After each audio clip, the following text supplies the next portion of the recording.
Good morning, everyone. My name is Sebastian Trump. I'm a CTO of eccenca GmbH. We are one of the organizers of the Leipzig Semantic Web Day. And I'm happy that I have the pleasure to introduce you to this Leipzig Semantic Web Day, which is the 14th in the row of this event.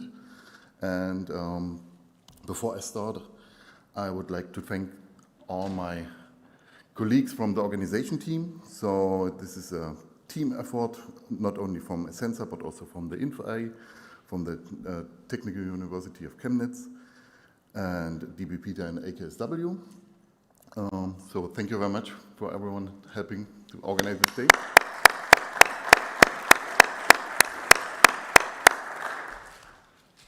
I give you a short overview of the day. So we are organized the day in 4 sessions with 17 talks. I already learned that we have some no-shows because of illness. We will give you this information during the sessions. And first of all, the 4 sessions are, the first session is about future knowledge experts. So we have a talk from Andreas Both and Thomas Richard from a local university here in Leipzig about their program on semantic web teaching. Then we have a session on knowledge graphs and large language models. After the lunch break, a session on use cases in industry and administration. And the last session is about ontology engineering and semantic technologies. I also would like to thank our chairs, which will guide you to the session and organize everything about the discussion. So thank you much for the chairs.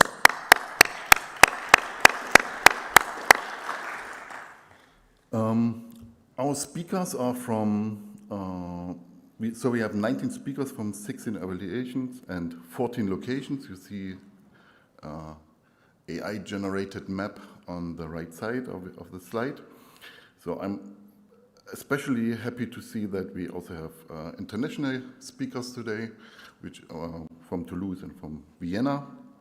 And you see that inside of Germany, our speakers are very spread all over Germany, which is a good thing. A special note I would like to give you on the student posters. As usual, we will award 2 of the posters with the Poster Award, which is donated with €100 from eccenca GmbH. And we have a Best Semantic Web Poster and a Best Designed Poster Award. And the award is organized in a way that you have 2 little dots on your badge, and you have 3 different breaks. So the coffee break, the lunch break, and the second coffee break, where you can go around the poster, have a look at the poster, and decide which is, in your opinion, the best semantic web poster and the best design poster. So you have to remember, green is the best semantic web poster, red is the best design poster. And you just put your dot on the poster, and we will count it. And at the end, on the closing ceremony, we give the award to the student who did the poster. And yeah, that's it. A little bit after the closing ceremony, so 6 p.m., I also would like to invite you to this year's Semantic Beer Garden event, which is an after-work event of this Semantic Web Day. It's right across the big place in front of the town hall. So you see this on the map. The location is called Bayer House. It's rain safe in case we have rain today. And you have to walk only 8 minutes if you want to walk.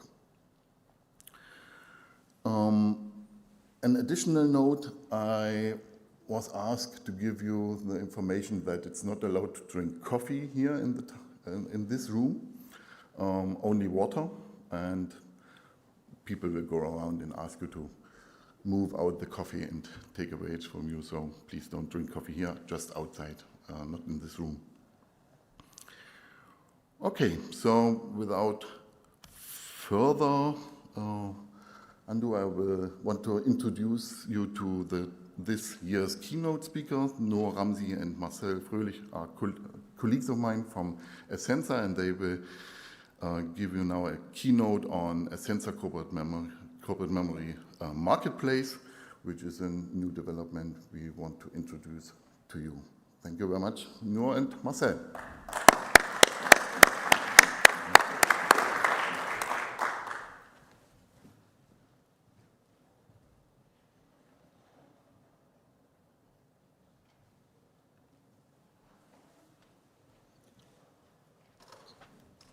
Good morning. Good morning, everyone. Welcome to our session. I hope you have had a nice, good night's sleep and you're all fresh now.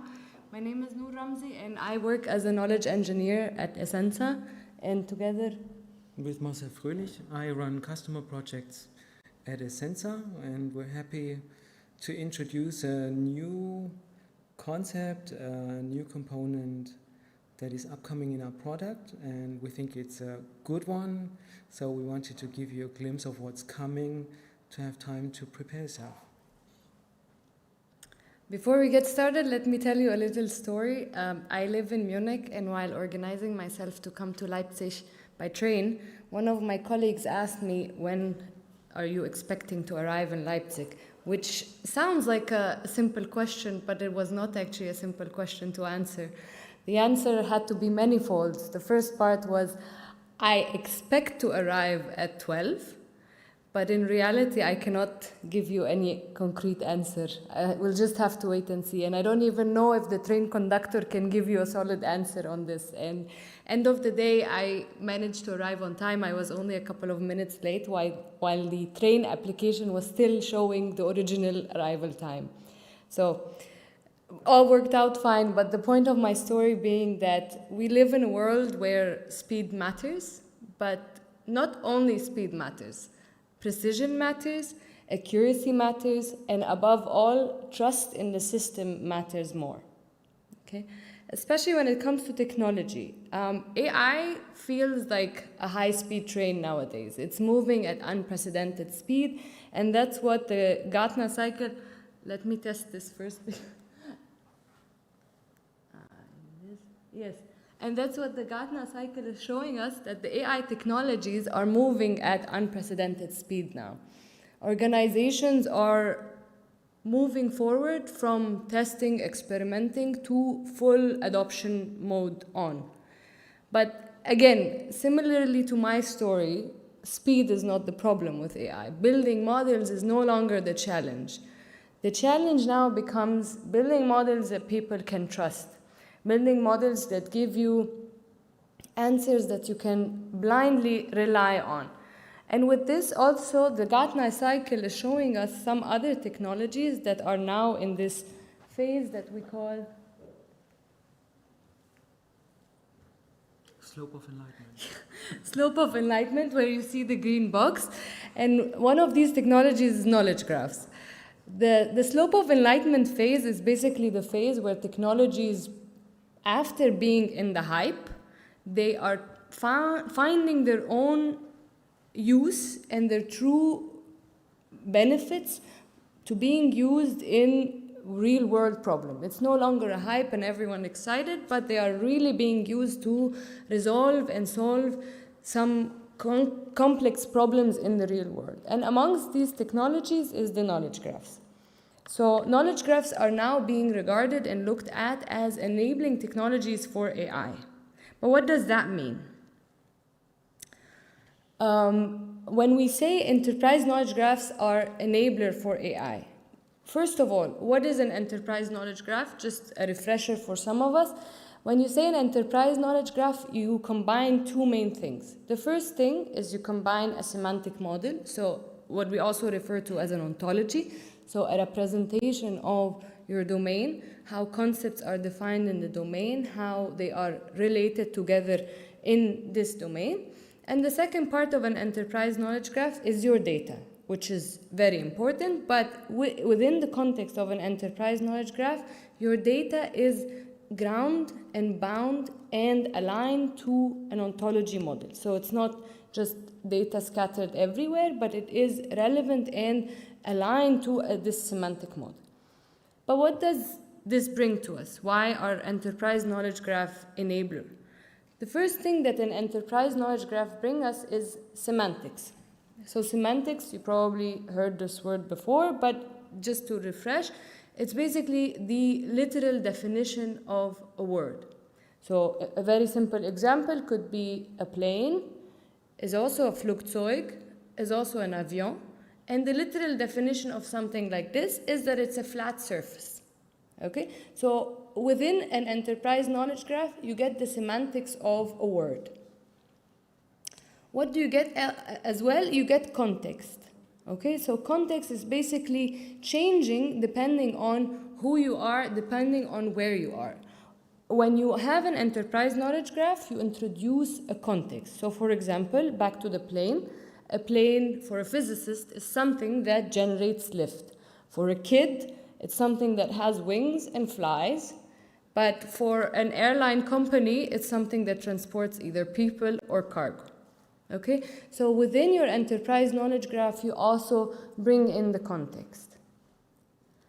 One more thing that enterprise knowledge graphs bring is reasoning. So reasoning is basically the capability to infer new knowledge that does not explicitly exist in your data.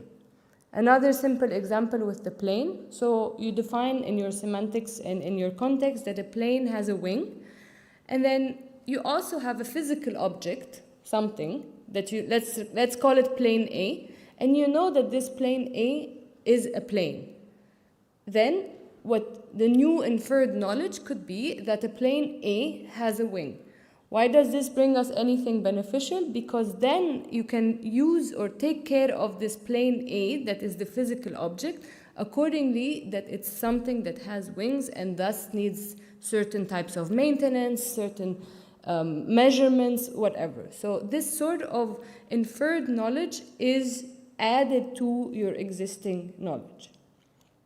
Last but not least, the fair representation of data that is guaranteed once you have enterprise knowledge graph.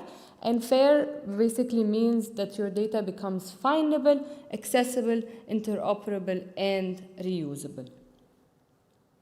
So putting all of this together, we can say that knowledge graphs enable AI by providing the semantics, first of all, because models can now use the concept not as isolated concepts and isolated terminology, but as in relation to other concepts. Also, when you bring context for AI, context reduces ambiguity because answers will be relevant to who you are, where you are, and what you're doing. As well as the fair representation of enterprise, it can ensure that you have sound and high quality AI systems that with the data that you have. And last but not least, with reasoning, this new inferred knowledge can be used by AI as facts. So you introduce new facts to your models. And then one important point to mention is explainability, because if you rely on enterprise knowledge graphs to enable AI, you can also trace back the reasoning path to understand why the model is saying something like that, not just what it says, but why it says. So you can trace back the answer and the reasoning logic of how the model reached a certain answer, and this overall can generate some trust in the model. Okay, now that we've established that knowledge graphs are relevant these days and are enabler for AI, how does an enterprise knowledge graph process generally looks like? How do we build a knowledge graph? First of all, you start by looking into your data. You get familiar with your data, you start understanding the domain better and better based on the data. Second step is that you start building an ontology, which is the semantic model. Third step is that you map the data to the ontology so that, like I said earlier, so that the data is aligned to your semantic model. Once you have done the mapping and you understood the data and you built your semantic ontology, you basically have your enterprise knowledge graph created. that you show to experts and show to people that will use this knowledge graph, and accordingly you decide to iterate over and over to gradually expand the model, gradually add more data, and so on. This process flow works well for so long. However, what we're seeing these days in projects is that, let's say another part of the organization hears about the semantic approach and hears about enterprise knowledge graphs and is interested in something similar.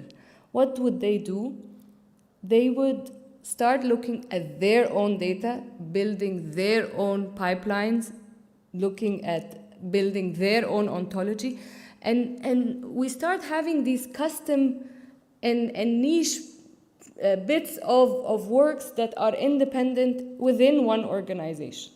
So let's say, and let's try to agree that this process of creating a knowledge graph worked well for so long, but now that the approach is getting more popular, it's not really scaling up and could even lead to sometimes incompatible models within one organization. Okay? And maybe, Marcel, you have a few additional points on how projects generally work on this iteration process? Yeah, the shift that we're currently seeing is going away from individual solution-oriented knowledge graphs towards more an idea of infrastructure as presented on the slide before. So the challenge is now very much a challenge of how can we create many knowledge graphs and still have those being developed independently, so you don't want everybody to align with everybody else, even though they have points of contact or overlap in the data. So two things to consider. Obviously, you need to sort out governance right from the start, how you want to build things, what are the design rationale and guidelines of how you build knowledge graph. And then obviously key is to have experts talk to each other. So experts also from those domains that have overlap in their scopes. Because the reality, and this is why it's a circle, in the beginning it always looks pretty straightforward. So everybody thinks, yeah, our data, no problem, we get it, we know what it means. As soon as these discussion starts, in the beginning still everybody thinks, yeah, everybody else thinks the same way than I think. Only over time, when you're already sort of knee-deep into modeling and edge cases show up, people start to realize that they do not have the same conceptualization, the same opinion on edge cases, on how things actually should be.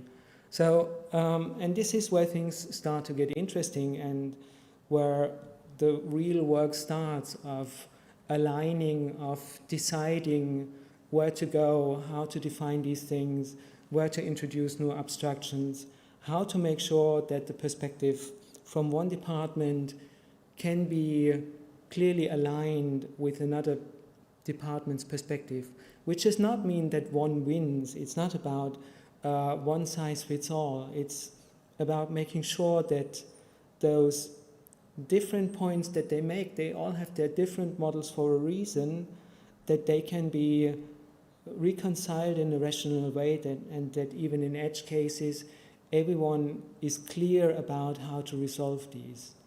And that's what semantic brings. It brings a mechanism to represent the outcome of these discussions. Because you don't want to start this discussion all over again, potentially with different outcomes each time, which is the case as of now. Large organizations on average have, I think, approximately one system per 10 employees.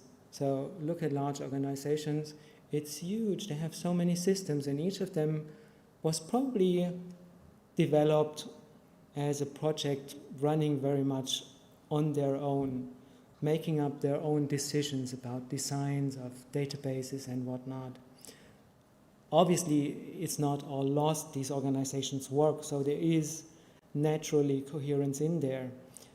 But there's still lots of edge cases where things easily break. I mean, this whole software category of process mining wouldn't exist if there weren't all those glitches in the processes, and naturally that also means glitches in how data models and ontologies implicitly match to each other or not. So. Basically, so to recap, as AI is accelerating and we know that knowledge graphs can be used as enablers, we need knowledge graphs to scale up as fast, and we need to look and start looking at the process of creating knowledge graphs differently. And so what about if we start operating like a production line? When production lines were introduced years ago, they had a few benefits that they brought. First of all, they brought standardization of manufacturing steps. You have, in a specific step, you do one thing, and then in the following step, you do another thing. And the interface between these two steps was also standardized in production line. So that's one point. Another point is that they automated in production line repetitive tasks so that you don't have to waste time doing or inventing things while the tasks are very much structured and well known. The third thing is that factories started behaving a bit differently. They started being assembling or reusing parts to build one product and one other product that are similar but are both reusing parts. So what if we start looking at knowledge graphs and the process of building knowledge graphs similarly, so that we can start industrializing the engineering process around knowledge and around knowledge graphs?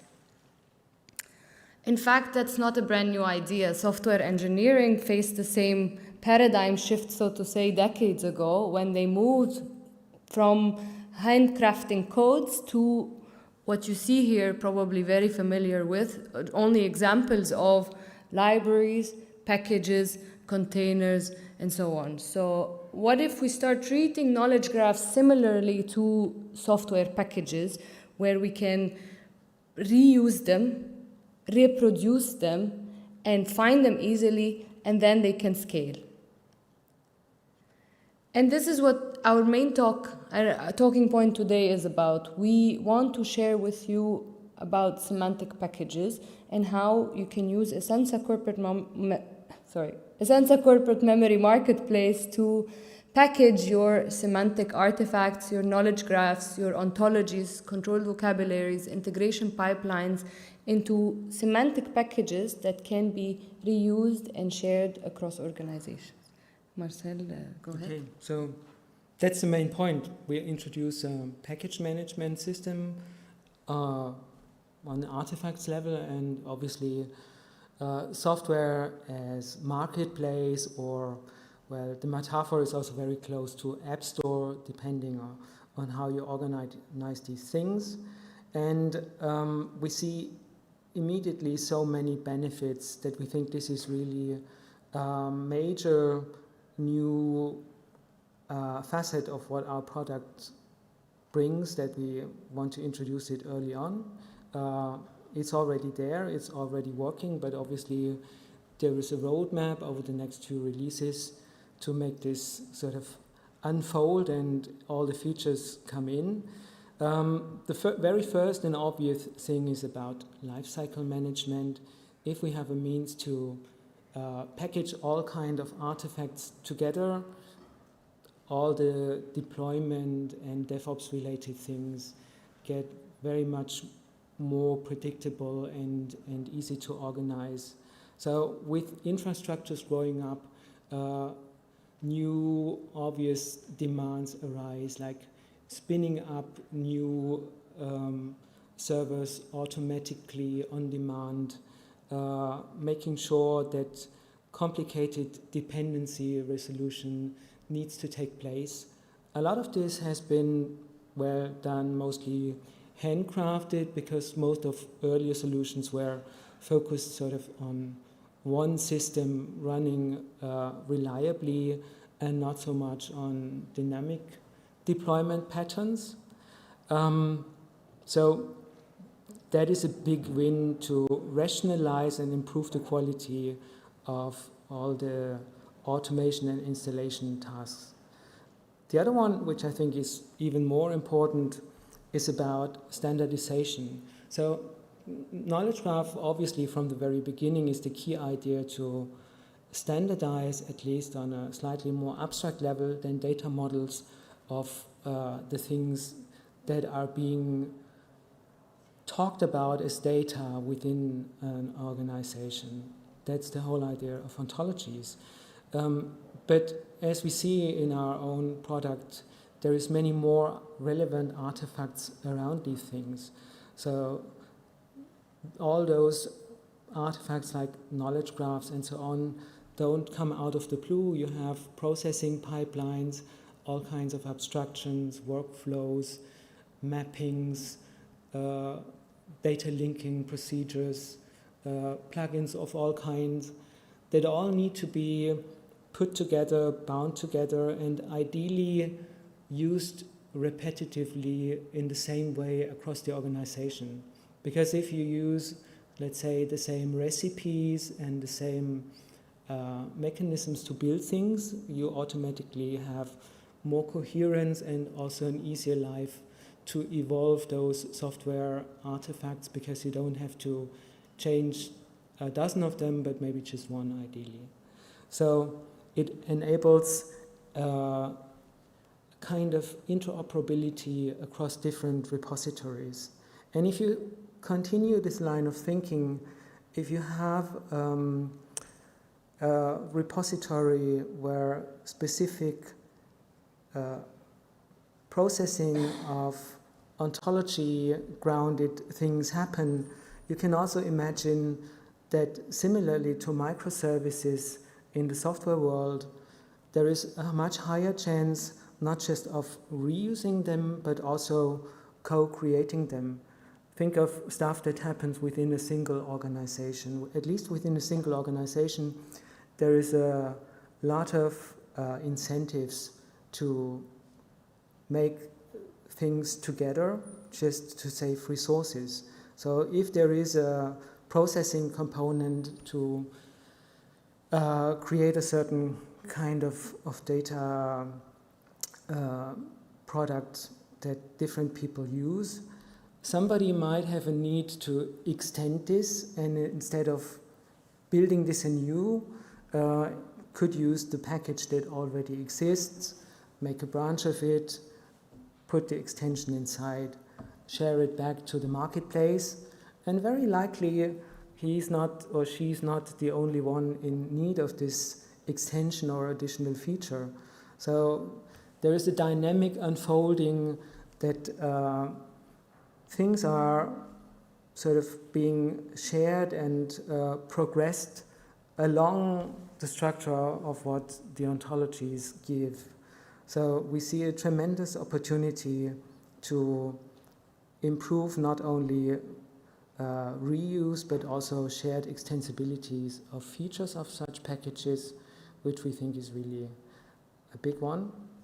And this is sort of mock-up of a visual interface. At the moment, it's still sort of implemented on batch level. But the idea is that you can have, the best metaphor that everybody knows is an app store. You can search for certain things, find a list of stuff, and potentially decide to use and install it, basically one-click deployment. We have here built some examples around a demo that we made for police investigation use case. So those packages are not homogeneous. They're not all holding the same stuff. They can hold ontologies, they can hold data products, they can hold technical artifacts like shackle shapes, or a combination of these and have sub-packages be bound together, be dependent on others.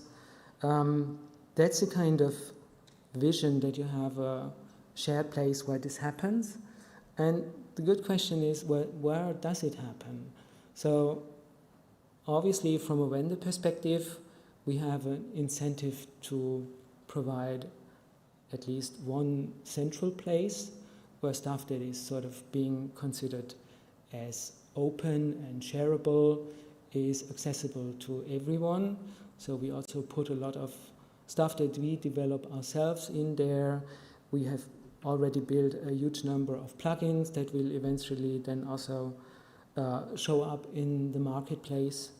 But the more interesting case, at least for the typical customer that we have, which is usually a very large organization, is to think of marketplaces within the organization. If you know how these systems are deployed, how these processes work, it's very unlikely that somebody who's in an enterprise role would be able to just connect to some outside marketplace and fetch anything from there that should be used in a production case. That's not how it works. You probably don't even have an internet connection from this machine. So there is all kind of governance barriers for good reason, I guess. But at least inside an organization, it makes a lot of sense to have such an infrastructure in place. So to share within the domains and even across generic components that do stuff that are better developed together to create one high quality thing than 50 different projects trying to resolve a specific problem all on their own over and over again. So that's the general idea of the semantic packages and the marketplace. And here I have one such thing, which is this investigation package. It's tagged as a data integration project. And there are all kind of things in there. So if you look at the big box at the bottom, there is literally data integration projects in there. There are workflows in there. There are data graphs in there. There are plugins in there. There are vocabularies, ontologies in there. There are shapes in there. So all the artifacts that you need to spin up a sort of knowledge graph solution, and different standardized metadata items like who published it, what is the status, what's the license at the moment, to which version is it compatible, which version of this component is it, when was it least updated, and what has changed. So standard things that you would expect also like in any other kind of repo. And currently, as I said, is being implemented on the shell automation level. So it's accessible via our command line tools.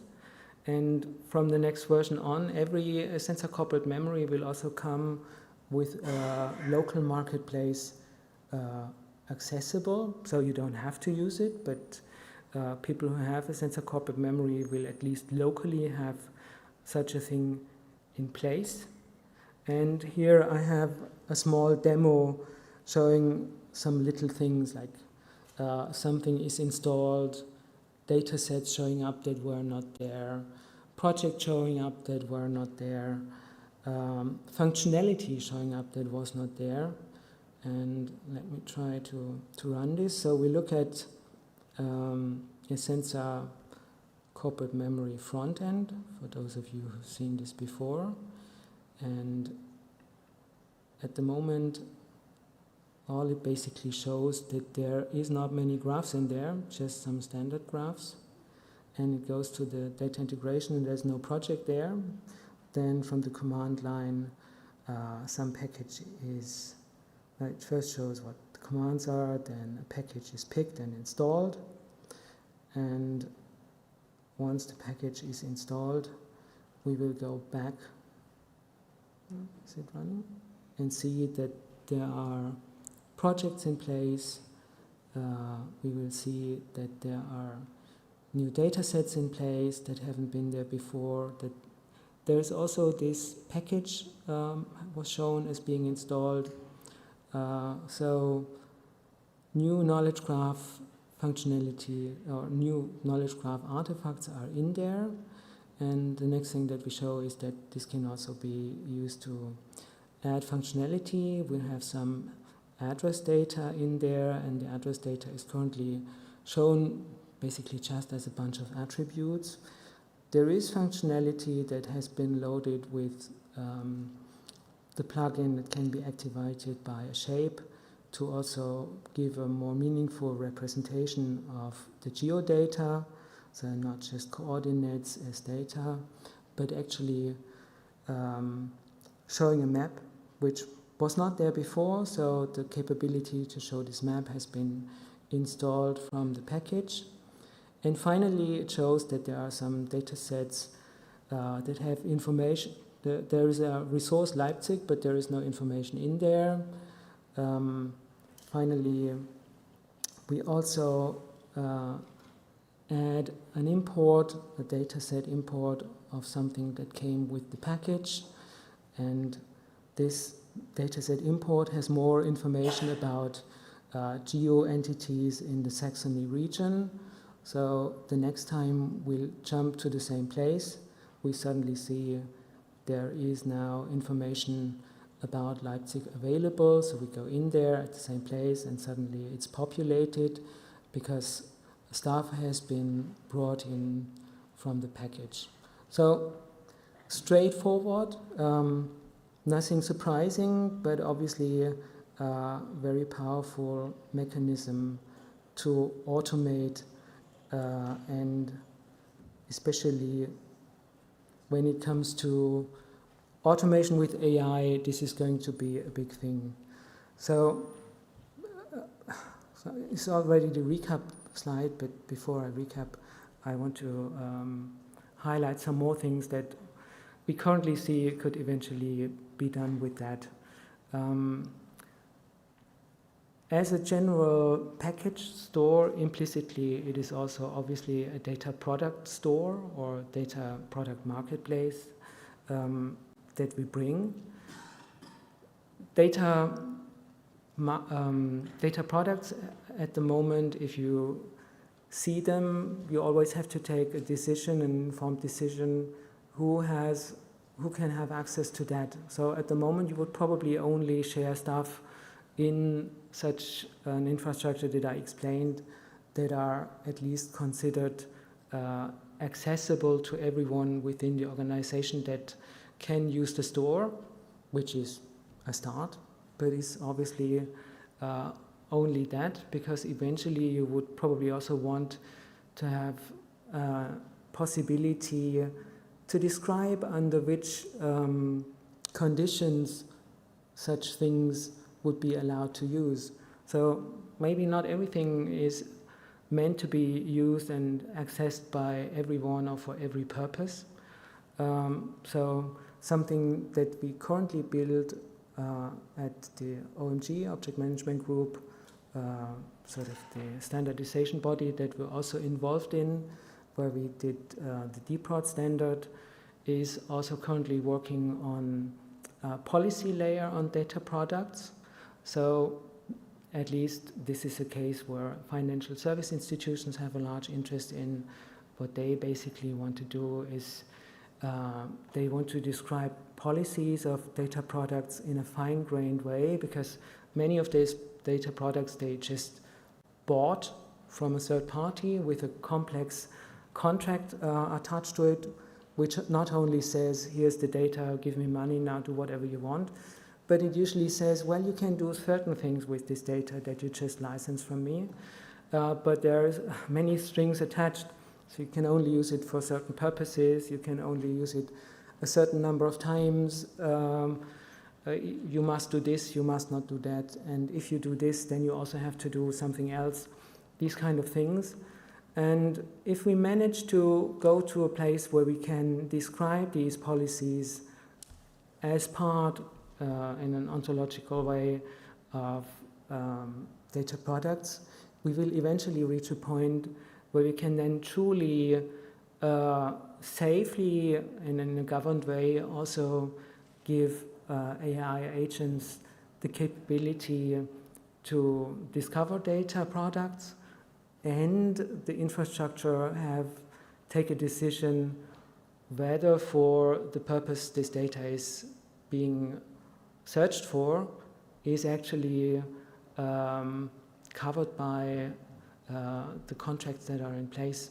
So the ideal place eventually from their perspective is to be able to automate this whole process of data discovery and the decision of whether this data can be deployed and is allowed to be used for a certain purpose and in a certain context.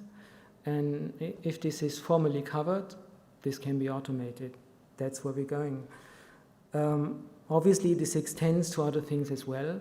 So what I just described for data products might be relevant for all the other artifacts that we just introduced as well. So, recap, AI explainability and trust is the key driver why enterprise knowledge graphs are a key enabler for AI. The iterative development is sort of at the heart of the paradigm shift to scale up, and the package management is the idea for the eccenca corporate memory marketplace. As I said, each corporate memory will have a marketplace attached, but it will not be the only one. There might be other marketplaces on different levels of an organizational hierarchy or beyond. It's about governed life cycle, about standardization and efficient reuse, what I introduced in the beginning. And if you want to have a mental picture of what this is all about, think about physical flows. If you think at river flowing along, what you see is sometimes there are like these what's it called, vertices showing up in when the river is not flowing straight. So, and you can see similar things in processes. What you want in your processes, you want them to flow smoothly in your organization. That's the ultimate goal. That's also what the whole process mining is about. If you manage to make all these disturbances go away and have processes typically flow through without exceptions and without manual interference, then on average your whole organization will work as best as it can. And to achieve this smooth flow, you need to have things in sync. And having things in sync means primarily and first having data and models in sync and how things are being processed. So we think, or we very much believe that this is a big contribution to reach that, and will help to automate and further enable to accelerate AI automation and delivery in a way that people can trust. So what does this mean for our customers? It means think about it. Think about creating semantic packages. It's a great way to abstract a lot of detail, knowledge and decisions away and to make things more easily usable. Think about building also an organizational marketplace. It will be absolutely worth it to have a place where these things can be shared to essentially reach the balance, some equilibrium between innovation on the one hand, improving things, making new things, but also reusing things that are already there and in place. So that's it from our end. Thank you very much for being there. Thank you very much for listening.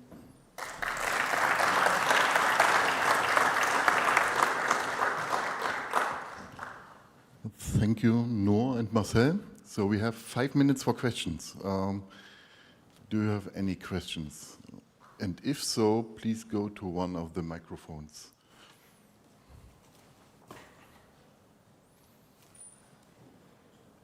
So, if you don't have a question, I have a question. Marcel, you briefly mentioned your work in the OMG group. Can you give us a timeline about the policy specification when it's ready to be adapted by industry? Yes, I can. So, looking at the process of the 1.0 spec, which was available for, I think, a year now, and we're only just about to formally release the final official version of it. So those standardization processes actually take time. For the policy stuff, it's currently, so it's in place. A lot of work has been done by a German guy who works at JPMC in New York, basically because he's tasked to do that from his organization. And the group has, after several tries, sort of we agreed on this being the best proposal of all the different things that have been discussed. And now at the moment it's being cleaned up, so there's always a lot of glitches in such a large spec that need to be finally negotiated, discussed, and found a good formulation in the end. And from there, I think it will at least take another 3 months until we reach sort of beta state, where the thing is practically out and published, so it can be used and picked up. So JPMC does use it now. And then it will take probably another half year until all the formal steps and finalization and so on of the actual standards document is being there. So probably this is almost a year down the line until it's fully spec'd and published, but it is already available as a GitHub repo. Yeah, you probably find it on the dprod GitHub as well. Thank you for the answer. I see Andreas has an answer, and question as well. Yeah, no answer, just a question. Thanks for the nice presentation and the overview. I think it's really interesting and very important, in particular because, as we know, there's still a struggle of establishing enough semantics. And as we know, semantics is really important to actually to enable trustworthy AI. It is an interesting, for me, it's an interesting question. What's your estimation? How much of the task of the semantification of data did we already have done in the industry and other organizations? And what do you think, how much will it speed up as we have better tools right now? Good question. So I see in different organizations very different approaches of how to get there. So in pharmaceutical space, they have been working very long on this, and they, also take a very careful approach, which is not necessarily fast. I see other people in other organizations using very aggressively AI tooling, also trying to sort of speed this up, which is a trade-off in quality and precision, but sometimes speed matters just more. So we're also moving in that direction. So the agent layer is in the roadmap for the next 12 months as well. So this is where things are going for sure, that more stuff is more aggressively being automated. As I said before, I think you can't outpace the fact that you need to essentially negotiate what you want. An AI agent won't tell you. And there are many questions that the organization needs to resolve. How much does better tooling help? I would say without good tooling, it's kind of hopeless task. The other day, I talked to a former colleague who's in a research context doing similar stuff like Søren in the Netherlands. And she was also lamenting that they get a lot of funding to do all kind of work, but when it comes to funding for tooling, there is sort of a big hole.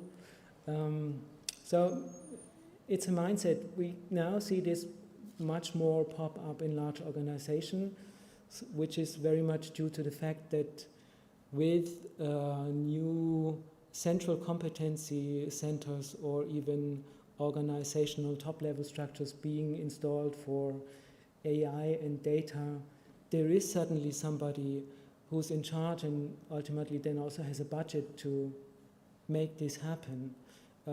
In previous years, all these ideas were around for a long time, but the major hurdle was usually that a lot of people in large companies says, I completely get it and I like the idea, but I have only budget to solve my problem and not do anything for everybody else. So the good thing is with AI also there is more central responsibility for the surrounding infrastructure, including knowledge graphs. So I think this will definitely speed up things. All these organizations are currently in a mode of learning because despite there being a vibrant academic ecosystem, the average enterprise organization doesn't have all that much knowledge about ontologies and semantic technology as of yet. Can I add one sentence? And that the point of semantic packages is that once all the complexity has been resolved, either in totality or partially, you don't have to spend another time re-answering the same questions and so on. So that's what semantic packages will help speed up. Yeah, I completely agree. But for example, I just talked last week to the head of AI of Ford Motors in the USA, and there was this kind of information like, we never have enough in semantics, right? So that's why this kind of a huge question. They have invested a lot of things, they have invested in a huge stack, but still, after applying the AI technologies, they still come to the conclusion that it's not enough what they have done on the semantic side. So that's why there's always this kind of race, of course, but yeah, as we see, typically there's a huge gap. Thank you. Thank you. Okay. Any questions from the audience? If not, then thank you very much, Marcel and Noah and Marcel, sorry.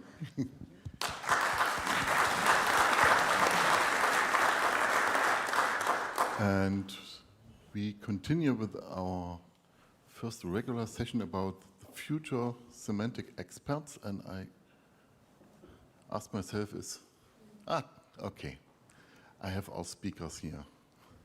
So Professor Andreas Both and Professor Thomas Richard will introduce the courses on the HTWK.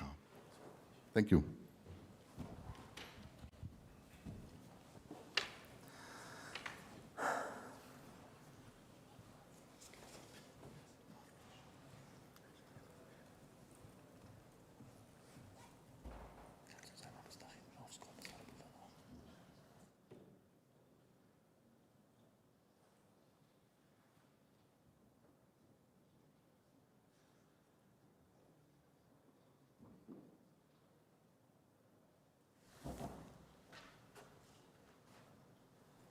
So, welcome to the short introduction to the future knowledge experts session that is that's not ending after the short presentation that's going on in the venue the whole day.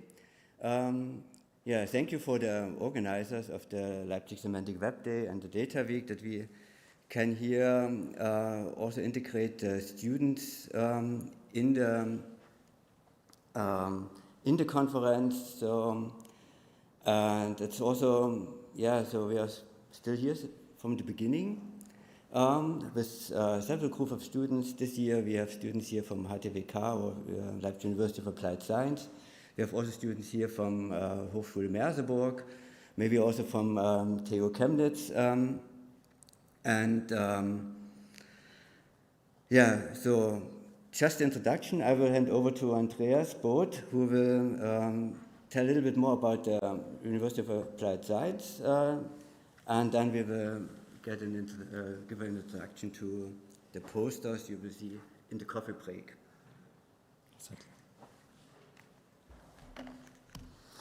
Yeah, let's then just give a brief introduction to the Leipzig University of Applied Science, in German HTWK Leipzig. As you can see on the slide, the HTWK Leipzig is one of the practice-oriented universities here at the location and in Leipzig. It has a high reputation. I would like to highlight that we always are ranked in the top 10 in the last years, and in particular last year we were ranked in the top 4 following the Wirtschaftswoche ranking. And in particular, we would like to highlight that the computer science department is particularly successful in acquiring new students.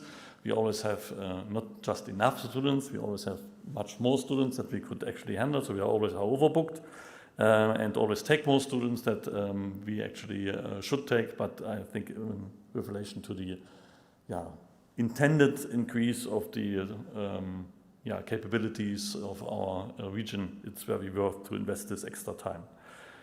What is important for us is that we always integrate the people from the industry, the practitioners, into the courses and other projects that we are doing. And in particular, I would invite everybody to also participate over here, because we have this kind of special mode where we will take over particular topics from industry and also collaborate directly inside of courses with people that actually can tell how things are going in practice.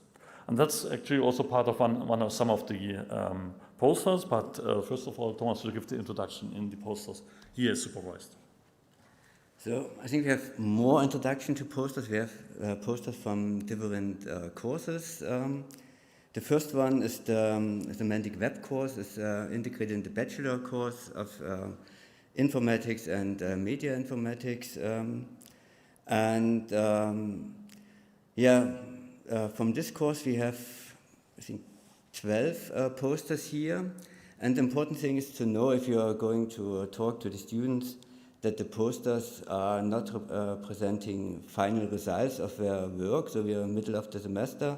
It's like the first part, and the aim of this module, of this course, is to get an introduction into the semantic web technologies, starting from extracting data from open data resources, then modeling, like to interlink the data, and then finally, hopefully, the projects end in some small web apps or visualization of the combined data.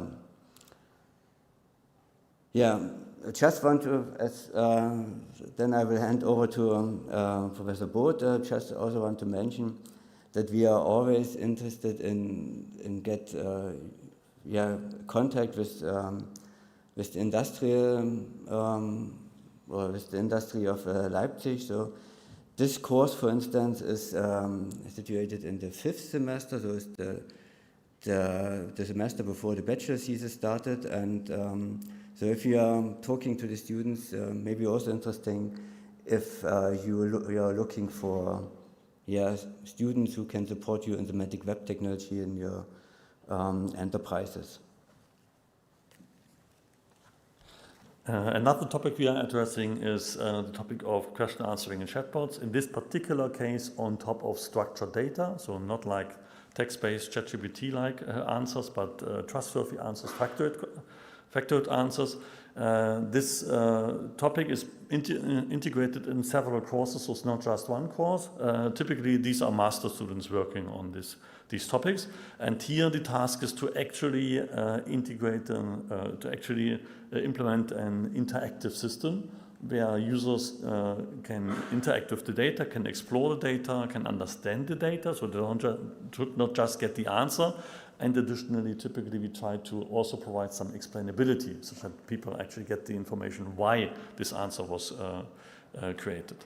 In this particular case, slightly different organized because, for example, the data integration there's always kind of a heavy data integration over here. That's why typically I take over several parts of it, such that the students can focus on the dialog management and can focus on the information retrieval process that we are implementing with several modern frameworks.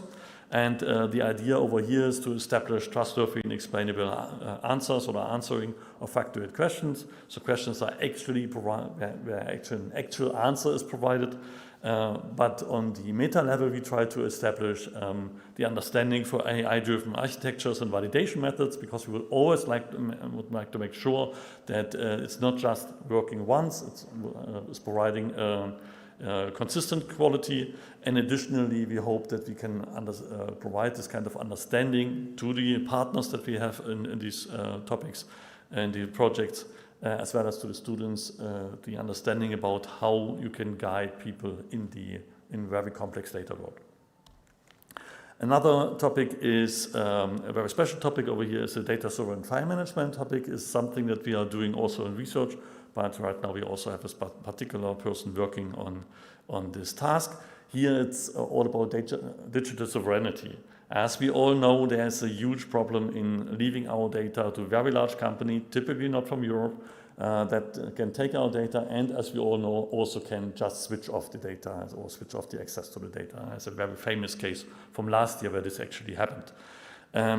Here we also have a poster that is presenting the current status of this kind of implementation. It's also something where we do a lot of research, but it's providing the information on how this can work in a Dropbox-like, OneDrive-like way without leaving your data to someone else and providing many additional benefits.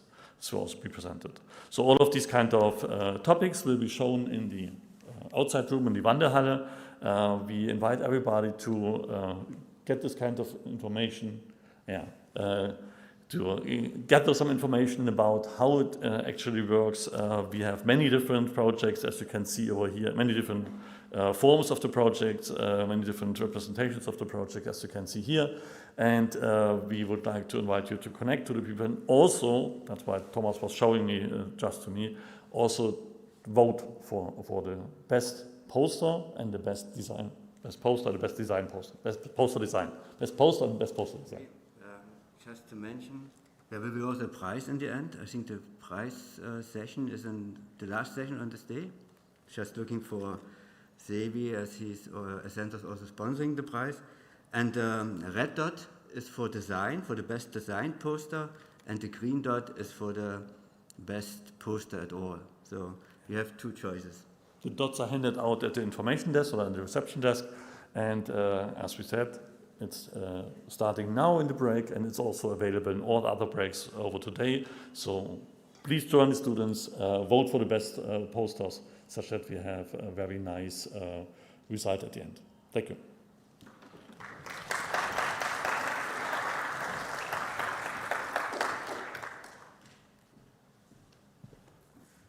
Okay, thank you very much.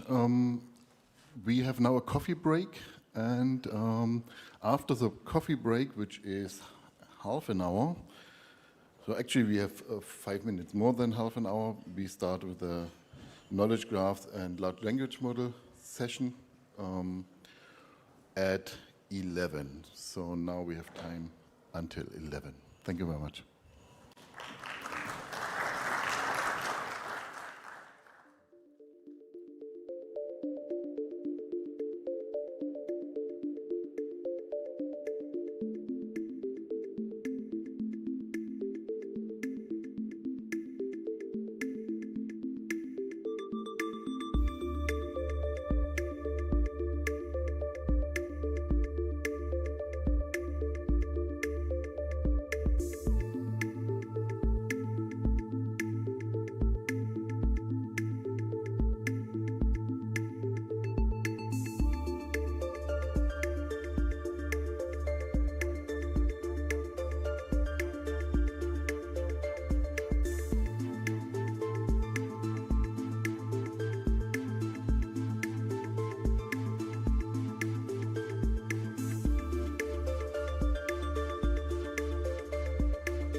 So, there are still some people coming in, but I think we already can start. Welcome to session number 2 about knowledge graphs and large language models. In this session, we will explore semantic technologies as part of the broader field of artificial intelligence. We have 4 talks. Unfortunately, Franziska Rudolph is sick, so this will be cancelled. So each speaker will have a bit more time, if needed, for questions and so on. If you have questions, please use these microphones, or we also have some mobile microphones. This is just that people that are watching the stream are also getting the question. As the first speaker, I want to welcome Professor Dr. Lisa Wennige.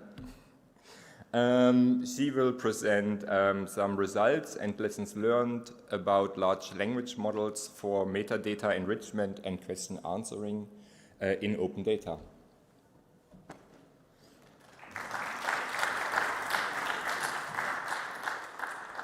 Thank you, Mr. Knut, for the introduction.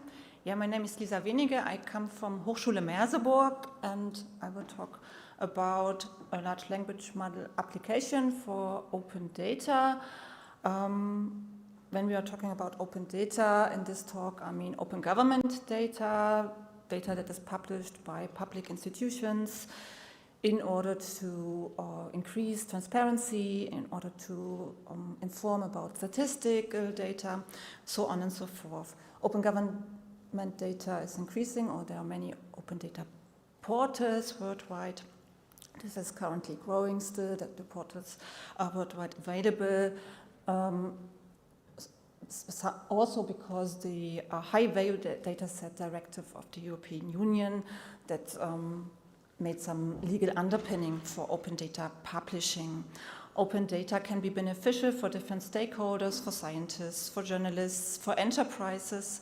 It can increase government transparency, can help to society to understand itself, environmental, can inform decision making, can help policymakers, public administrations to deliver their services.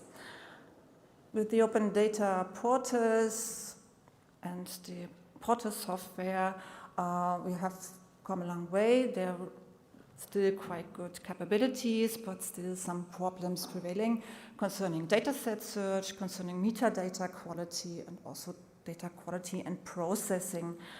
And with AI gaining traction, large language models gaining traction,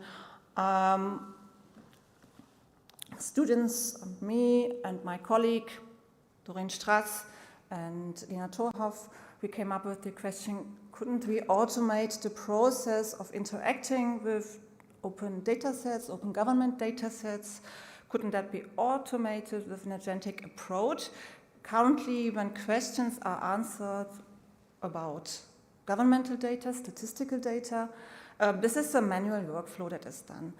Dataset search needs to be carried out, the right data sets need to be selected, the data, mostly it's in tabular data formats, the data needs to be downloaded, pre-processed, inspected, decided if it's suitable, and maybe the process has to be carried out.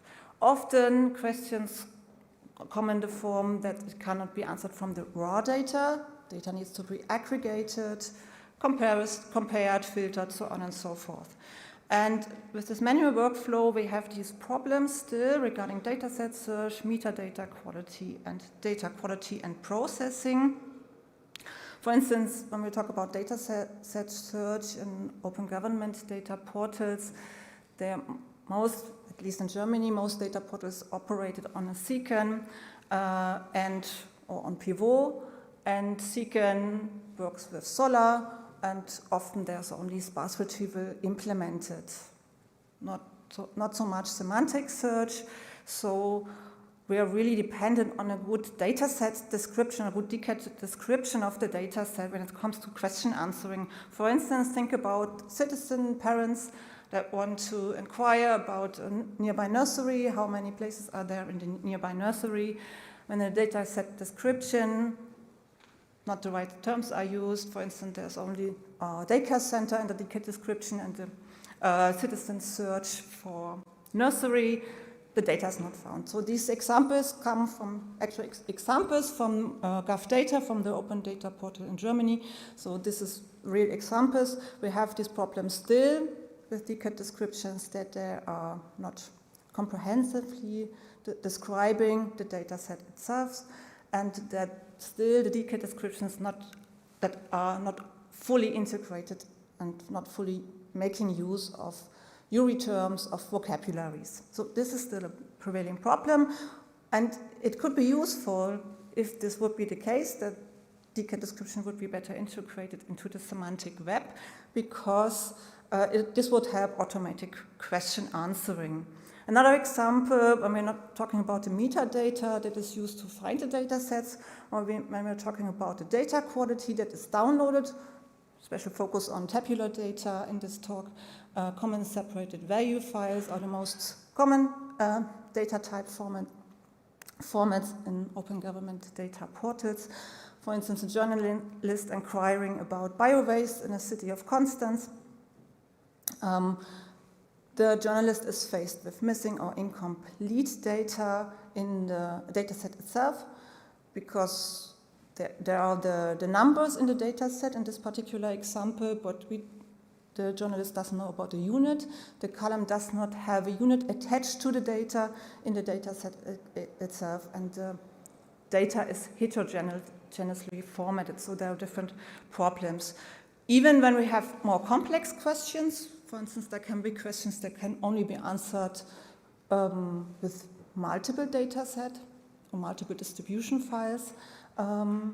This is also quite complex to get an answer to the questions. Or for instance, think of a policy advisor trying to investigate what is like the district with the most asylum seekers, what was it in the last year when it comes to budgeting. Important question needs to be answered in the data set itself in order to interpret the data.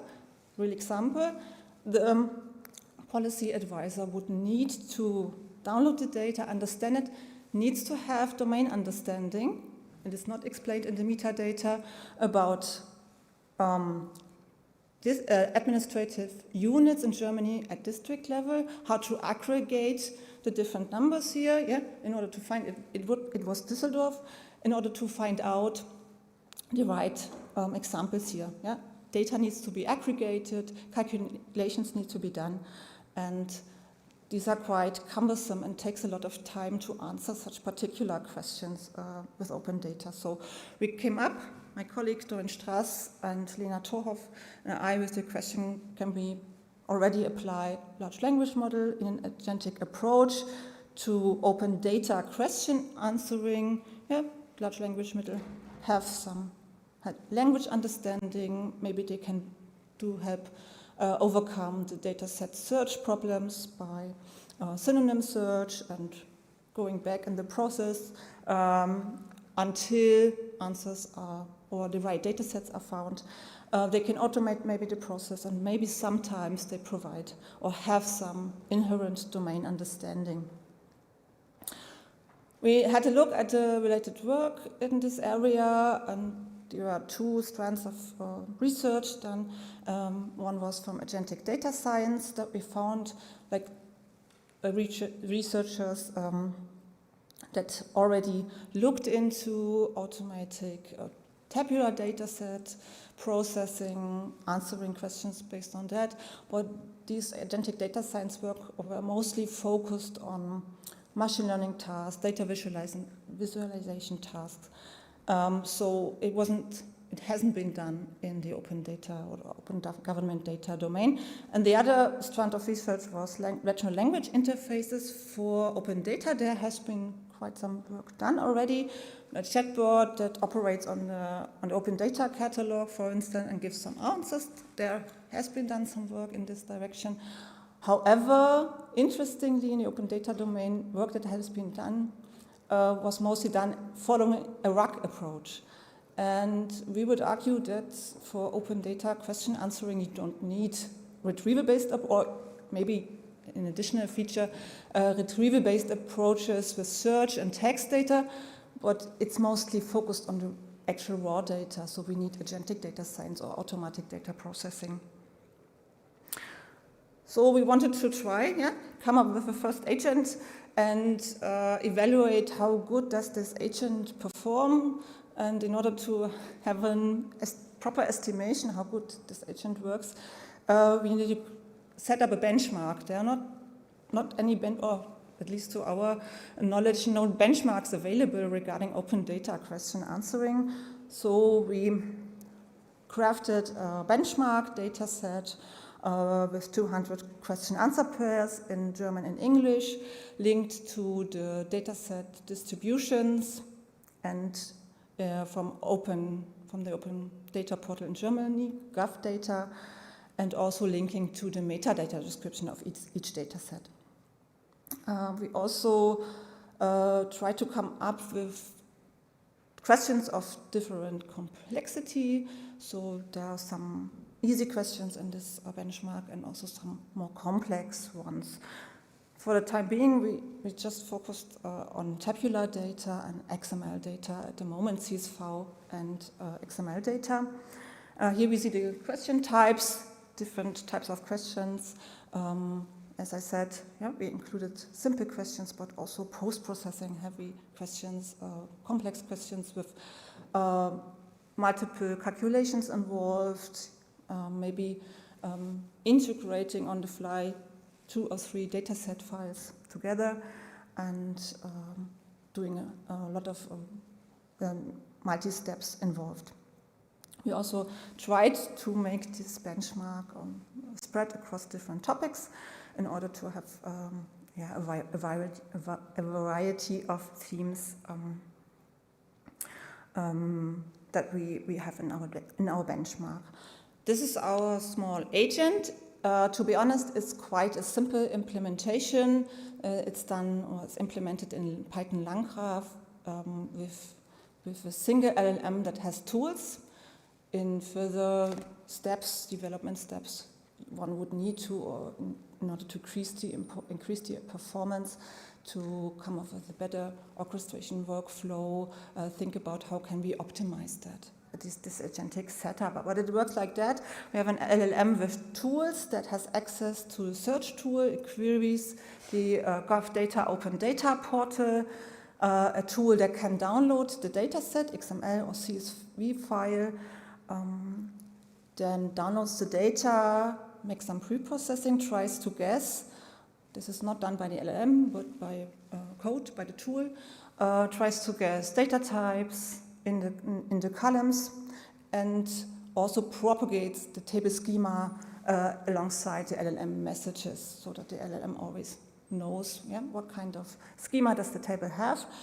Tables are stored in memory in a table register, and the agent also has access to table tools, data analytic tools, simple data processing tools, such as select, filter, sorting, aggregating, joining, dropping tables, bringing them together and storing them in memory, such that the agent has access to these intermediately processed data tables and can evaluate or answer the questions.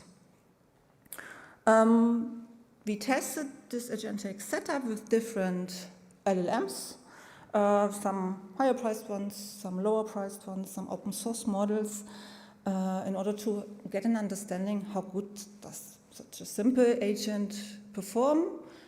Is it already production ready? What needs to be done? So on and so forth. And we also tested state-of-the-art retrieval augmented generation search engines with our benchmark.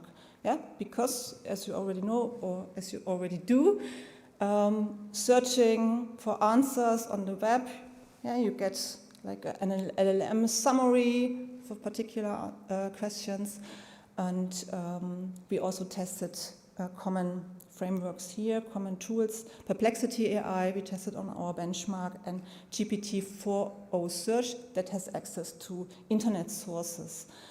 In order to get an impression, can publicly available AI tools with sources, can they be applied to open data question answering? Is it feasible? And these were our results. So for the agentic setup, results were okay. We have, when the agent provided an answer, it was the case for all the models in approximately 60% of the cases. The best performing model achieved almost 100%, yes, 97% correctly answered questions, even for the more complicated ones.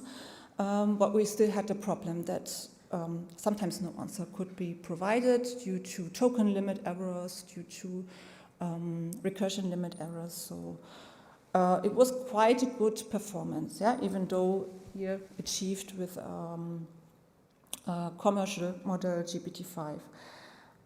What was surprising to us, or rather shocking, that Perplexity AI, for instance, yeah, an AI tool that has access to internet sources should maybe, we know it hasn't, but could have access also to open data portals and catalog descriptions.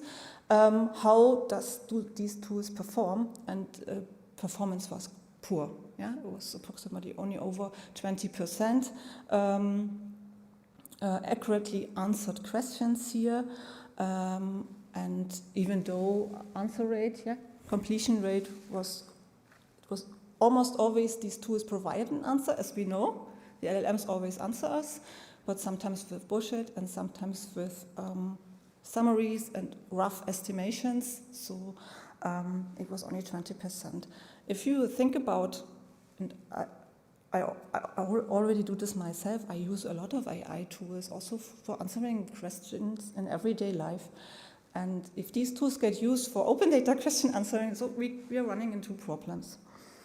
So kind of to summarize the agentic approach for open data question answering, the agent already achieves quite good accuracy results. It's not yet production ready, but it can be improved upon, I guess, with a better agentic setup. Another finding is public search RAG system should not be used for open data question answering. It's not precise enough. Sometimes it's a good estimation, but sometimes it's outdated data, a rough guess. So when it comes to statistical data, yeah, from statistical offices should not be used. And also what we really saw in this work, in order to make our open data portals AI ready, we need also AI ready decade metadata. So now is the time to really invest in metadata editors, make them better, help open data editors to provide better metadata. I know that this is something that the Semantic Web community is preaching for years now, but now's the time maybe to make it for the open data government portals. We also had a look into automatic metadata enrichment, decade descriptions, yeah, to provide better metadata descriptions. In the second project, it was done with my bachelor student, Mark Markgraf, had a look into the literature, what are other authors doing, how do they generate or help or use AI to let metadata be generated. Yeah, this is a lot of work. Most works focus on text-based metadata fields, for instance, DCT description or keywords, themes, automatic classification. Here can LLMs already be applied. They achieve quite good accuracy results with some little caveats. It's not perfect. Different models were tested, so there are a lot of work that has been done. We also, Mark Makraf, my bachelor student, also did this in his own bachelor thesis, that he compared the generated descriptions based on the title, some example data, for data sets generated with an LLM. How well is this generated descriptions in comparison to historic data? Yeah, and it was quite good. So we can make text generations. This was done for open data sets in the federal state of Saxony-Anhalt, and were quite good results. He also tested different prompting techniques and tested different LLM parameters, but there we found that you should stick to the default LLM parameters, at least for the text-based descriptions. And another research question that came up, okay, now that we know that LLMs can be applied to help with metadata generation, what does this mean for the interfaces, for the metadata editors in the LLM era? How can the process be optimized? How can the new features be integrated? How do we balance in a metadata editor the trade-off between human involvement and LLM enhancement? So this is now ongoing. We are doing an expert study with open data stakeholders and a small prototype and discussing certain features such as data upload. Really important, in our opinion, based on our experience with the agentic work, we need schema descriptions attached to the DCAT description, schema description of the actual data file to help a possible agent to interpret the data on the fly in order to help it answer questions more reliably. And also, in a metadata editor would need an interface part for data quality assurance.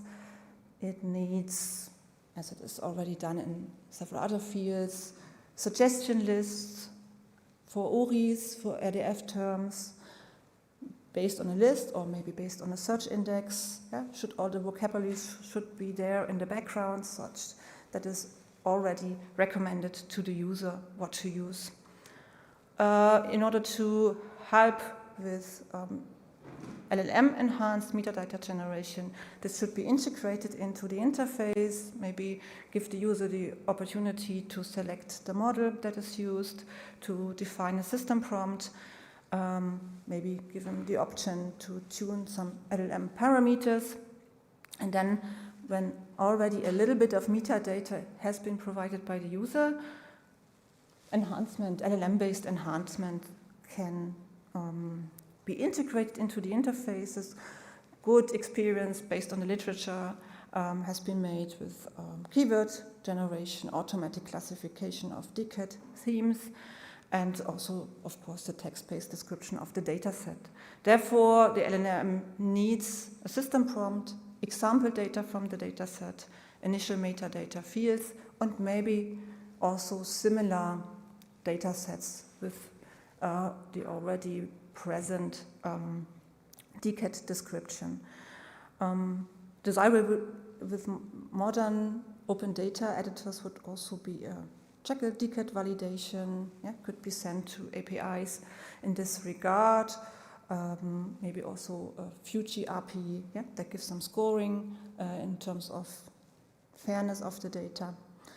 And data should be published with the DCAT file, in our opinion, also with the schema description of the data set itself, with data type URIs attached to column names, for instance, and things like that, in order to really help agents, applications, to make them ready or make the data ready for LLM, for the LLM era. In order to summarize, LLMs can already be, or is already applied, or can be applied for generating metadata, but we still need this human-in-the-loop approach in order to give the editor, the open data editor, the chance to select suggested term descriptions, select suggested text descriptions of the data set. So this was the talk about some experience with the application of LLMs in the open government data domain. Yeah, thank you very much.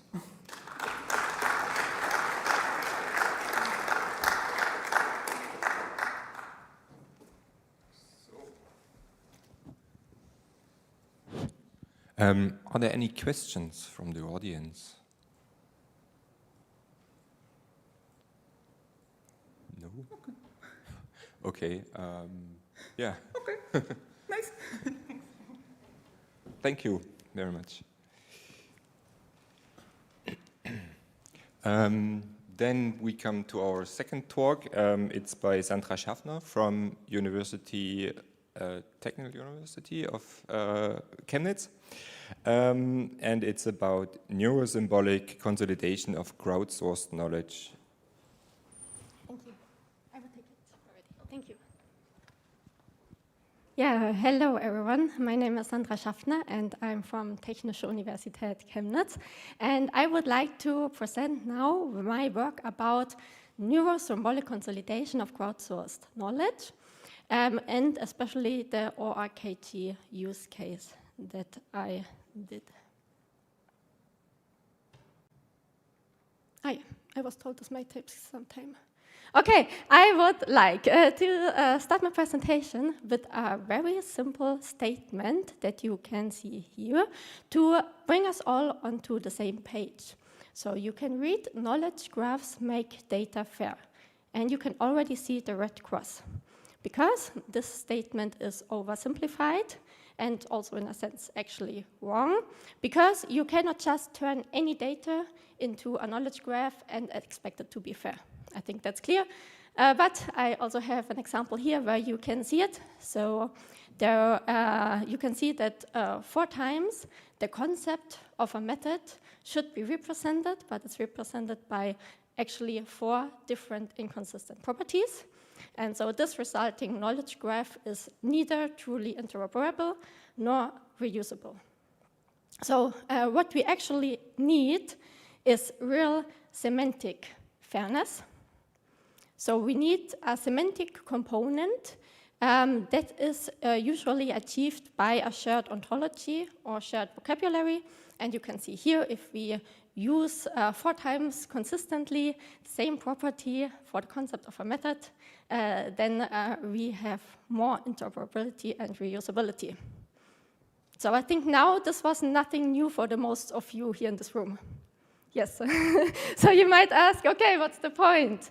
And the point is that still nowadays, many knowledge graphs are not really semantically fair. That's the point. And especially, or particularly, this is the case for deep semantic scientific knowledge graphs, which means that those scientific knowledge graphs do not only contain publication metadata, like information about the authors, venue, publication date, or citations, but they also contain content-based information. So, for example, information about the method, dataset, evaluation metrics, benchmarks, and so on. So, on the left-hand side, where we have the publication metadata, you can see that there already exist several shared ontologies that are also interlinked with each other. So there we already have the semantic fairness, more or less. However, on the right-hand side, there's the question, okay, which shared ontology to use there? And what's always a good idea is to build up on something that's already there. And what's already there, as a prominent example of a deep semantic scientific knowledge graph, is the Open Research Knowledge Graph, ORKG. The ORKG does not use any external ontology for the right-hand side that we can see here, but somehow you can say that the users that contribute to the ORKG, they create an emergent ontology by the triples that they are adding to the ORKG. So I call this the ORKG properties ontology, and this is created by a crowdsourcing approach over many years already, and it resulted in now over 13,000 properties. But there are some problems, because there are a lot of duplicates in these properties and also semantic inconsistencies. However, on the other hand, this is the result of really years-long contribution by many users. So you can say that this is a really valuable source of knowledge. And additionally, it makes sense to build up on the ORKG because of its wide adoption and integration, for example, in the NFDI, which is the Nationale Forschungsdateninfrastruktur in Germany. And what you can also say is that, in turn, for the projects that integrate the ORKG, it would be very beneficial if the quality of the ORKG and the properties ontology is improved. So they would also benefit by a consolidation that I will present to you now. So now let's see what actually do we have to improve there. So currently, our main limitations by the ORKG properties ontology are the limited user experience and machine actionability. So regarding the user experience, you can see this very lively in this video. If a user wants to use the property method, there are a lot of choices. So it takes the user a lot of time to actually decide, and maybe many different users will not take the same decision in the end. And that's where, in the end, the inconsistencies come from. And in the same way, the machine actionability is limited, because also if an LLM agent wants to select a property, it's actually the same. No, there are a lot of different choices, and the LLM does not really know without instruction what to select. And furthermore, if, for example, data should be retrieved via Sparkle queries, you will not get good results if you have so many different properties of a method available for actually your Sparkle query. Another limitation is regarding the structured comparisons. So if you're familiar with the ORKG, you might know already this prominent feature. So the comparisons compare research papers in kind of a tabular format, as you can see here. And here you can see a beautifully working example. So you can see here that all research papers that are part of this comparison, they all use the property-involved methods. That's why it's working well. However, we have just seen that there are a lot of other options for the concept of a method available. So if there is another related research paper that's using the property methods instead of involved methods, then you cannot seamlessly integrate this research paper into this comparison. So, how to solve this? Let's talk about my method. I decided to use the image that you can see here because I want to emphasize that there was a lot of human engineering effort necessary in the design of my method, especially in the details. So the core part of my method consists of a combination of clustering via an embedding model and then logical decision-making by an LLM. And the LLM, for example, decides if the resulting clusters need to be further split up into smaller clusters. And, for example, it also decides what should be the best representative property for the clusters, what you can see here in the center of the cluster. And there are a lot of other decisions that the LLM is taking in my pipeline. So, for example, it also decides which properties should be filtered out completely. For example, because they are actually entities or they are entire sentences. So what actually seemed like a kind of straightforward approach here, like you build clusters, you split them up, you select the centers, was actually full of challenges. So regarding the clustering part, there was the decision to take how to choose the similarity threshold, like what should be the similarity threshold, how big should be the clusters. And actually this was really one of the hardest decisions in the last year for me, because what seemed to be like the optimal threshold for some of the properties was way too big or way too small for other properties. So what I decided to do in the end is that I chose a rather big threshold, so rather big clusters in the beginning, and then I have the LLM deciding which clusters need to be further split up. And then as a second step, I have a human in the loop deciding which clusters furthermore to split up and which should be the representative properties of the further split up clusters. Then, regarding splitting, of course, this was also not so easy to let the LLM know how to actually split clusters or how to decide which clusters should be splitted. So you can see an example prompt here, like containing some few short examples that shows a bit what's the difficulty here, and that it needs a lot of human engineering here. It's not straight out of the box. So what is the result of all that effort? It's a significant consolidation. You can see the filter here. So actually, the LLM, as I said, took several decisions. So it filtered out all properties that are not properties, actually, but entities, sentences, or some other mistakes that were introduced by the humans of the crowdsourcing approach. And also, the second big part is the consolidation, to put semantically similar properties or equal properties into the same clusters and have only one representative left for all of them. So in the end, I consolidated the ontology from more than 13,000 properties to roughly 2,800.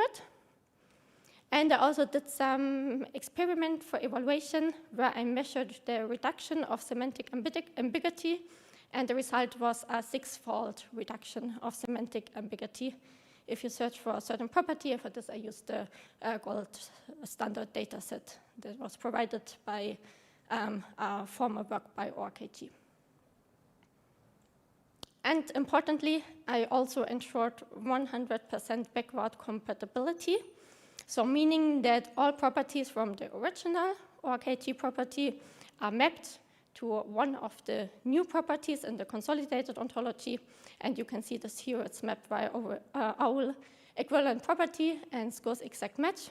And in the second part, you can see that this is then actually the property that is still retained in the consolidated ontology, which you can see by the addition of the is defined by the new consolidated ontology.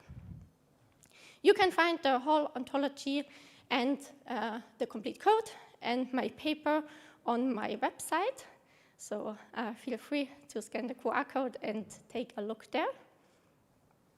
And I would like to invite you for the end of my talk for a discussion to discuss 2 questions that I have here. First of all would be, do you know any other crowdsourced ontologies that would benefit from a consolidation approach? And the second one would be, do you have any ideas on how to improve the consolidation approach that I presented? But also feel free to ask any other question that you're interested in. Thank you very much.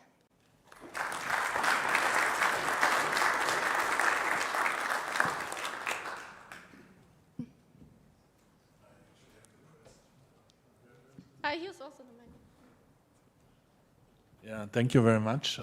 As one of the founders of the ORKG, of course, I'm very fond that you worked and analyzed our data so carefully. We are, of course, also aware we actually worked on exactly the same thing as well. There's Oliver Carras somewhere here in the audience, and in his team there's one colleague, PhD student of us, Lena, and she worked on a Croatian dashboard. But one question, of course, like retrospectively, we could have done some things a bit differently to have less of these duplications. One of the reasons is we didn't want to force people, for example, to always add documentation to the properties or to precisely select what exists already. We were rather interested in letting them create a comparison, even if there is some duplication in the properties. But the question I had is, that's why we sometimes have properties which have the same label or name, right? But which might semantically be different. Did you consider this in your approach? For example, I don't know, for example, it could be element, yeah, which can be a chemical element in chemistry, but it could also be, I don't know, the element of some mathematical formula, for example, right? So has element could be a property, and it could mean something very differently in the different domains, and that's a bit also the challenge. Is that something you tackled there? Thank you very much for the question.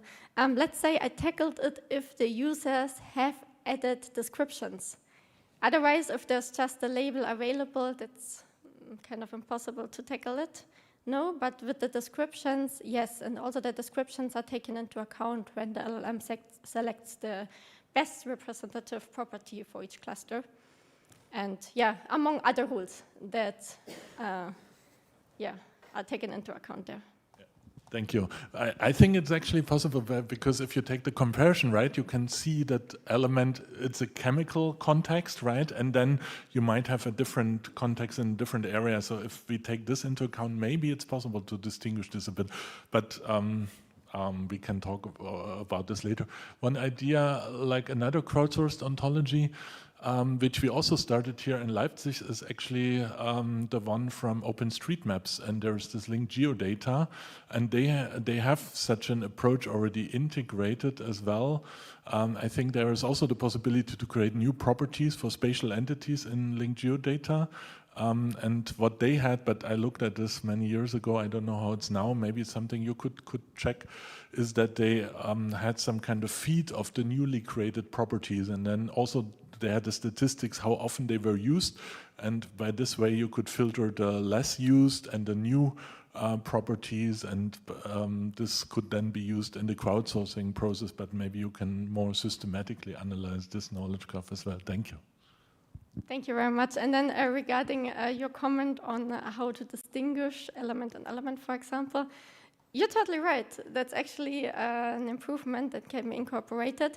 The point is, it didn't come to my mind because I just retrieved the properties without the whole triples and so on. But of course, it would make total sense to query then in these cases, maybe, or in general. Also for full triples where the properties are used, no, to then better distinguish and so on. Yeah, thank you very much for this idea. Okay, then I can continue. Thank you, first of all, for this talk. As Søren said, we are working on something quite similar with the dashboard. However, we are not focusing on the LLM use at the moment, but more from the human approach. How can we support curators? And the next step would be to integrate LLM. So I think, first of all, it would be good that we exchange further on this and collaborate at best. The other thing is, I'm not sure if I got it correctly, how hard is the merge that your LLM does? So for us, for example, we decided at some point we cannot really differentiate if it's really the same or not. And then when we have at least the indicator, because we, for example, investigate what is the subject used, what is the object used, who created it, in which discipline it was created, that we can say at least as a soft merge, this is potentially the same as, using this property to describe the connection between the two properties, but keep them still because we are not sure about it. And then on the next step would be the hard merge, really saying, okay, now we are quite sure. It was done for the same subject object. It was done by the same person in the same domain. So we do a hard merge and really fit all these ones together and only keep one of the instances. So it would be quite interesting because I'm not sure how you are really doing it. Thank you. So you're really referring to only removing duplicates that use the same subject, were created by the same person and so on, like really duplicates, like you can see it, that literally the same. So literally the same is for me the first step of my pipeline that's done without LLM, like the LLM is involved. I will come to this right now. But actually this is just coding, string matching, what I'm doing in the very first step, removing these kind of duplicates that are literally the same.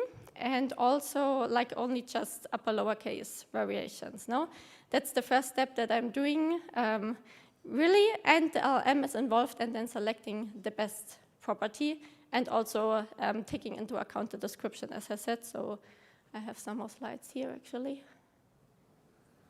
Here you can see these are like the kind of rules that I derived from the ORKG best practice rules that you can, or best practice guidelines that you can see on the website. So this is where the LLM comes in and decides which property should be kept and which ones to be deleted. So the best adhering property to everything is actually kept. Then, yeah, so this is like a very small part of my whole pipeline, and I would say, yes, I do a really much stronger deduplication in the end, because I'm looking also with the clustering into just similarities of everything. No, so, and no, that's one thing that I think should be really be improved. I'm not looking at all at subjects or any other parts of the triple. No, I'm just really focusing on the properties there. Yeah, exactly. So we also don't say all the subjects must be the same and the objects, but for example, we could then check what are the classes that are used for this property and who created it and which discipline. And this gives you an idea, should it be really deduplicated, predicate across all disciplines because they're even used in the same way? Like, I don't know, method, and we all speak about a research method. Or is it really element and element must be different? And I think this could be really quite interesting. And we are more from the human side, where you with the LLM, I think we could benefit quite well from each other. Yeah, I think the same. Thank you. Thank you. I guess we have to continue. Our next speaker, and I guess you have a lot to talk now. Søren and Sandra. Our next speaker is Lars Peter Meyer from INFI, and he's talking about large language model agents for knowledge graphs. Thank you for the introduction. My name is Lars Peter Meyer. I'm here from INFI Leipzig, working at the Competence Center for Efficient Technology Integration, and especially for the group Imagined Semantics. There we are focusing mainly on working with open data portals, knowledge graphs, main focus there, and nowadays on large language models and AI and how they can help us improving and making the work easier with the knowledge graphs. The work I'm presenting today here is not my personal effort, but a team effort, and I want to mention especially Felix Brey, sitting over there, who helped a lot with the results. When I'm talking about large language model agents, I want to first introduce what I'm talking about. The first graph here shown doesn't show an agent, but the normal chat approach you know from ChatGPT, Claude, and so on. You give some questions, some tasks, the large language model processes and returns some answer. I guess nowadays everybody knows this. A little bit more complex is a RAG approach, where the task is processed by another tool. Some additional context is fetched from some kind of database, and the original task together with some system prompt and the additional context is fed into the large language model, and then the answer is provided. But again, the problem is this tool has to find the good context to help the large language model actually. So we are still seeing this hallucination and bad answer stuff. With large language model agents, we let the large language model decide, or the agent decide, what does he need to answer the question, or more generally speaking, the agent combines the large language model with tools to query databases, to do calculations in a better way than just guessing the answer, maybe even interact with the surrounding, and then come hopefully to a better answer.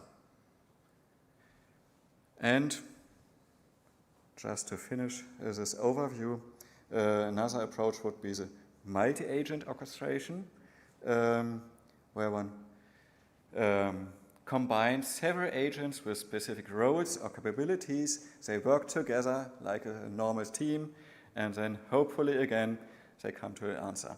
I'm focusing in my talk here on the upper right corner, the normal LLM agent. When combining this with knowledge graphs, we have actually, for all four examples here, combination with knowledge graphs.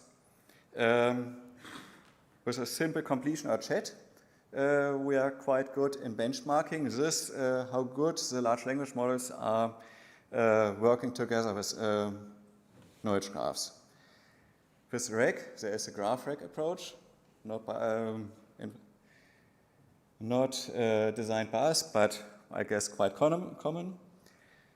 Large language models, agents, I'm talking today about, and with multi-agent orchestration, we're actually working on a tool to do this in combination with knowledge graphs, but this is ongoing work I don't want to talk about today. We actually started this agent stuff when we were invited to take part in the Text to Sparkle Challenge organized by eccenca and the AKSW group. This started last year, and there we had a lot of brainstorming. What could one do to make the challenge of translating a textual query to a Sparkle query successfully? And we tried a little bit, many different approaches, and found, when reading in the literature, the Spinach approach, which we actually generalized for the work with knowledge graphs and adopted a little bit to make it fit to this challenge, and were quite successful with it. So we learned agents can help quite good.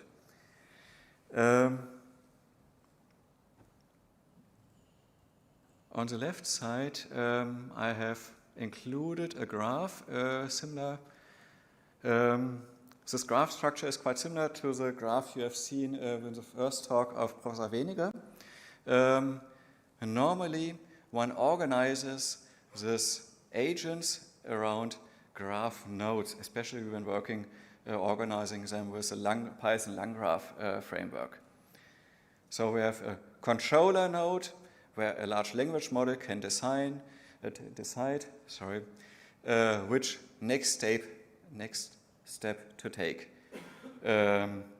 Possible steps could be searching for some entities, classes, or resources, or get some details, some descriptions on entities, or execute an actual Sparkle query and test it. This way, the large language model agent can use this understanding of the textual question, get some knowledge from the database or knowledge graph, and then check if the Sparkle query provided already fits. And often we found it's not working on first try, but the agent was possible to improve and find a better Sparkle query. And then the controller can decide if it's happy with the answer and takes a stop and summary route. To implement something like this, one needs large language models with tool call support, obviously. But a good message is we found that cheaper models are already good enough and faster with providing good answers. The drawbacks are often we found that the large language models are ignoring the rules we gave them. The answers are not always in best quality, so again, one needs to check the results and one has to spend some effort to fine-tune the details of the approach. Prompt tuning, tool tuning, and so on.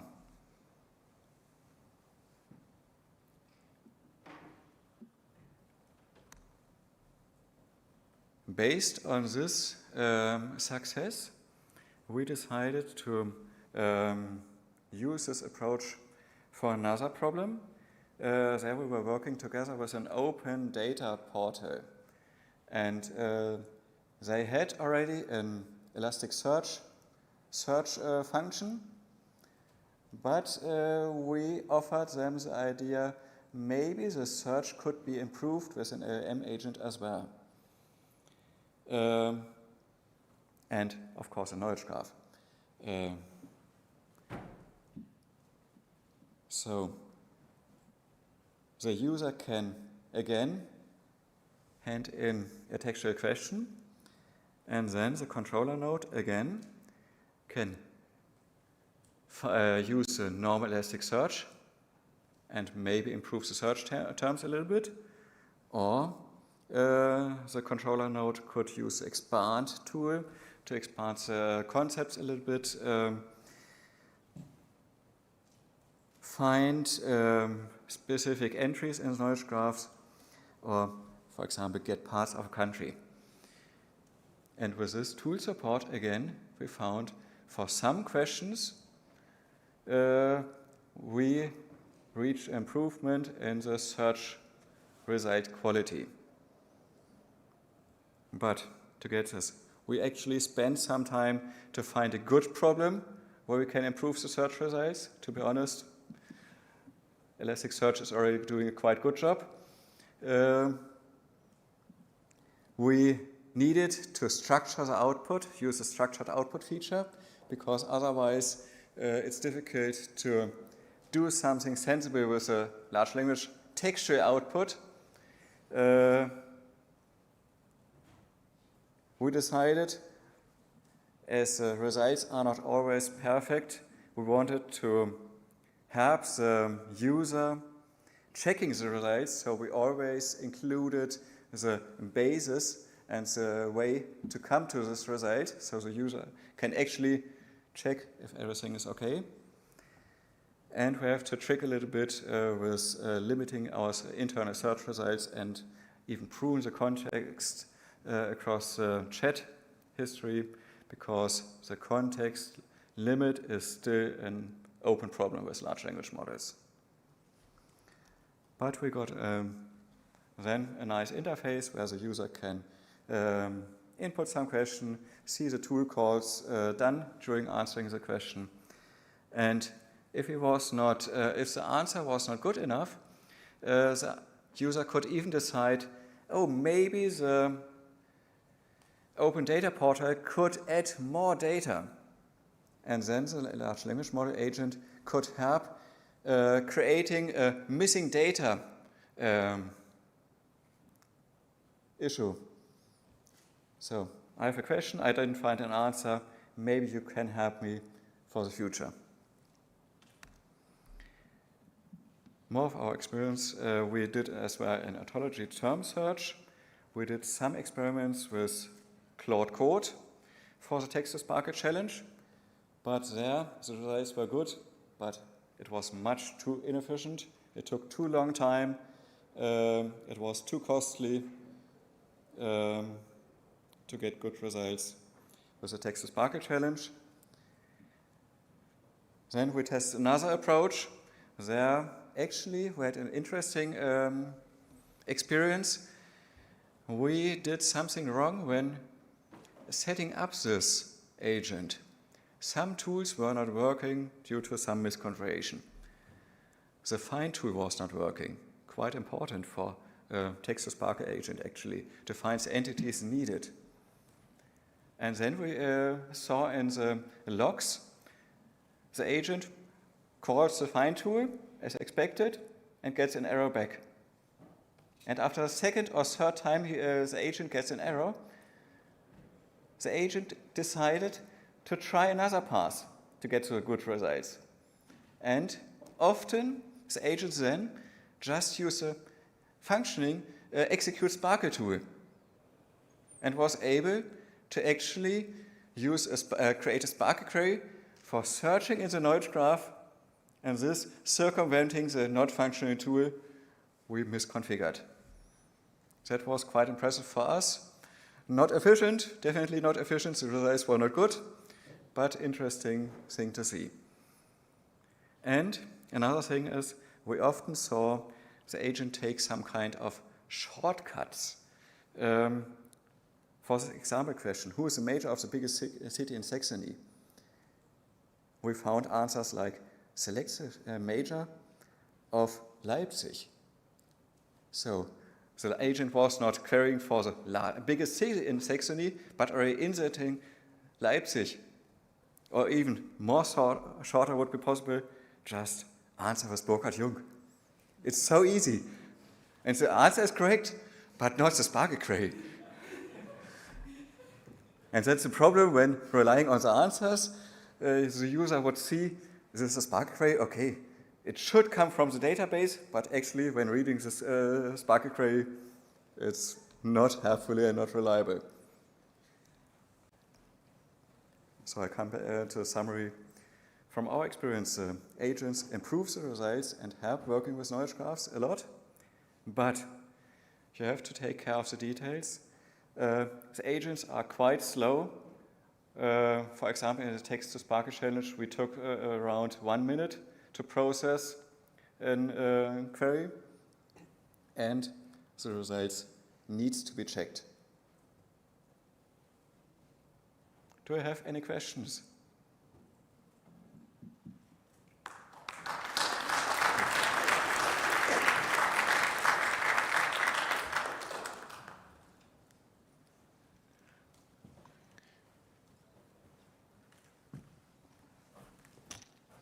Yes, I have a question. Thanks for the interesting talk.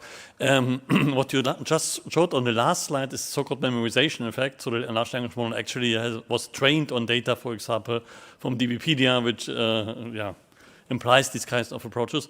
And my question is, did you check with the same approach with a private ontology, so something, or private knowledge graph, so something that was never been published and could not be seen, therefore, by the large language model before, to check if the same quality is achieved?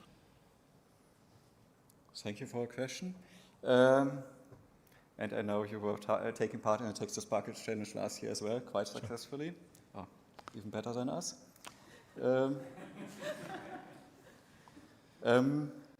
We haven't checked that, as we didn't need this for Text to Sparkle challenge actually. Yeah. But there was a corporate knowledge graph included in the challenge as well, and the results were quite okay, was my feeling about them.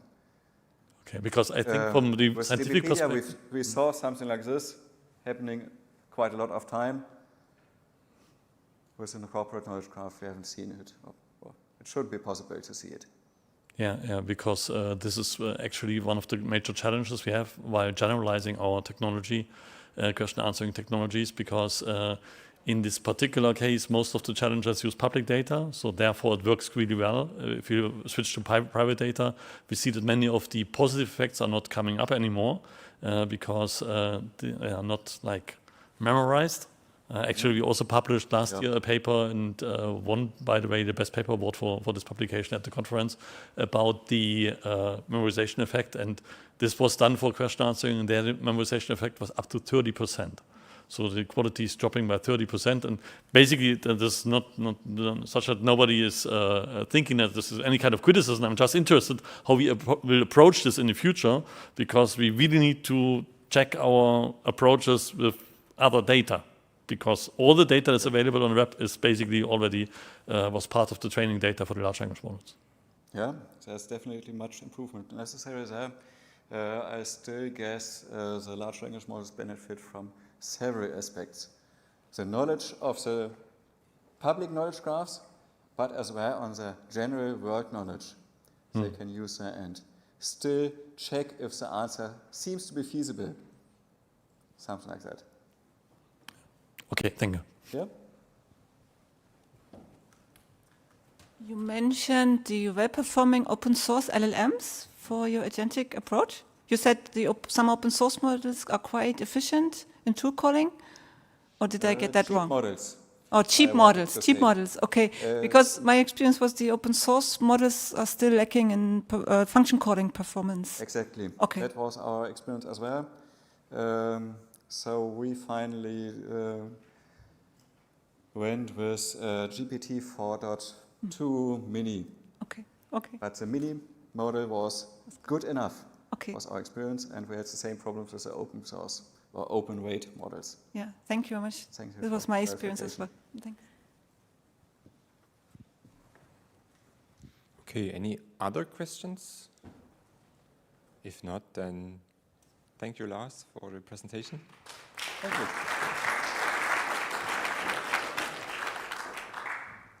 And our next speaker is Dr. Oliver Karas from the Technical Library. Technische Informationsbibliothek. Ja. Technische Informationsbibliothek in Hannover. And he will talk about Empire Compass, a neuro-symbolic dashboard for sustainable and dynamic knowledge exploration. Welcome. Yeah, thank you so much. Exactly. So, as initially mentioned, I'm the leader of the curation and community building team. So in my work, I typically work with people who have a use case for our systems, like the ORKG, which was already presented, so I don't need to explain it. And my experience was the best way to explain others' system is to have my own use case. So this, what you will see here is part of my old PhD research, a little bit empirical research in requirements engineering. So how is empirical research done there?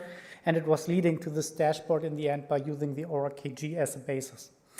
So a typical use case at ORKG is to work with literature. So most of the time people come to us, say, I want to do a literature review, I have PDFs, I want to organize it better, and I want to do analysis, and I have specific questions in mind. And yeah, most of the time, the issue is we have more and more publication, it's got frequently updated, it's difficult to track everything, and a typical way of doing it is doing a systematic literature review or mapping study or however you want to call it. And the final result in the end is most of the time a published publication, and at best somewhere a CSV file that contains this extracted information from the publications. Hopefully also in a way accessible for others to reuse and build on it, but unfortunately this is often not happening. To give you an example, one issue of literature reviews nowadays due to the rise of LLMs is that there's a significant increase in publications of non-peer-reviewed literature reviews at arXiv. And even arXiv now decided to ban non-peer-reviewed literature reviews, so you cannot publish them even there any longer. Another one is, in my domain in particular, a little bit larger, software engineering in general. There was a study and they investigated over, I think, 500 or roughly 600 literature reviews, and they only found that 12% of these 600 publications provided their underlying data. So it's a further issue. When I want to build on something, most of the time the data is not there and we have really to start from scratch again. I even investigated this for my case on empirical research and requirements engineering, also included software engineering to make it a little bit broader. I found 14 studies and I investigated in particular the last column is quite interesting, the dataset column. Only one of these 14 studies provided the underlying data, so the extracted information from the publications.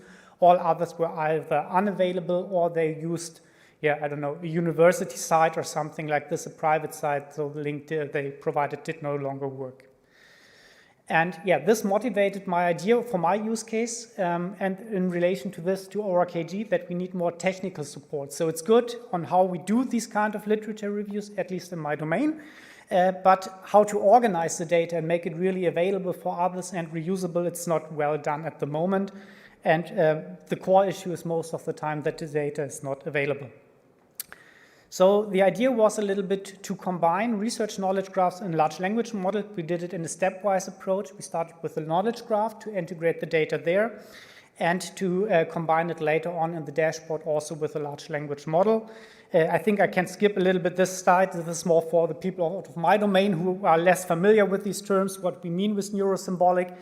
So we have a symbolic representation in ORKG. We have an LLM integrated that you can use, in particular several ones, since we use Open Router, and we combine both together. And this is the result Empire Compass that we provide now, the dashboard. The initial idea was to make our data a little bit better available. As a first step, we provided interactive Jupyter notebook hosted on my binder. So people with a strong technical background were quite well working with it. But a lot of people who have less technical experience really struggle to reuse the data. And this was then the first step, saying we would like to have such a dashboard. And during this development with my students, we came at the end, in the end to the idea it would also be good to have an LLM to further reuse the data, not only seeing what we have done, but also maybe having new ideas how to interact or use the data. And this is in the way the most typical two workflows you can do in the dashboard. I will also shortly show it live.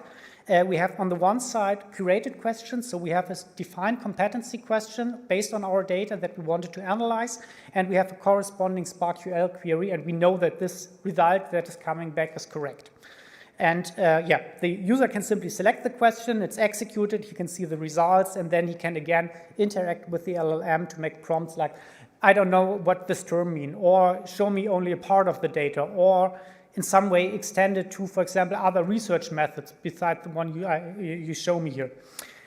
The other one is really to have a complete dynamic available approach. This is what we call custom competency questions. So anyone can ask any kind of question related to our data to the LLM, and the LLM then tries to come up with a query, execute it, get a result, show it, and here even in the analysis part, we support the user already because he can either decide to manually intervene at any of the steps that we provide and refine what comes out, or he can prompt again the LLM when he's lacking the knowledge and the expertise, for example, in SparkQL, or at some point we even generate some JavaScript code which is then visualized. When he cannot read or write it, he can still at least say the LLM what he would like to change. How is it working? So it's, as said, a neuro-symbolic approach. We have two layers. We have a symbolic layer. This is in the end our ORKG, you can say, where we execute the SparkQL query on, we retrieve the data, we show it, and then based on this context on the left side for the curated questions, you can interact with the LLM, but you cannot leave in this way the context easily. So it's not fetching further data directly at the moment. This is something we would like to support also in the future. For the right part, so for me, for the right part, for you, I think for the, also for the dynamic questions, it's quite similar, but here we have more interaction with the LLM. So the LLM, first of all, needs to generate a query. It's also done in an iterative process to have a further refinement and improvement, because we also experience this issue that the first try often does not really solve or provides a valid query. Once the data is there, the LLM starts to interpret it by providing explanations on what kind of data he fetched, why he fetched it, why this is important, how he analyzed it, and he also provides then in the end a visualization of the data that you can then again explore and either manually refine it based on the knowledge that you have, or for example you want to revise simply the text that it does not sound like an LLM text, for example, but you can also prompt it at any place. Currently, our dashboard contains two use cases. On the one side is what I call KG Empire, so it's a knowledge graph really about empirical research in RE at a specific conference. Here we have 16 curated questions of over 770 papers. All this information was manually extracted from the papers. This is why data quality is here quite important for me, and we don't allow directly users to enter new data. This is a point I will also come up in a minute. The other one is NLP4E, so it's natural language processing for requirements engineering. Here are typical application cases. I have a specification that I want to define the requirements inside, for example, for my software product or things like this. And here we have also 10 curated questions and a set of 50 papers, which were also manually curated, so we are also sure about the data inside this data set. And now I want to shortly switch to my browser. This is not the browser, sorry, this one. So Empire Compass, it's a live service that we provide at TIB. You can directly access it. It's not completely free in a way because we have at least an account system, so you must create an account to use the LLM features that we have some kind of cost control. But with this, you can then explore it. It's also described in more detail. But what I wanted to show you is an example where I was even by myself astonished what my LLM found in my data, where I was even not aware of it by myself. One question that we have for the defined, the curated questions is how often are which empirical methods used in the 770 papers? And this was then the result on a higher level of empirical methods. And for example, you can see roughly 12% of the papers, I think 116 papers report secondary research. So in some way, a literature review or using some kind of data set for analysis. Another curated question was, how is the provision of data? So that people share their data in their publications, at least, for example, by providing a URL saying, here is the data set, or here's the software, or here are the supplementary materials have evolved. And you can see from the early 90s where it was really zero, so none of these papers included. I think it's per year roughly 20 on average for the conferences. No one shared the data and it decreased significantly. And based on this, for my presentation at the conference where we showed the dashboard at the first time this year, I got the idea how many secondary research papers, so for example, literature reviews, shared their data based on my experience that a lot of people did not share their data in my domain. And here we use the dynamic question feature. I already executed everything so that we save a little bit of time. You can simply enter the data, the question, hit run, and then what it's done, it generates a query. It also adds comments to better explain what was really part of the query and why it is included. Then it starts to make our general explanations that we have. So why is this question important for the community? What is required for the data analysis? How is the data analysis done? And then this is the result. My expectation was really to have only a bar chart of red bars saying these are the numbers of papers that shared their data and are secondary research method using. What the LLM did, and this was quite surprising for me, it even counted the unique URLs per paper. And I did not expect it because I was even not aware of it in my data. In 2020 and 2025, there were 2 papers using the same data set.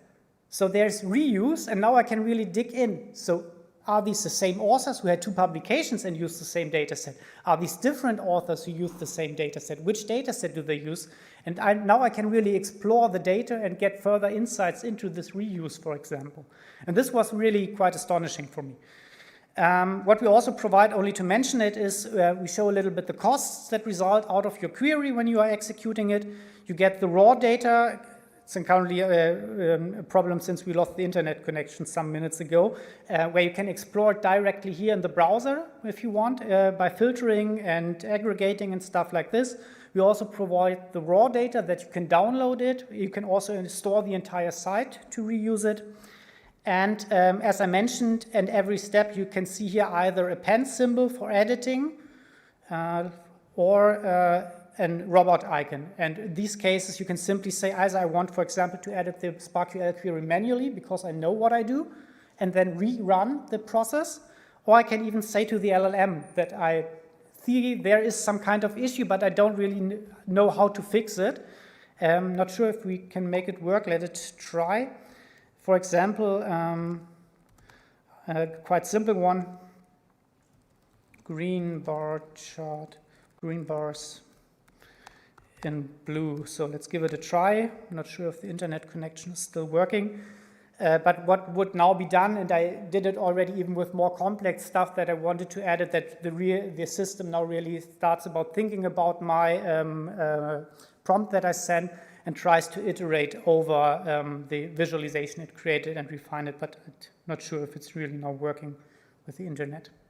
Maybe we give it a moment, come back later so I can finalize the presentation. So what is the current status and future work of this dashboard? I think here for in general it shows how well data, knowledge graphs and LLMs can be combined. We want now to really see how people use it to explore the data as a first step, as a shorter study. And the next step, we want to see with custom questions, how good are we at synthesis, so coming up to a result that really helps the people answering their question. And in the future, what we want to have is a large collection of dynamic questions where we can really see how well is the system now working when it's got a lot of unknown questions that were not really included at the moment in our curated set to come up with a good result. For the future also, as I mentioned it shortly, currently this dashboard is only defined for consumption, so people can come here and explore the data and also store it and download it and reuse it in some way, but they cannot contribute. And this is something that we want to do at our curation team at the next step.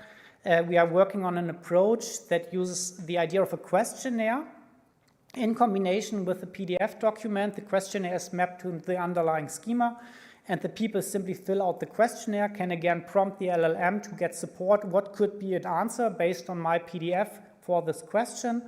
And then once it's done, they can submit their idea. Our curator can cross-check the data. And once he confirms it, it's added to our knowledge graph directly. And with this, we hope to come up to this loop really that the people can use the data, can extend it with new publications, and then we can easier progress the development overall. Yeah, and with this, I hope that it becomes a little bit clearer that with these kind of ideas of using knowledge graphs in unification with LLMs, we can come up to a better approach that it helps even humans and machines to really effectively collaborate to come up with this goal of having a sustainable literature review so that we don't really start again and again from scratch. Thank you.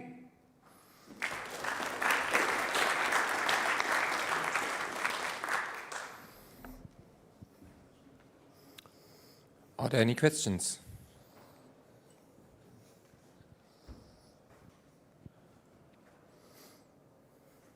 No? Okay, then thank you, Oliver, very much for the presentation. We are a little bit early in the lunch break, and then at 1:30 I see you to the next session.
va.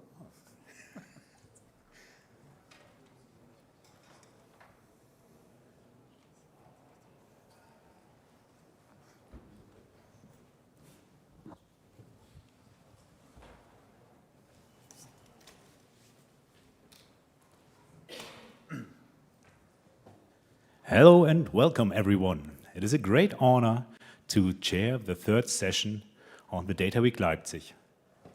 Right now we are leaving academia and joining the industrial use cases on knowledge graphs. And I would like to welcome our first speaker, Terry Patrier, to the stage. A big round of applause. He's coming.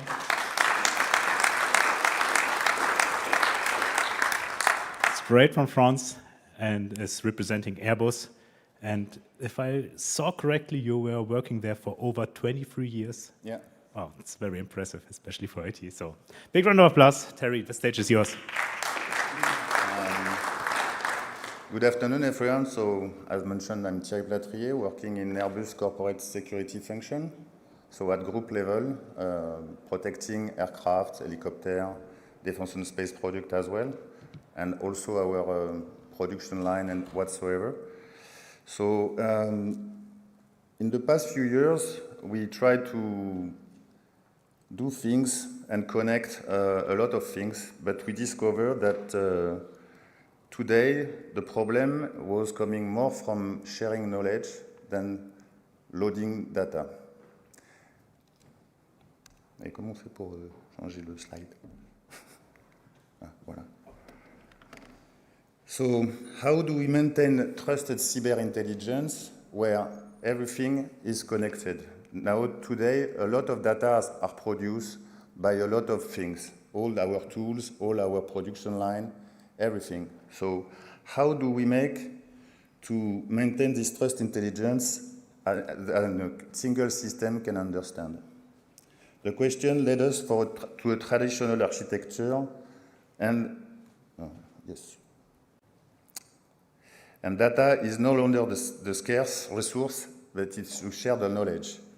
That's the reason why we understood that data is cheap, but knowledge and coherence is priceless.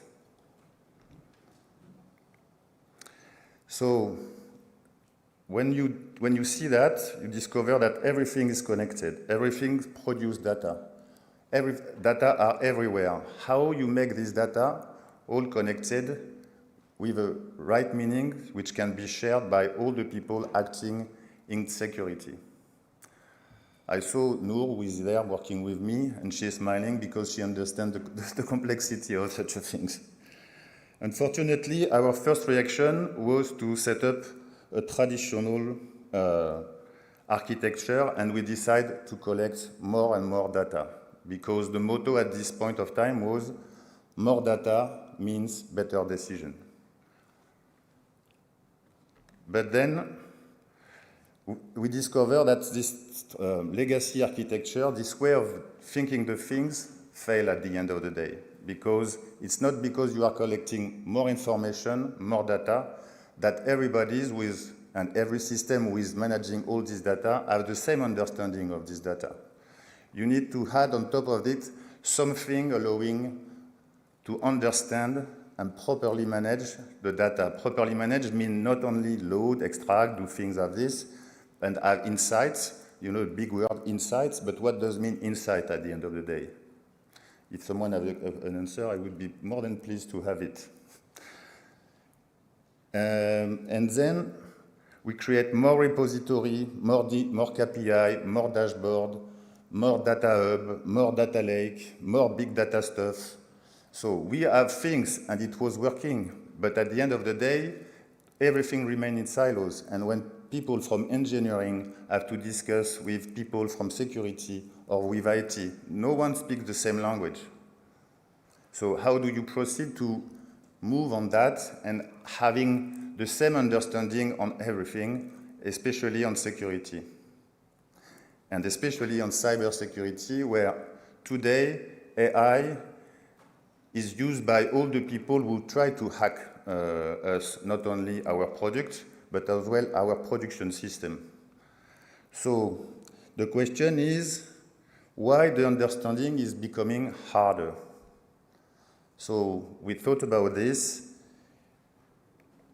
and we decided to create the Watchtower, the product I'm in charge of, the release 1.20 now, and it was based on property graph. And at this stage, it was working fine. So we have a nice GPS, but at the end of the day, the GPS was not able to grow as the same space as the data we are collecting and the field we have to protect.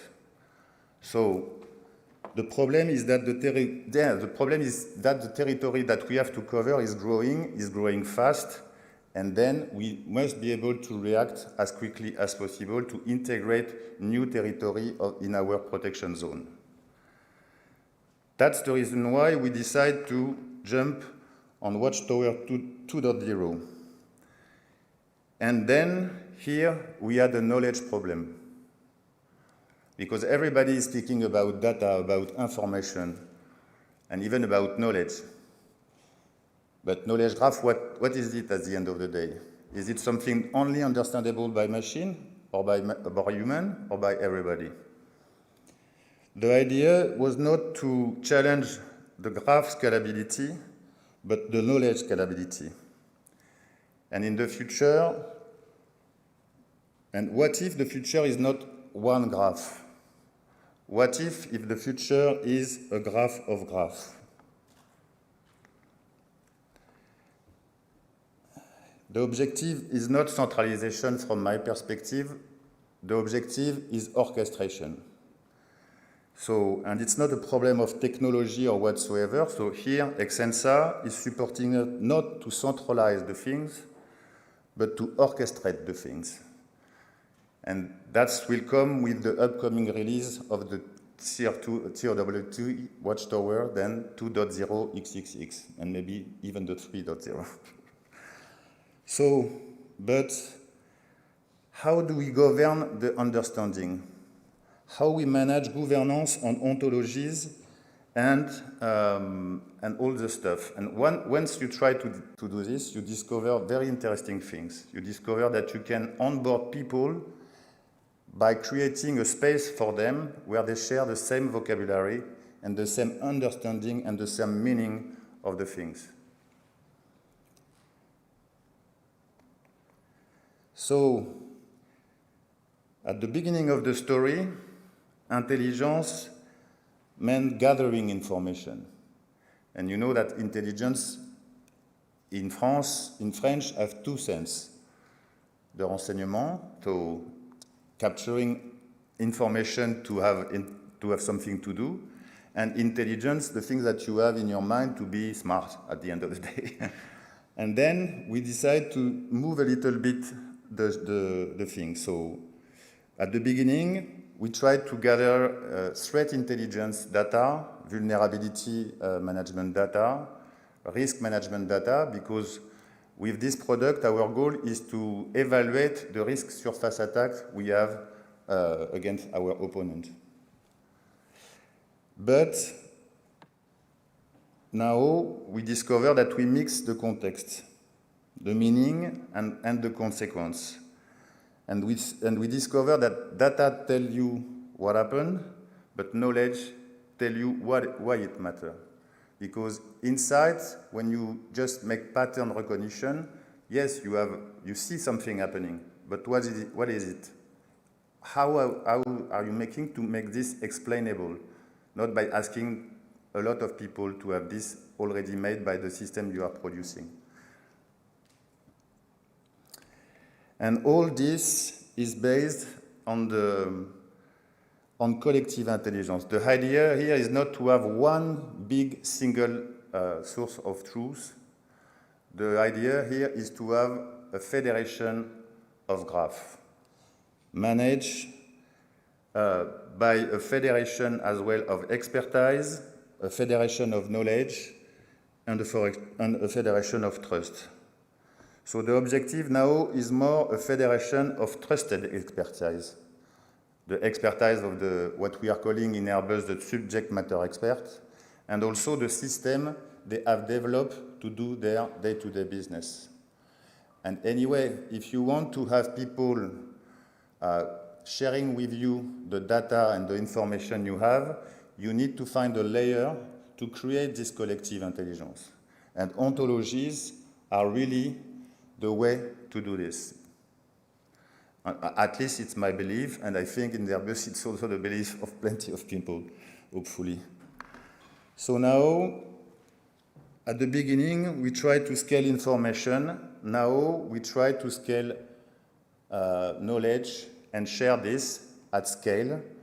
And doing this is quite a journey, quite a difficult journey. I started on this 5 years ago, and I'm trying now to deploy at scale neuro-symbolic AI approach, which will help to aggregate the people around one idea that if you want to follow these 7 verbs that we have in security, identify, protect, detect, response, recover, and govern, you need to align and to merge all the knowledge of all these people acting on all these verbs. So when meaning is connected, intelligence becomes scalable. And when intelligence becomes scalable, at the end of the day, trust can become as well scalable. Because here, the main point is that what you produce have to be trusted. It has been mentioned by Claude and by Marcel and Nour, this morning. And this is also a way to make that your AI is trusted by the people where you will deploy your AI. Otherwise, people will always ask you the same question. Where is the warranty that if I ask the question by changing only 2 words but with the same meaning, the system will answer me the same answer that I need to have to do my job? And this is based by sharing the knowledge, having this onboarded for everybody, and that there is no doubt that the vocabulary used by everybody is the same and understood at the same level. And that's it. I finished.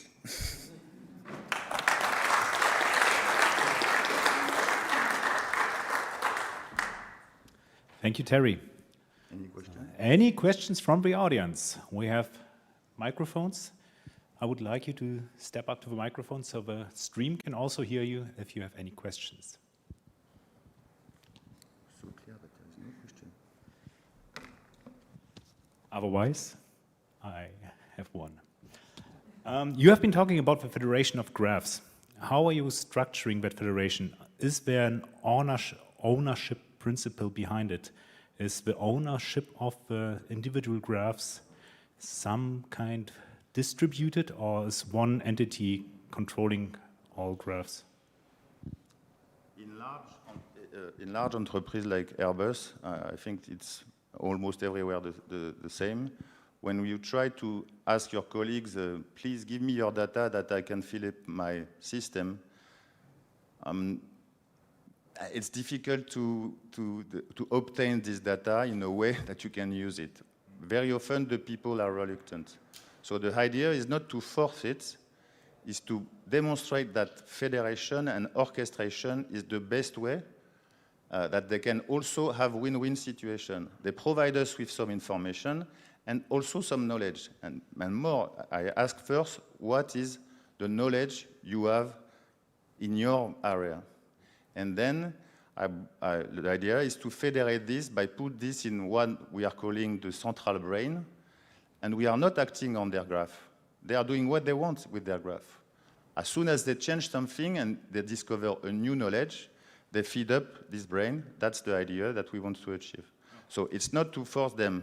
You know, in former time, we were speaking about BI. Most of you do remember this, I guess. And it was very often the case that you have one single big data warehouse somewhere collecting all the data from finance, HR, procurement, engineering, manufacturing. And when you want to upgrade your system because you need to apply a patch or whatsoever, find the good moment that everybody will agree that you can stop the system.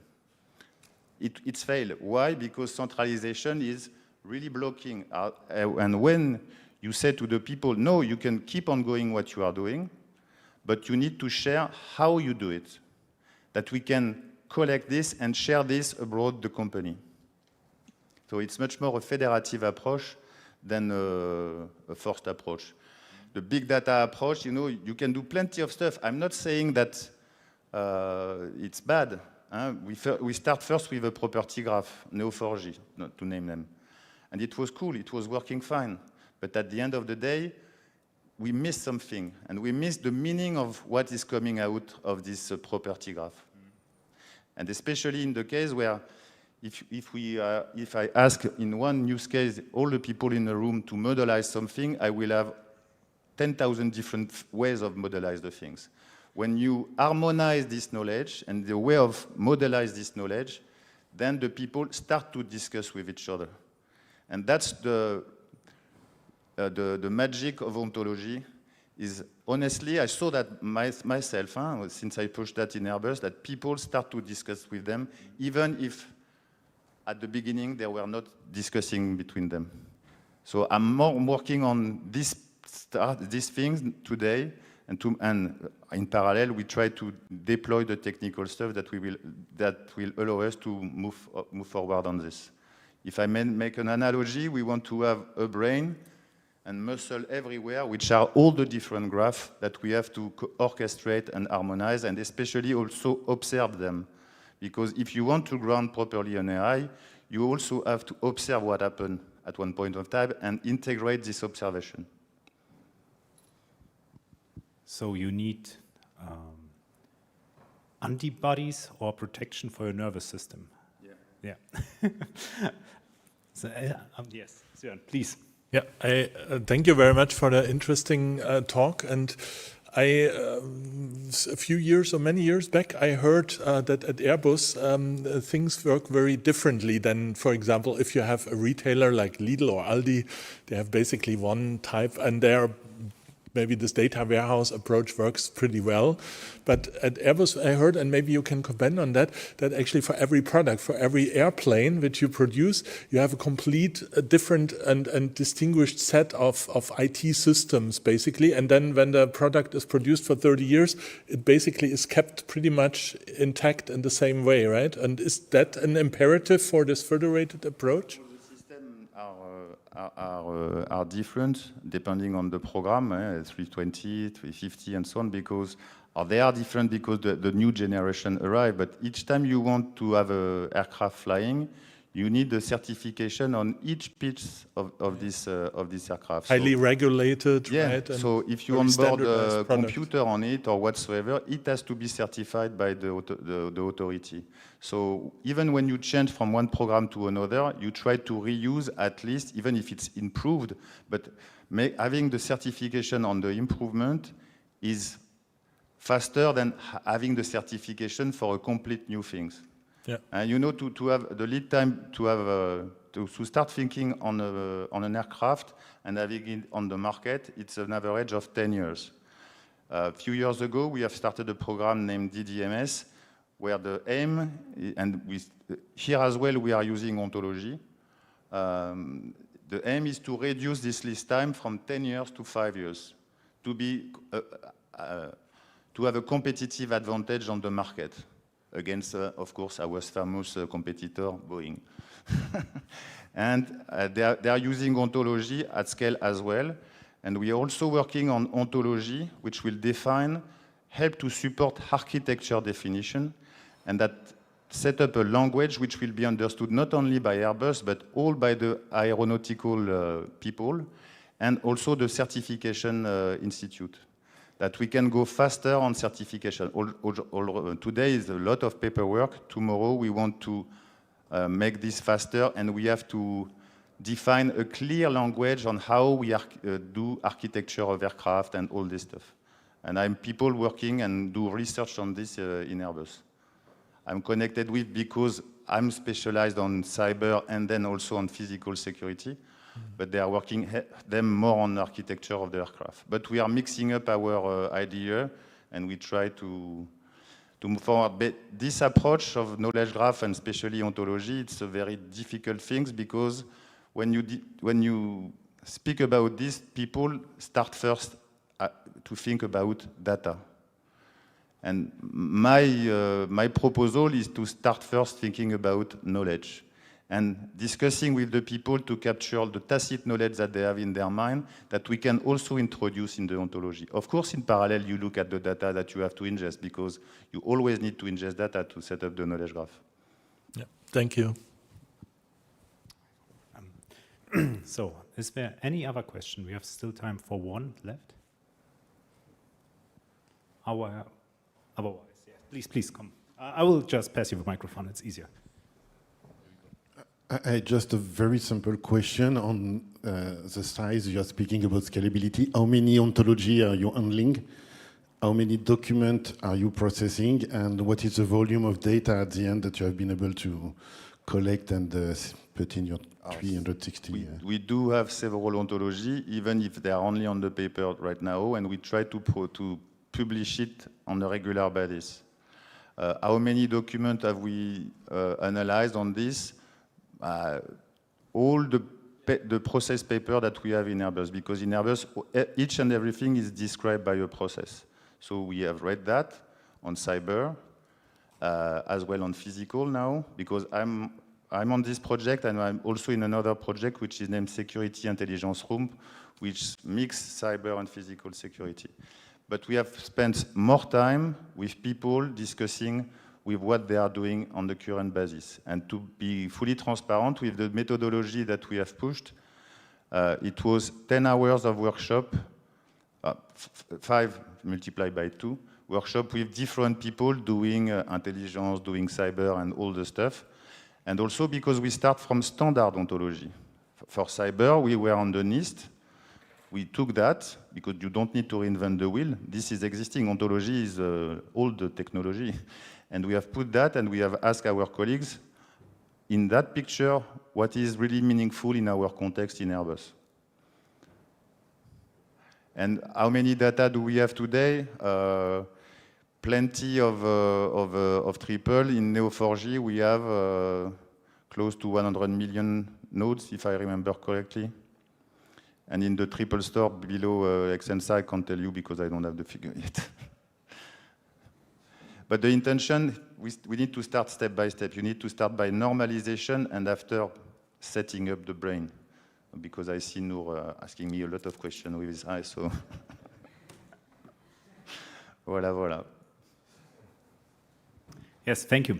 Big round of applause. Harry, Patrick, thank you. From the west side to the east side, we are traveling from France to Vienna. And now I'm welcoming to the stage Herbert Wein and Stefan Sommer from Verbund AG.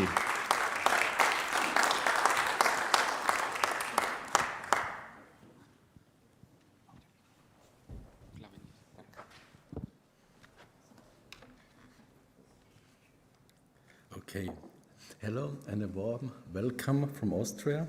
We are not only from Vienna, we came near Salzburg, but this a little bit later. Today we want to show you a very important project for us. This is a complete new way how we will operate in future our power plants. A little bit of it is already implemented, but we are in the middle of this project.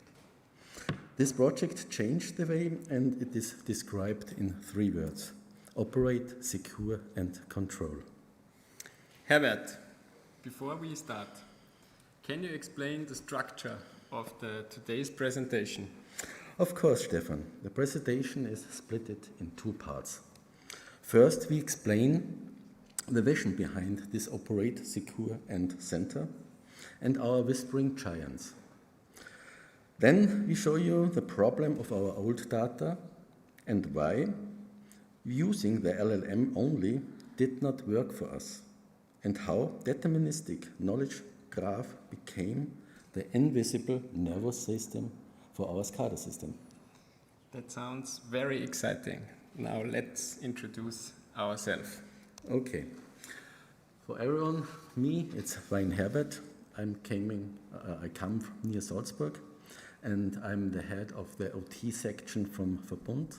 This means I am also the I have to run all those systems, including a standby team. I have a team of 15 persons that we run over our complete system. We will explain a little bit later. And I also responsible for the strategy sides of our OT projects. Stefan, he is my technical expert, and he's also in the middle of our problem of data conversion. You will hear after in detail, but we did not do this alone. And big secret, we did it with eccenca. We worked together with eccenca to the semantic data architecture and agile data engineering. Only for short, everyone is familiar with the abbreviation SCADA. It means supervisory data and acquisition. In the presentation, we often use the term whispering giants. What does they mean? Yes, these are our power plants. We have two types of power plants. The run-of-river power plants, which are continuously producing energy over the time, and what is very important, CO2 free. And we have these power plants high in the mountains, our storage power plants, and we also have pump storage power plants. And these power plants are very important because they store the millions of cubic meters of water which can produce energy in seconds. And when wind and solar power is not available, we can start all those machines. They are very important for the energy transition, so our giants, we built over decades, and now our problem is starting. We find in our power plants so many solutions for the same problem with the maximum of difference that it is incompatible. Okay, thank you. To understand the size of this task, how important is Verbund Hydro in Europe? So we are one of the biggest hydropower producers. We operate 113 hydropower plants and 28 dams. And our system helps to keep the European power plants stable. So to be prepared, what we realized is it's not enough to control this out of regional 8 control rooms. And this needed start our new project. Yes. And what was the main vision? So the goal of the operation for Operation Secure Center is a full centralization, a standardization, and a modernization. So the target was to combine 8 separate SCADA systems into one central, high available, and geographical redundant system. It's one central system for all our power plants. That sounds modern, but you say our power plants have a long history. How did the control room technology develop over time? Okay, in the 1940s, power plants were controlled by big analog walls, control walls called mosaic. And now our problem begins. The history, it started with different displays, also different systems behind. So from tube to flat screen and so on. The system behind changed, the incompatibility growed, and the next problem is we had 8 systems, complete different architectures, and so we have a complete language for each system. So every system is speaking a totally own language which is not compatible to the other one. It's a real Babylon. If we centralize everything, how much data we are talking about? At the moment we are talking about, and this is growing, 307,000 raw signal, and behind these raw signals we have 9,000 existing process images. So the goal was to move all those information in one SCADA system with a unified data model. But you can remember I said high availability, and this means for us in 1 year it's allowed to be 8 minutes. The main system is not online or not available. And only for that case, for this 8 minutes, we have to build up a complete second SCADA system. And this second SCADA system is permanently running as backup. And for this also we need a different operating system, different hardware, different network, and this over Austria and south of Germany. So this is other challenge, but you see it is necessary for that reason.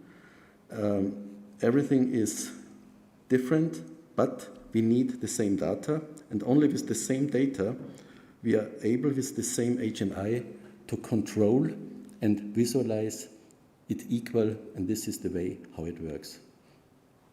Okay, that is a lot of data. And what did the operator actually see on the screen? It was a normal challenge. So we created a high performance HMI for operators. We also call it high HMI OPX, based on stressless operation-centered design. So we removed overloaded colorful graphics to make sure important alarms be realized easily.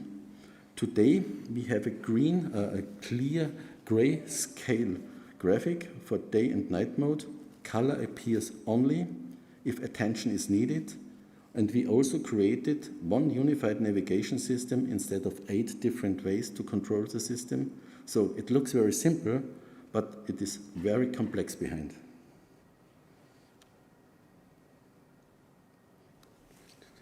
Okay, thanks, Stefan. Can you tell me why are storage plans so especially difficult? Thank you for the question, Herbert. Storage power plants are extremely complex.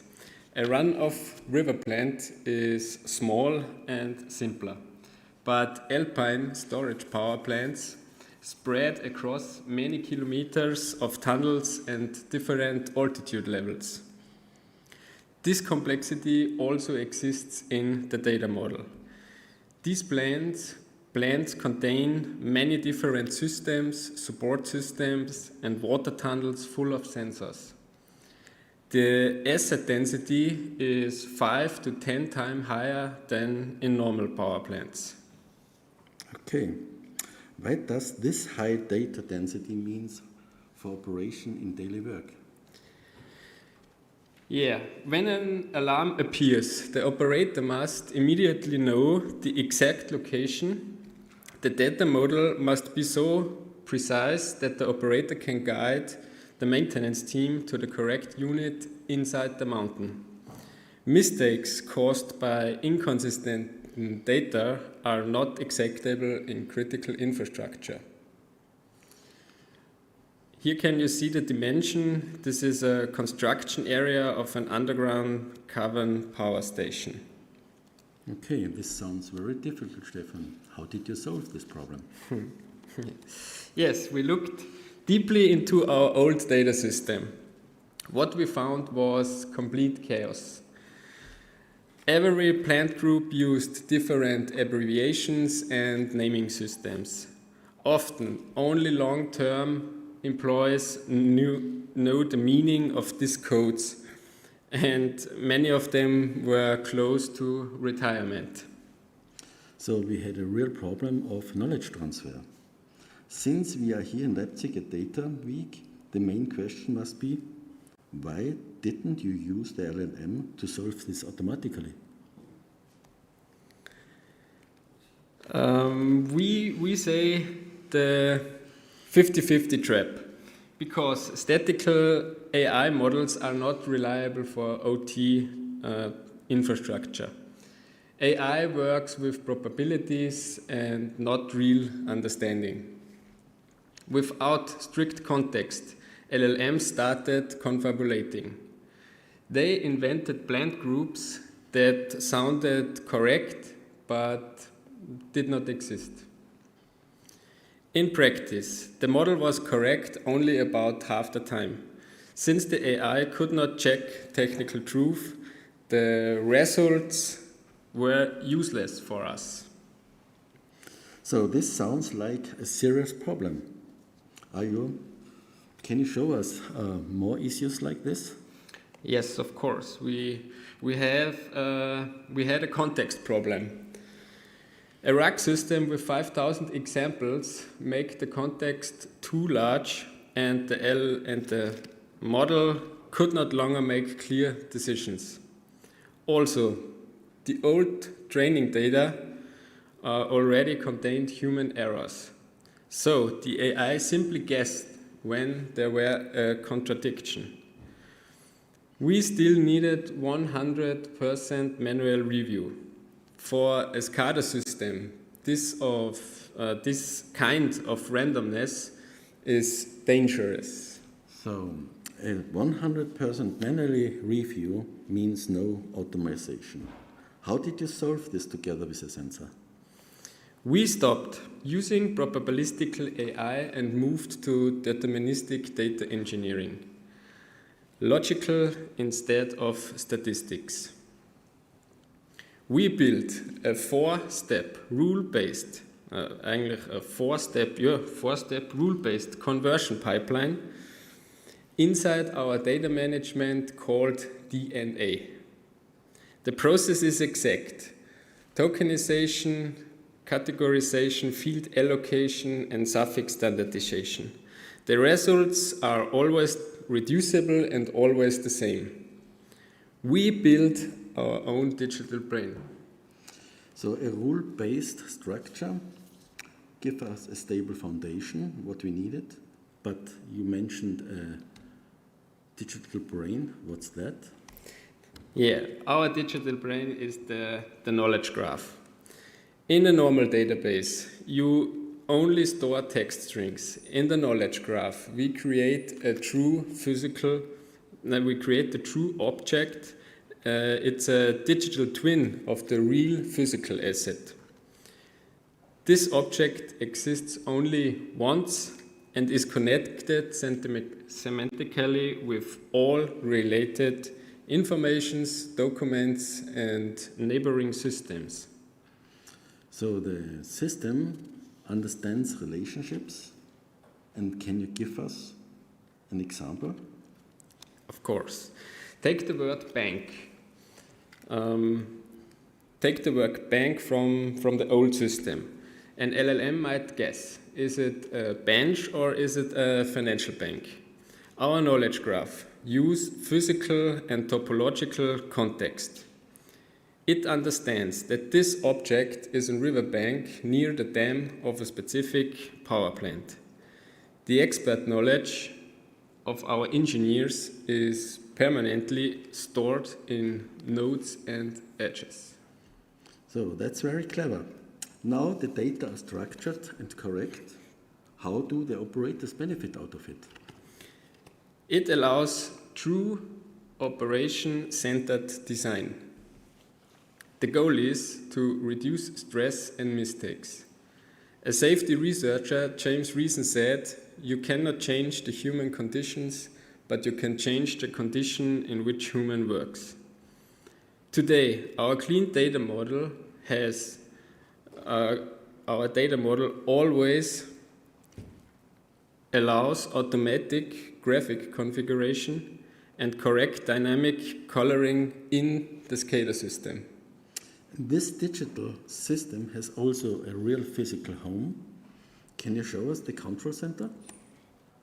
The OSC is both technological and architecturally impressive. The large monitor wall and the ergonomic design work together perfectly.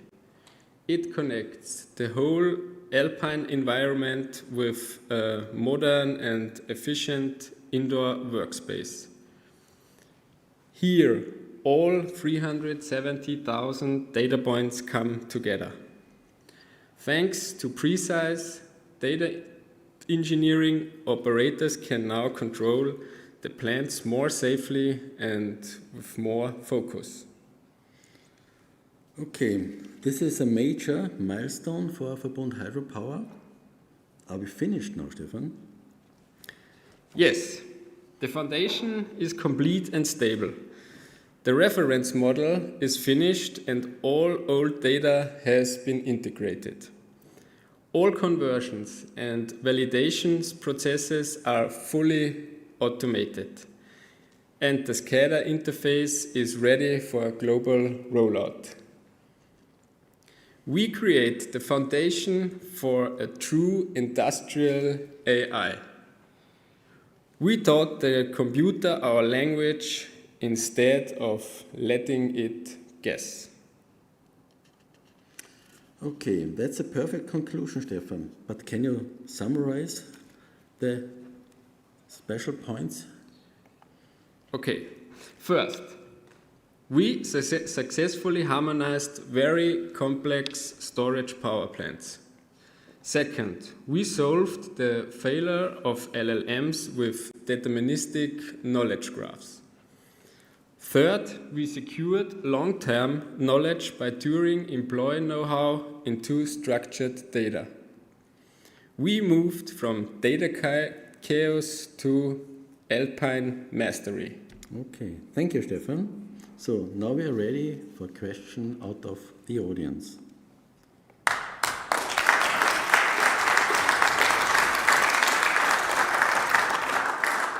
Thank you for a talk. So, yes, we already have the first question. Excellent, I don't have to say anything. Go on. Thank you, guys. Can you show us an example of how you harmonize the data? And yes. Can you just quickly explain, because the expression mentioned a few times, HMI, what do you mean by it? Okay, can we start with the example? Here is the example.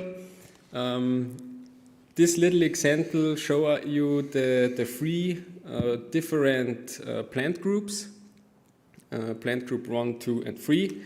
And this 3 means always the same. And the different is only the location. And here can you see in the LLM. This is the LLM output, and here can you see that it's very unstructured, and the goal is with the knowledge graph is this output.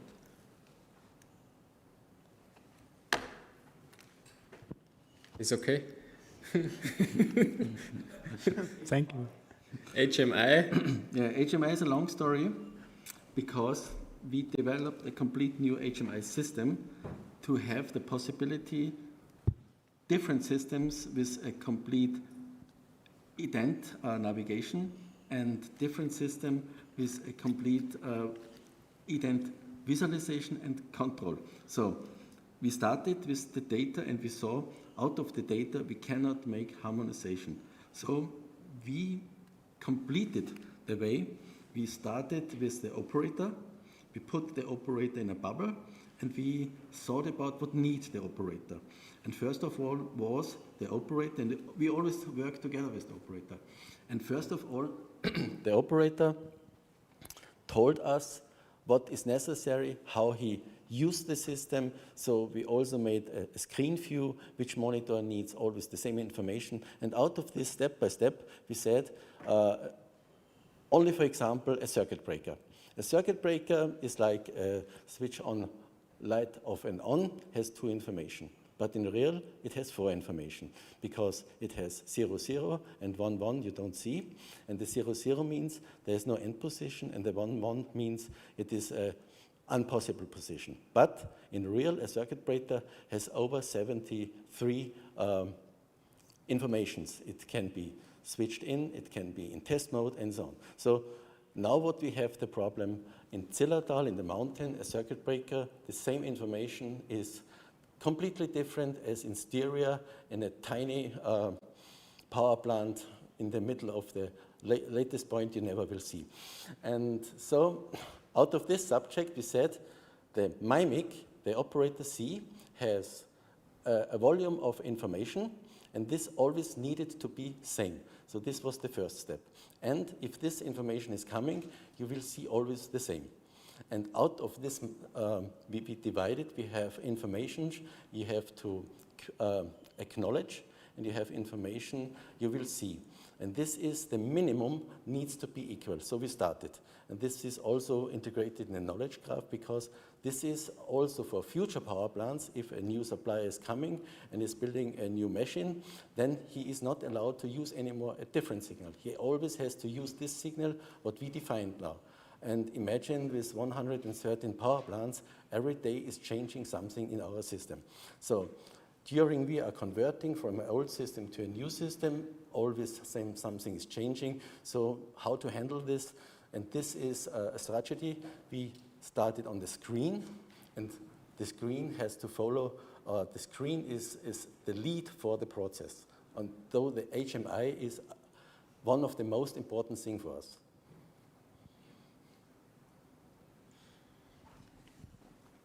Yes. Thank you. A big round of applause for Herbert Wein and Stefan Sommerhör. Finally, I would like to say thank you to Stefan Götz und Peter Freitag und Lopfe Dominik for the great work. Thank you. Thank you.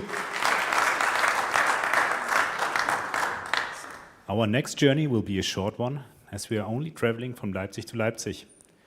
Our next speaker will be Felix Brey. He's coming right up from the Institute of Applied Informatics. Thank you. And he will be presenting about proactive supply chain security. Exactly. Yes. All right. The stage is yours. Okay. Applaus. Yeah.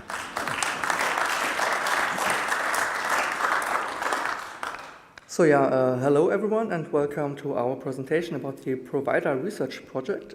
Standing next to me is Michael Bödecker from IAK Agrar Consulting. I am Felix Brey from Infi, and yeah, we have the honor today to introduce you to this project. As you can see, the goal of Provider is to establish proactive security of supply through dynamic simulation with self-learning LLM agents. That is quite a lot, and I will get into what all this means in a minute, but first let me give you some metadata about this project. The project is funded by the German Federal Ministry of Research, Technology and Space, or BMFTR. The total funding volume is about 4.1 million euros, and we have 3 years to accomplish our goals. As you can see, the project has only just started in January this year, so we are still at the very beginning. Move the mouse away. Okay. We have a very high-profile consortium here with Office in the lead, who are experts on agent-based resilience learning. We also have the University of Technology in Chemnitz, who have a lot of expertise on data technologies. The Leuphana University will provide their knowledge on explainable AI, and we from Infi know a thing or two about knowledge graph technologies. On the industry side, we have IAK Agrar Consulting, who are a globally operating agricultural consulting agency. I hope that was correct. That's correct. Perfect. And Data, who are one of Germany's largest providers for IT services and software. And I also want to mention ImpliSense here, who are really top-notch data scientists, because although they are not part of the consortium, they are a really valuable contributor to this project. So, yeah, with that out of the way, what is the challenge? As you all know, global supply chains are heavily intertwined, and what makes them quite tricky is that the connection between an event and its consequences is largely invisible to the people who ultimately have to deal with them. There is really a butterfly effect at play here. A seemingly small disturbance in a producing country has an outstanding effect on consumers in a totally different part of the world. Let me walk you through a small example to show what I mean. Let's say there is a heavy storm in Brazil. Brazil, as you know, is one of the largest producers and exporters of soy in the world.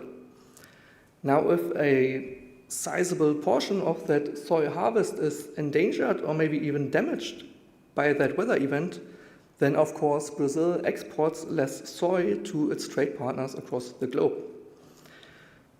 Farms here in Europe that rely on soy-based animal feed will notice that the supply is getting scarce and the prices for this animal feed is rising. So to compensate that, they in turn have to increase the prices for the goods that they produce, like milk, meat, and so on. And what the end consumer ultimately notices is that when they do their grocery shopping, their bill has gone up. And there is really no intuitive way for them to connect this increase to a weather event that happened in a completely different part of the world, thousands of kilometers away, weeks or even months prior. And this indirect connection is a genuine blind spot in how we think about supply chain security. The critical infrastructure, what we call Kritis here in Germany, is already very well monitored, but the broader civil supply infrastructure is not. And it's also poorly understood in terms of its systemic vulnerabilities. And this is exactly the gap that Provider is trying to close. So how do we do that? The core of the Provider solution consists of agent-based simulations and adversarial resilience learning.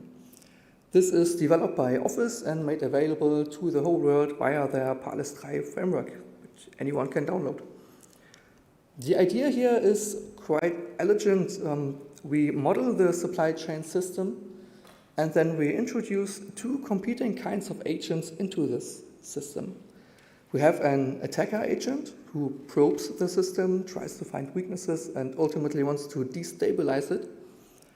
And we have a defender agent who tries to find mitigations and make the system more stable.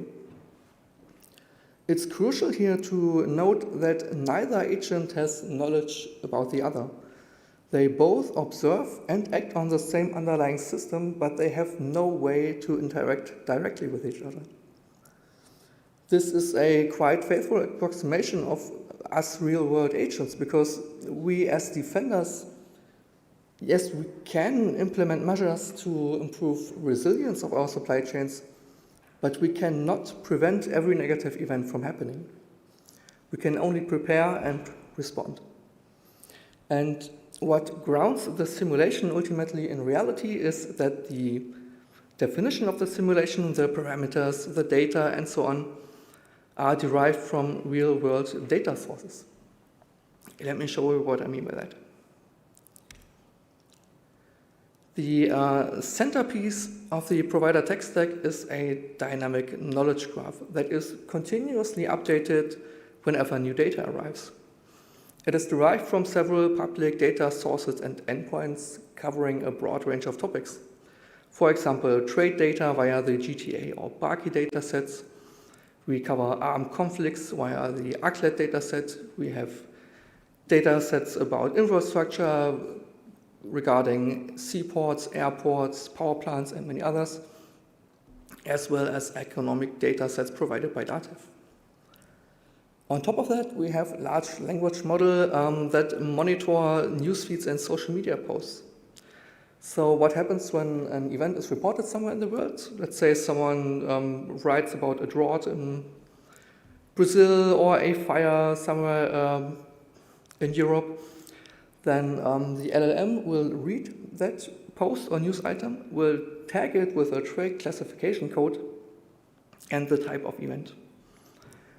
And what happens then is that we pull the relevant portion from the knowledge graph, so the slice of the world that is relevant to this event.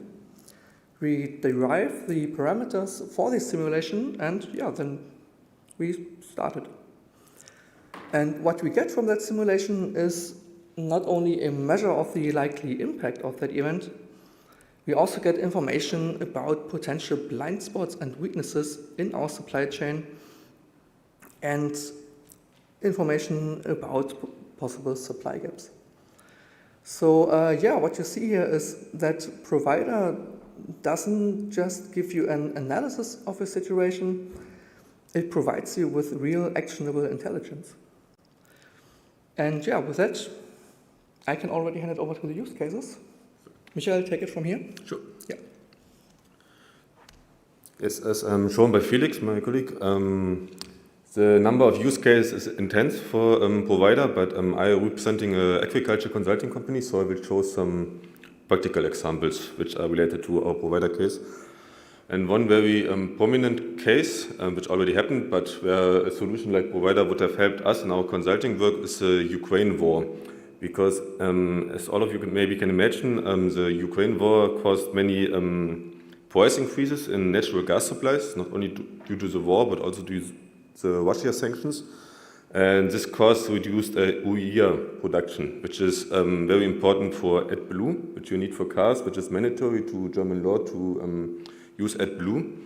And for our clients, agricultural farmers in Germany, they were not able to drive tractors, for example, which caused for the agricultural machinery, which are very intense on AdBlue. So this caused some massive supply chain disruption, and also with LKWs and tractors. And so a solution like Provider you could have implemented, because a solution would have said 4 weeks before, maybe in best case, AdBlue there will be a shortage, and you maybe should buy beforehand. So this is one example, and another one example, very current one, unfortunately, is the Iran war with the Strait of Hormuz, where the also caused rising oil prices, and which is also causing higher production and import costs for fertilizer, feed, and food prices. And these are like two examples which are always very prominent, because situations like war and sanctions always rely on social media posts and text messages. So this is one solution we can use, Provider. But of course also agriculture is heavily dependent on the weather. So droughts also can cause massive supply chain disruptions. And also especially export bans and trade restrictions, where the US is a very prominent example. If new tariffs or sanctions are announced, this can also cause new problems. So Provider as an early warning system can help us a lot, not only for our clients like agricultural farmers, but also for policymakers to know, okay, how we have to react in the future.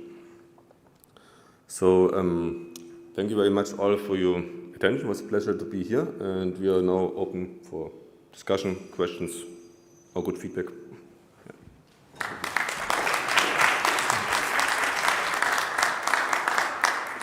Yes, thank you. The mics are open, so if there are any questions from the audience, please step in front of the mic, or I will come directly to you, whatever suits you best. Yes, it's already moving. Hi, is this whole system just for finding these weaknesses, or also can it like find ways to prevent it? Like, for example, not just like rely on Brazil as a like exporter, but like maybe find like other ways where to import soy, for example. Yes, this is the goal of the agent-based resilience learning, because you, as I said, you model the supply chain, and then an attacker comes and tries to kick it and punch it until it falls down. And the defender has different tools that it can implement and make suggestions like, okay, if one country fails to produce a certain good, then try importing it from another country. And then it can give you hints. But ultimately, the quality of those hints depends on the quality of the parameters. And this is why the knowledge graph is so important, because the agent has to know if one provider for a certain good fails, which are realistically available. Okay. Is it also only finding like supply chain solutions, or like solutions like, for example, regulations that you can maybe like find, for example, putting like a heavier text on, for example, meat production, so people are more into like plant-based alternatives? Is that also possible, or just supply chain? As far as I am aware of, the last option is not something that we consider. Okay. Thank you. Thank you. Good night. Any further questions? Yes. Good night. Thank you. Thank you for presentation. For find any information, you scrap dark web? Because for have the knowledge of weaknesses and the new problem of supply chain, it's a very large topic. How you get information? So, I didn't understand the full question. Could you please repeat it? how you in your if you come back in your graph in the middle, this one provider core on the Argent simulation ARL, and how you get all information for so large a topic. You scrap the dark web. Yeah, exactly. There are several data sources that we can use. These data sources cover things like who traded which good with what other country and which ship has moved from where to where. And this information about goods that are being exchanged and trade routes and so on, and which armed conflicts happen, for example, which power plants are situated where. This is derived from this knowledge graph, and this is publicly available data that is then used for this simulation. But to add to this, a focus also is on social media posts and news articles, so which is like also quite new to other approaches. So which also very recent information.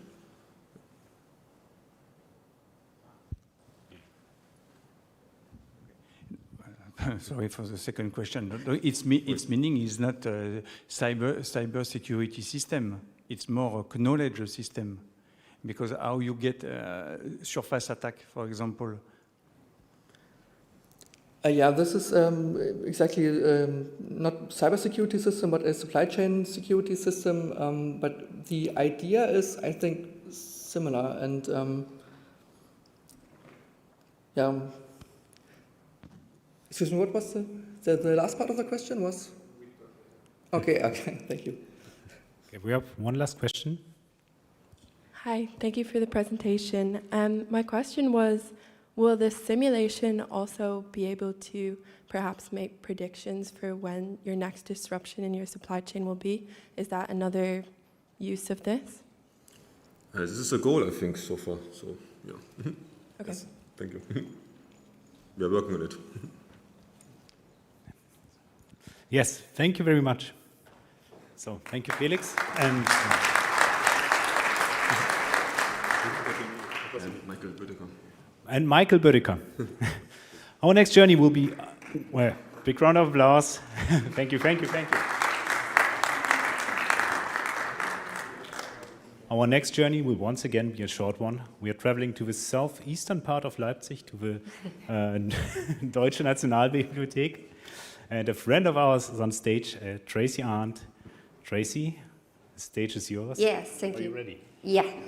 Big switch now. We are coming back to cultural data, and we're moving from the industrial data for some minutes. So my name is Tracy Arndt. I'm from the German National Library, and I'm delighted to be presenting at LSWT again after 5 years.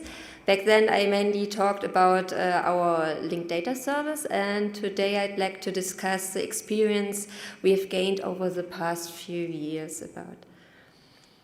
So when we talk about linked open data, we often focus on the data itself, but for me the ecosystem is defined by 3 roles: the community, the data provider, and the data producer. As a library, we are primarily a data producer. We generate authority data and bibliographic records. These are publication data.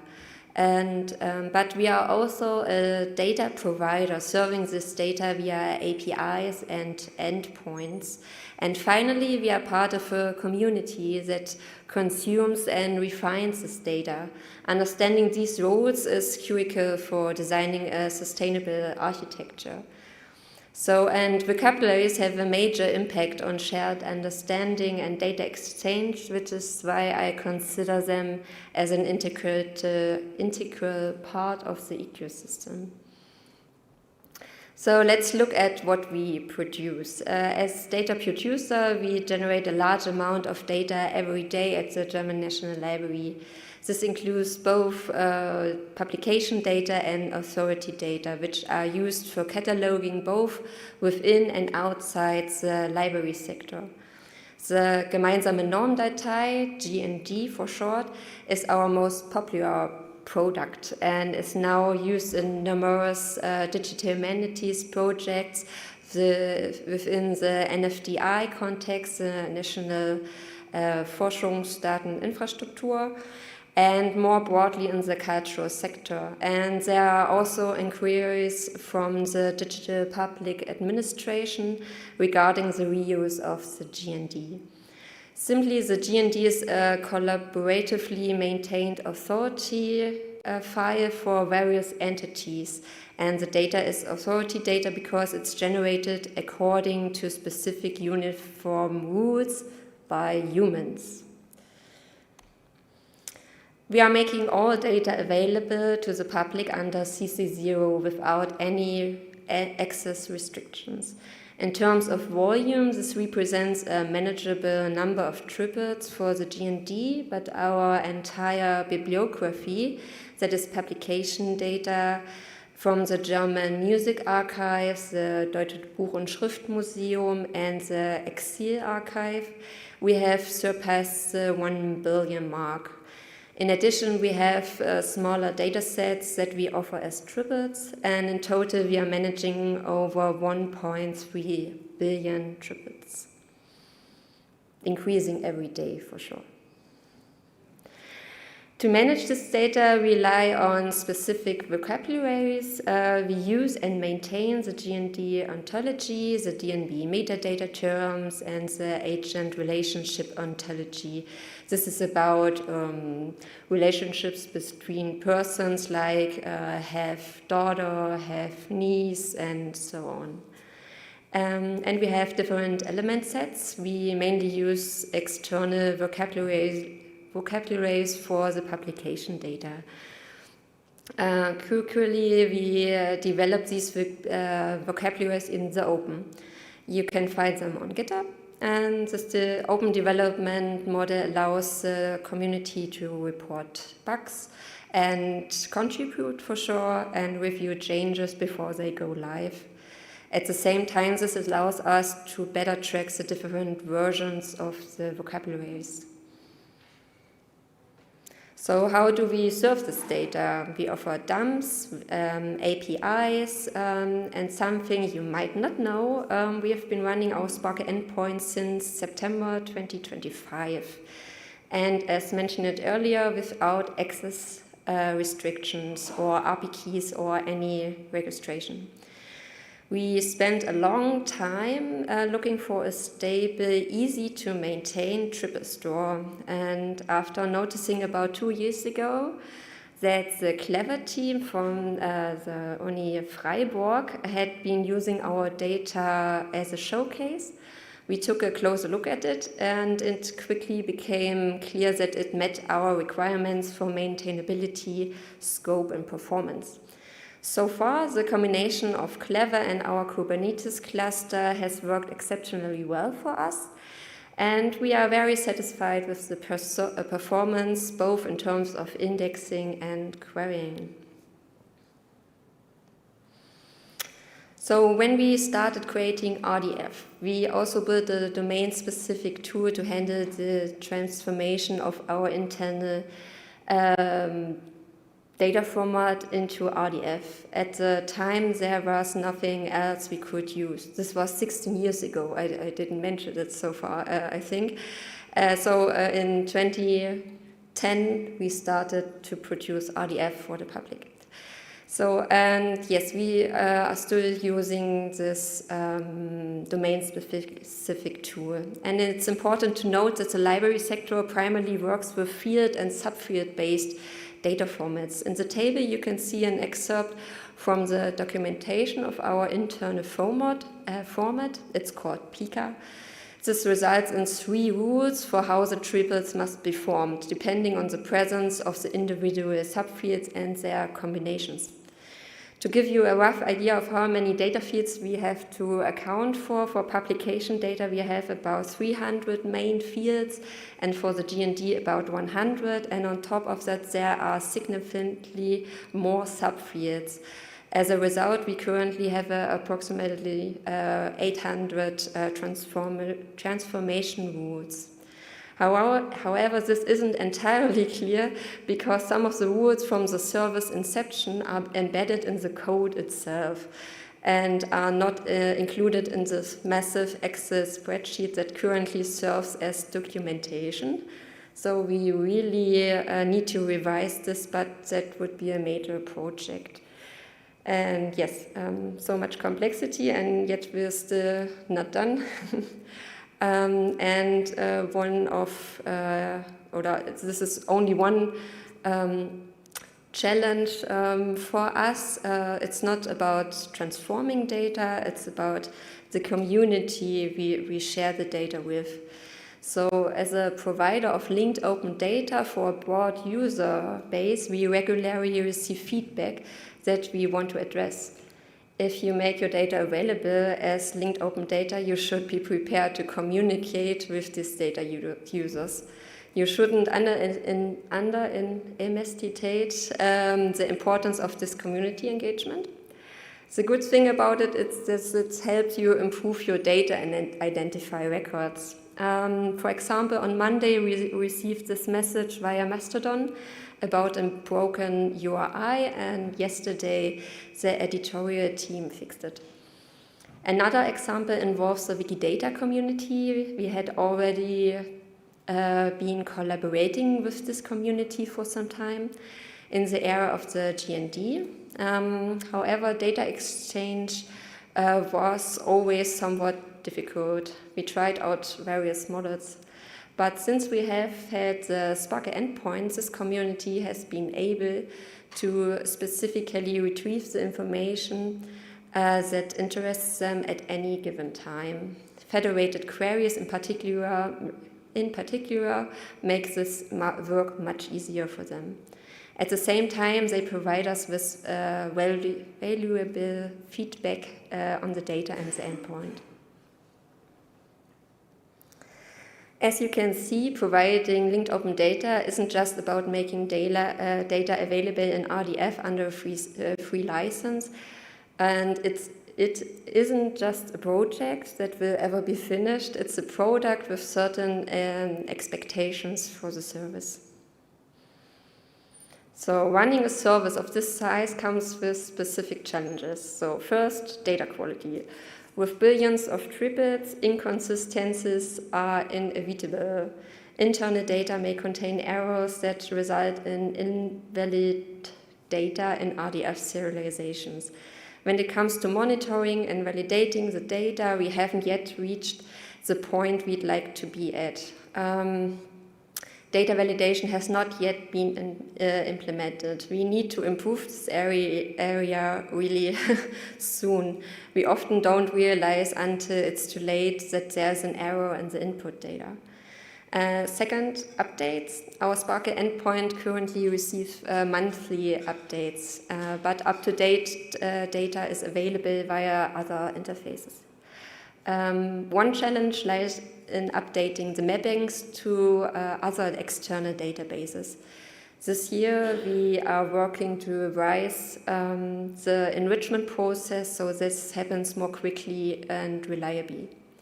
Third, and increasingly important, AI bots, not only for the linked data service, but for all our APIs. We see a massive traffic from AI crawlers scraping our data for training sets. This puts a heavy load on our infrastructure.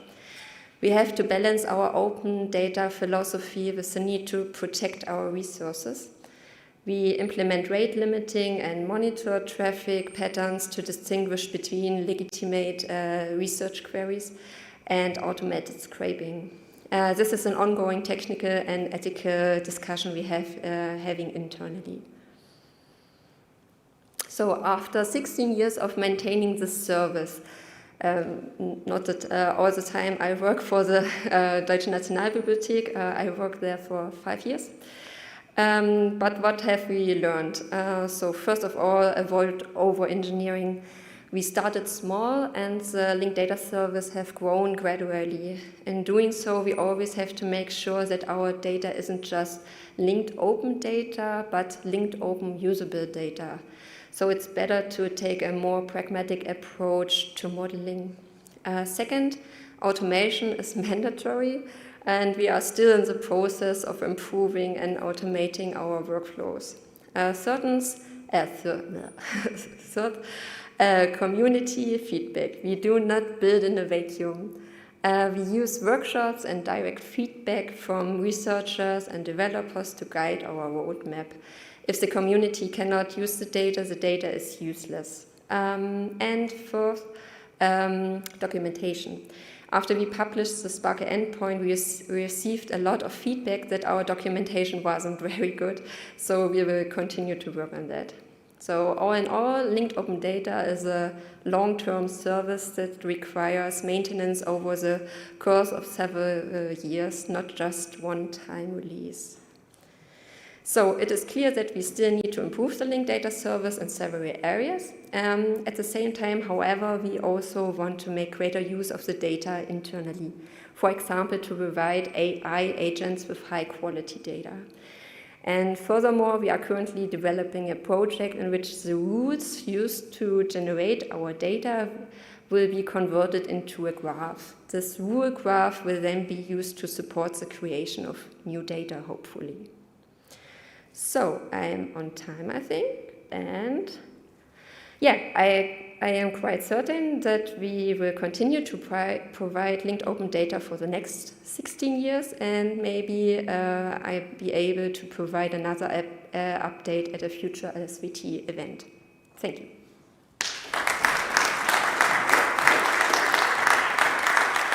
Thank you, Tracy. So we have time for one question from the audience. Is there any? I will come over. Hi, thanks for the very interesting talk. Louis Mosberger, a librarian and computer scientist, so naturally a big fan. I like the acronym LOUD because it says that if you want your data to be loud, it has to be usable and open. Having that in mind, can you give us a bit of insight into your internal discussions on rate limiting for AI bots? Because, of course, if it is usable and open, but then you limit AI bots which essentially are driven by humans that want to know something, that makes them less loud.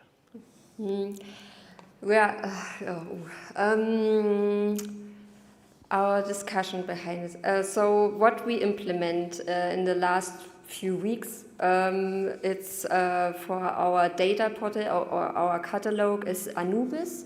So they track if you're a robot or a human, but this is not capable for our APIs. So for the APIs, we use rate limits. So we say, okay, 10,000 requests per second is allowed, and after then you get blocked. Yeah, this is the first step to this. We are not at this point to that is manageable for us. It's in a process. But this started in the end of last year. This come up in a huge wall. So and we are not that far in developing for something. Thank you, Tracy. A big round of applause. And thanks for making data publicly available. We are coming to our last speaker for this session. Our next speaker will be Magnus Knut, also a former friend of ours. He used to work for eccenca, at least, quite some time ago. And I'm not sure where you're from right now, either Berlin, Zurich, Frankfurt, or maybe just Leipzig. No, I'm working from home, so yes, close to Leipzig, but officially in Berlin. It's Leipzig, okay. The stage is yours, please. Thank you. My name is Magnus Knut. I've already been on this podium for eccenca and for the DBpedia. Today I'm here for an industrial partner. I'm working at Cropius, and I want to present you today some insights how we handle 3D geometries in knowledge graphs, and also present you a Sparkle extension to better work with that.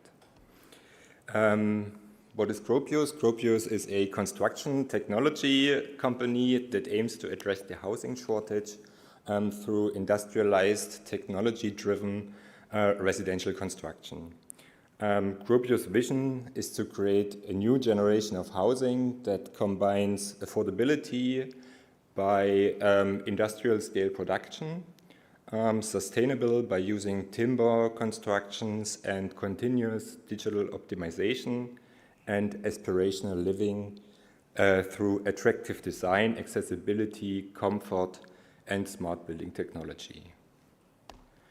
In essence, Gropius is seeking to do for the housing sector what advanced manufacturing did for other industries. So we want to deliver high-quality, sustainable products at scale while significantly reducing costs, construction time, and environmental impact. Gropius designs buildings as scalable products rather than one-off projects. More than 80% of our building components are prefabricated and manufactured in our smart factory in Rieschen, Baden-Württemberg, enabling faster delivery, greater quality control, and lower costs. These prefabricated wall and slab elements are primarily timber constructions. Our digitized process covers the entire life cycle, from planning over production, construction, until the operation of the building. By applying automation, robotics, standardized components, and zero production, Gropius lowers construction costs significantly.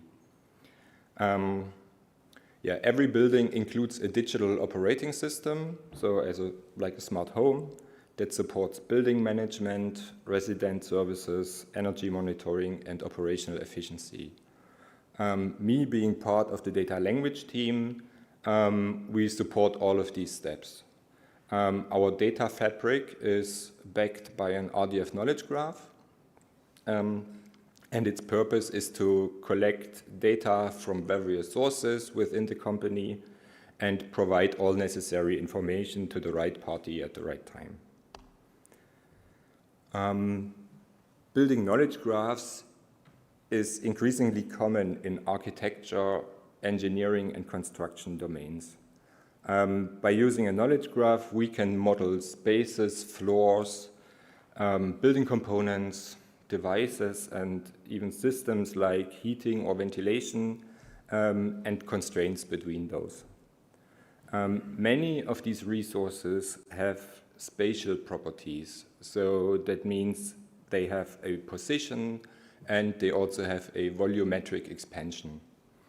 But geometric reasoning often leaves the semantic web stack.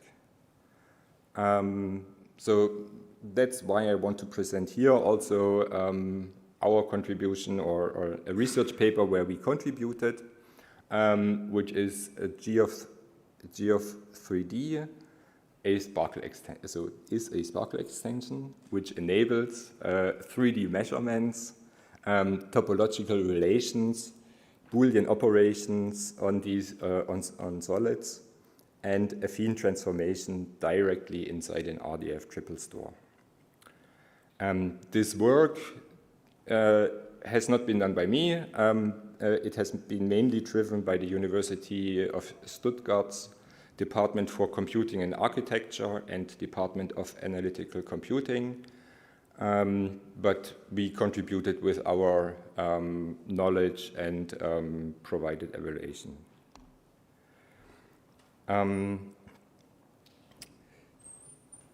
So a semantic model, so in the knowledge graph, we can answer things like which room belongs to which floor and which sensor measures the temperature, or which heating unit serves the space. But many practical questions are geometric. So, for example, is a pipe intersecting a beam? Or does a component fit into a space? Or in which room contains a device? These questions usually require external geometry software to solve them.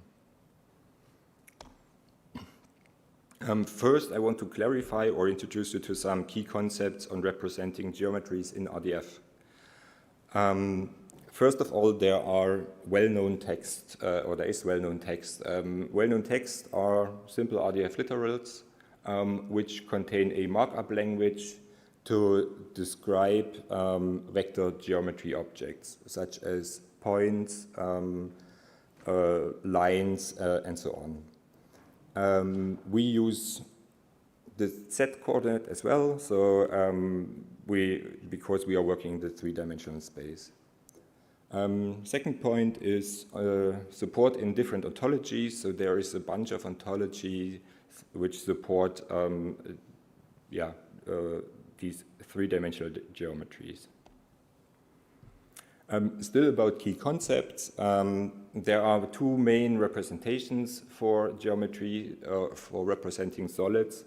One is the boundary representation, where you describe all the boundaries of that solid, and complex boundaries can then also be represented as a wireframe.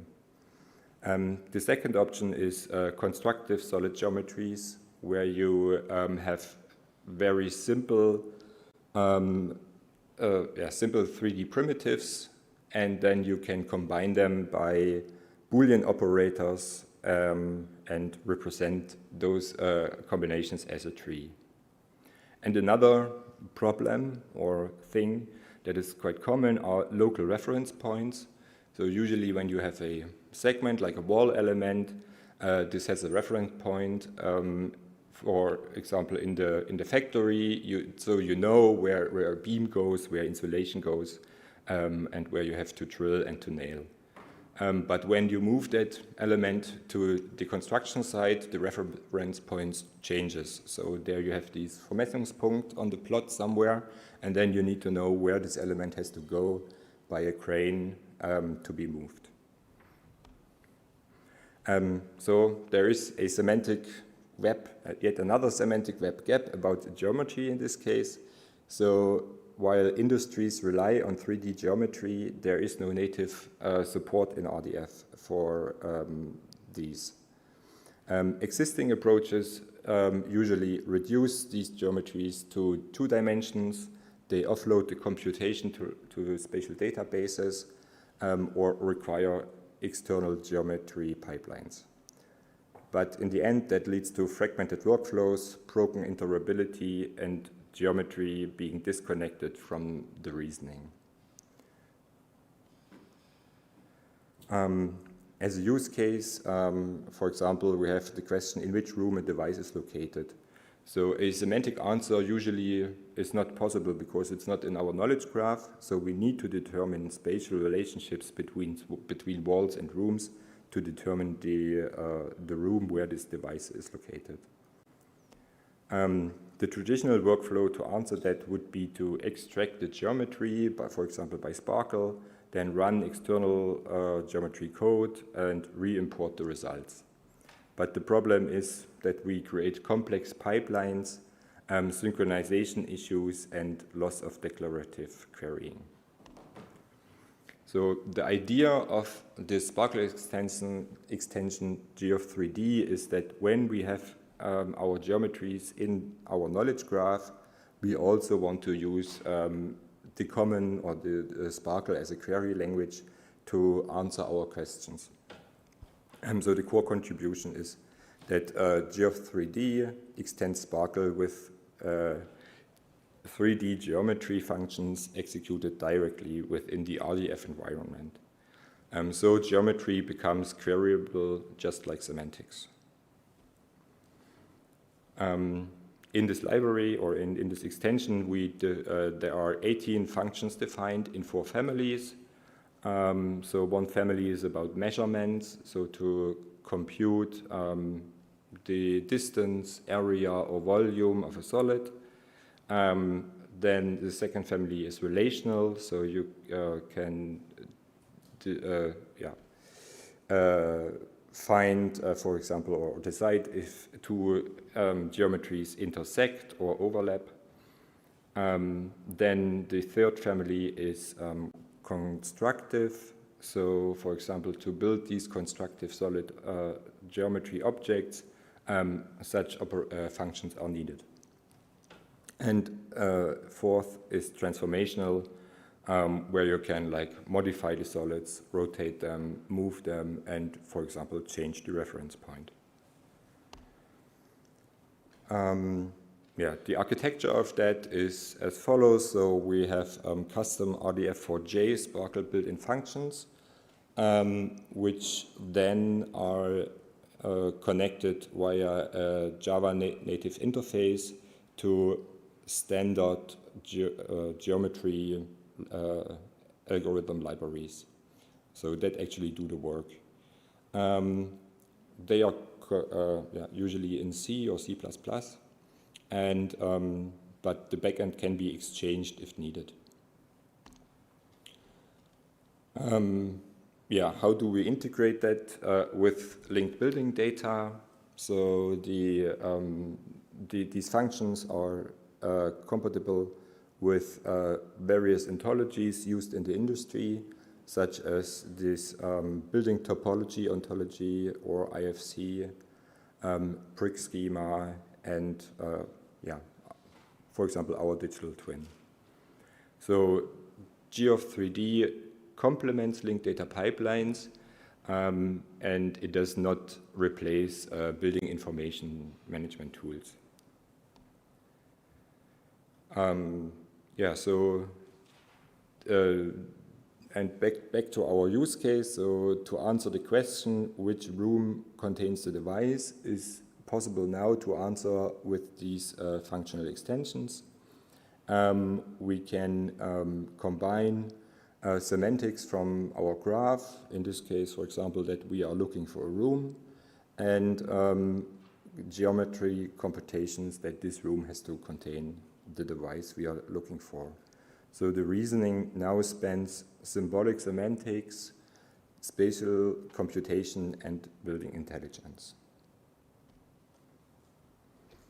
In the research paper, it was looked into how this can support co-design. So there are other scenarios where this can be applied. And unfortunately, Klaus is not here. I would like to talk with him about that, but yeah, so Geoff3D is related to GeoSparkle very closely. So it extends GeoSparkle in some ways, but it's yeah, so it's not as performant as GeoSparkle is at the moment. And as an outlook, what we are looking for is we are aiming for standardization, might be as a GeoSparkle 3D extension.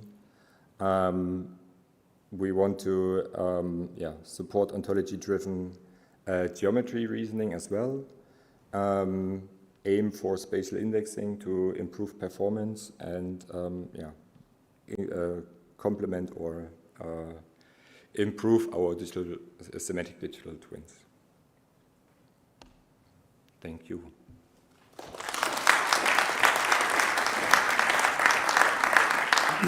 Thank you, Markus. Thank you, Markus.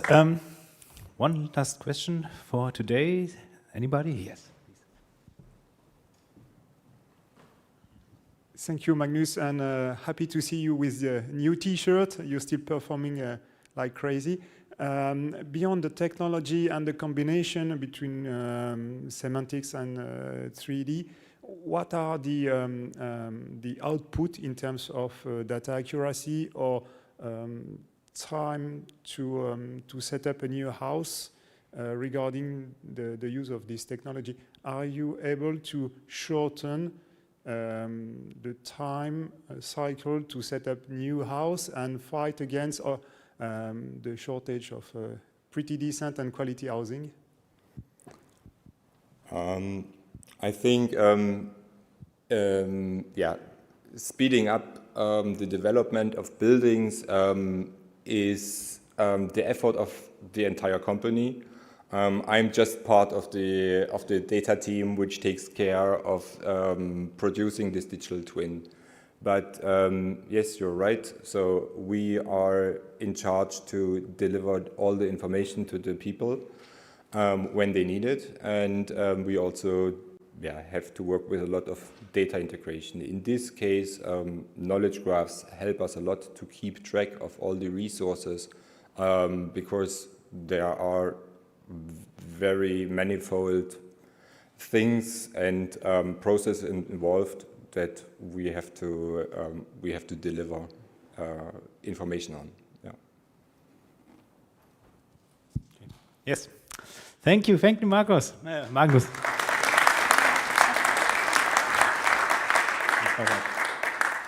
Okay, this wraps up our session, the third session for today. Before you can go outside and enjoy a pleasant cake and some beverages, I will urge you to vote for the posters. I see still a lot of people with both, yes, don't cover them up, with both stickers on them. It might not be a lot, but it means a lot to the students if you vote for the posters and give them some appreciation. So please, if you have time, this is the last chance. Give them the sticker, give them a vote, make it possible to win a prize, and otherwise enjoy cake and some beverages. That's it. Bye.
Welcome to our last, but certainly not least, session on ontology engineering and semantic web technologies.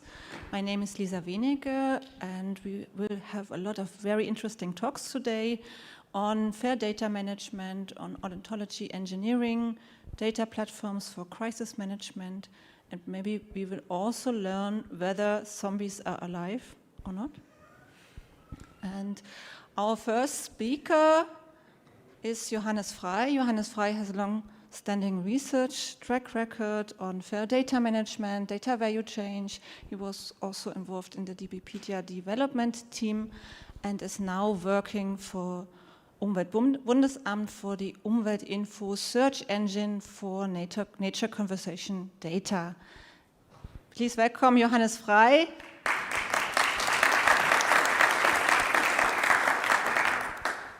Yeah, thank you very much for the wonderful introduction. So I can basically skip this slide already. So in this talk, I would like to quickly introduce who we are and the new team I'm working for. Then I want to give you a short introduction into umwelt.info, the portal.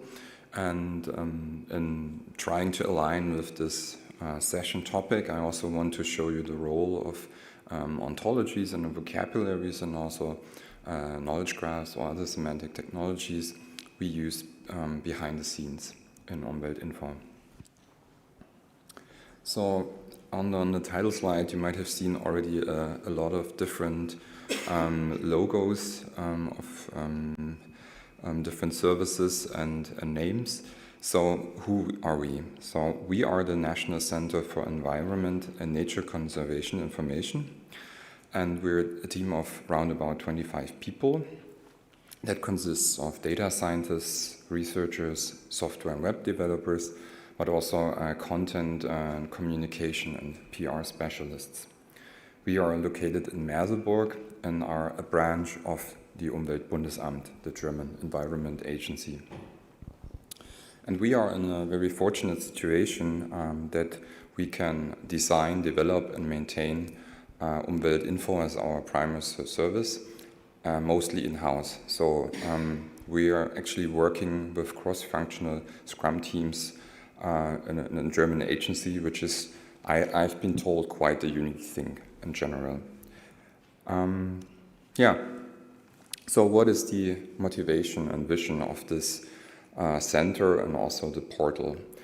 Fortunately, in the last decade, we have seen quite a big growth on open administrative data, but also open data, research data, and so on and so forth. However, all these efforts and also the data publication process is scattered throughout many levels. So in this slide, I just have sketched like the administrative levels, but there's also efforts like data repositories, which then try to combine these efforts again, but they're also focused on some levels. So you can see it ranges from municipalities to a state level with transparency portals.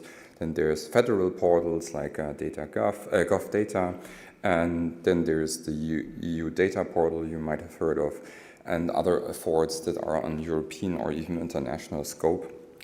And the problem is when you're looking for data, then it's not clear where you actually need to start to find it. So the vision here of this national center is to establish like one more node in this already big graph, but one that has the vision to be a central digital access point on a federal level, so the German nation, to all nationwide publicly available data and information on the specific topic of environment and nature conservation. How do we do this in a nutshell?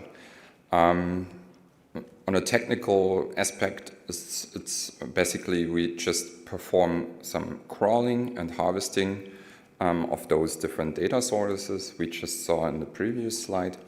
And then we perform indexing of domain relevant information from those official sources, but also from other sources, and then try to ingest it into a domain scoped metadata-driven search system. And then we provide a flexible but powerful faceted search UI and of course an API in the background on top of that index. So it's in general a very simple architecture. So you can see on the right hand side there's these different data sources. I already mentioned COF data, but there's also state portals, and then there's data providers that just share data they provide on their own website and are not registered somewhere else. And yeah, then we have different harvester and crawler in place which try to collect and harvest this information from those sources.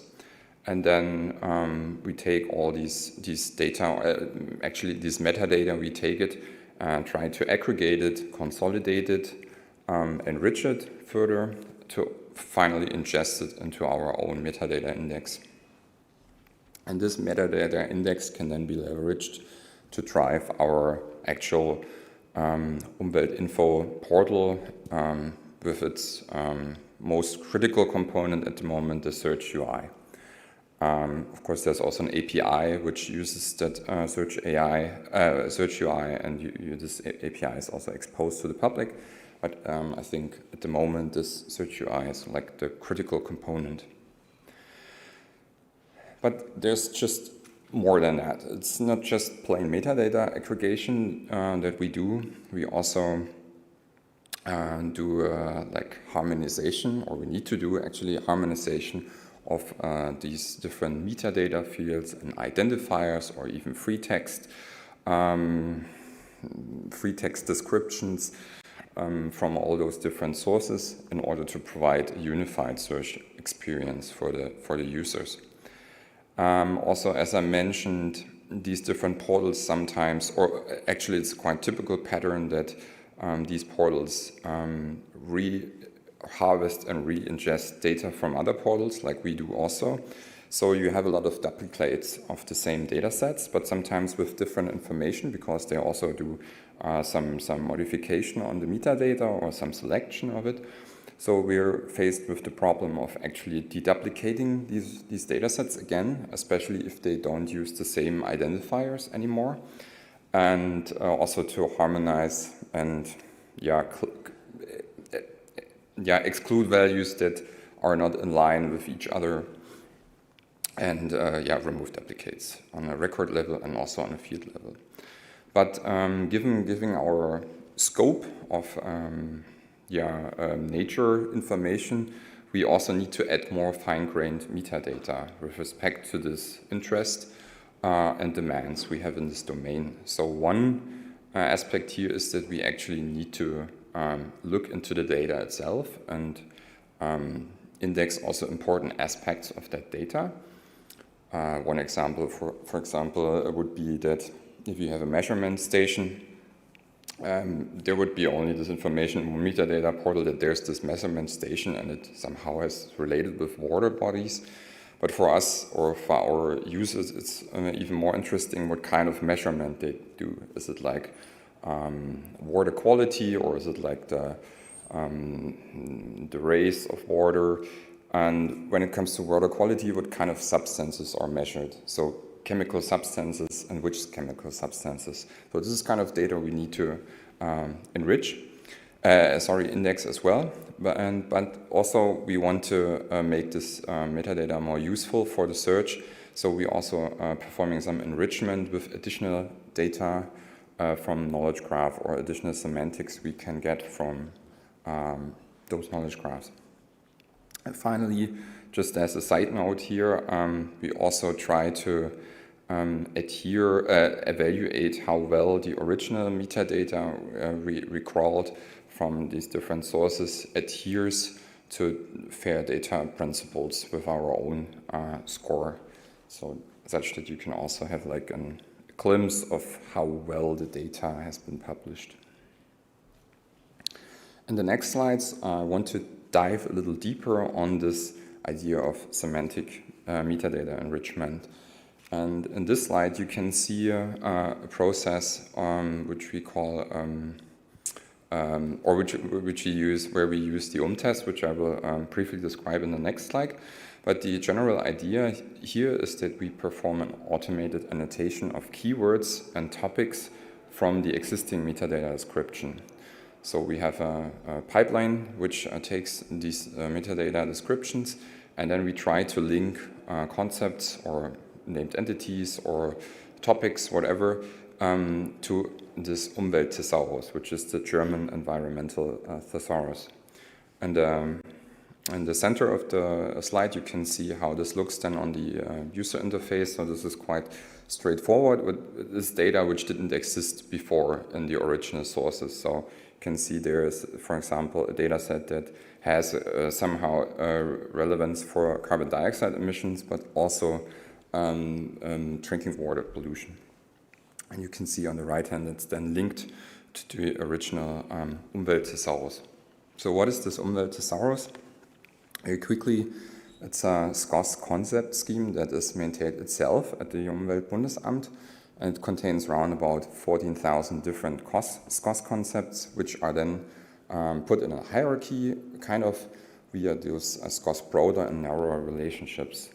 It's kind of complex because it's polyhierarchical. That means it can have several parent concepts. So one example is air pollution, which could have two parent concepts, air and environmental pollution. But this, I will show later, this can also be beneficial when it comes to user experience. Also, there's thematically related terms. So, for example, waste is connected to waste law. And yeah, in summary, it has like around about 31,000 German synonyms and 35,000 English synonyms that correspond to those 14,000 SCOS concepts. And we have a linked data deployment of this Umwelt-Thesaurus via the so-called semantic network service, where you have APIs for finding relevant terms, searching terms, of course, RDF export and similar things, and the annotation service that I mentioned. But on the other hand, we also link data to knowledge graphs or other vocabularies, which I want to quickly outline here. You can see on the right, this is some fact sheet about one data source. In that sense, it's a stream measurement at the river Donau, located at Neu-Ulm. And you can see in the bottom, there's different organizations involved with this data set. So there's a provider, which is the Bavarian Ministry. But then there's an actual publisher, which is different from that, which is this Gewässerkundlicher Dienst, which is also in Bavaria. But the actual operated is like a water body and entity, Donauwörth. And we try to connect or link those entities which we recognize from the description then to big data, for example, in order to facilitate a better search. And we also do this with geo references. So whenever we find something like a river or a place or something like this, we try also to link this to existing knowledge graphs or vocabularies. So which here you can see on the left-hand side, there's a data snippet, how this looks internally.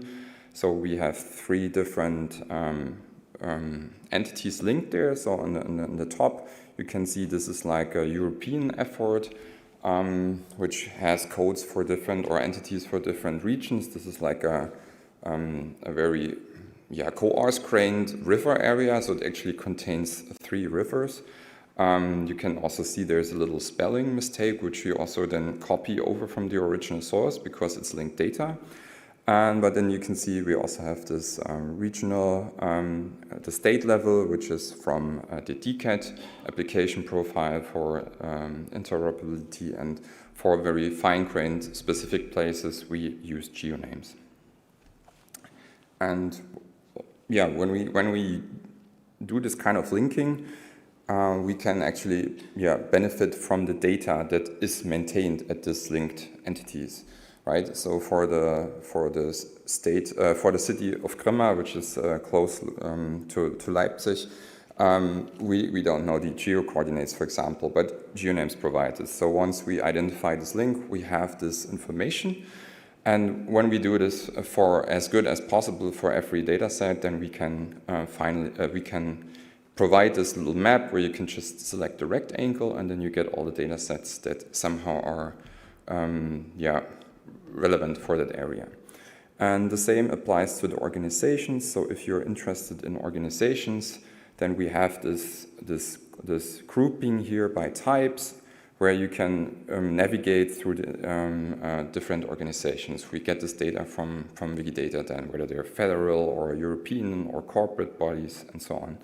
And finally, on the left hand, you can see an example where we make use of this category system, where we here are interested in heating, energy saving, and you can somehow navigate through these different topics if you're interested in a specific topic.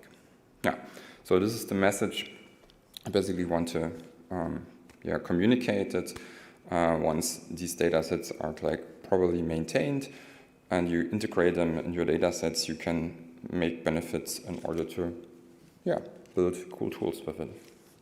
Thank you very much.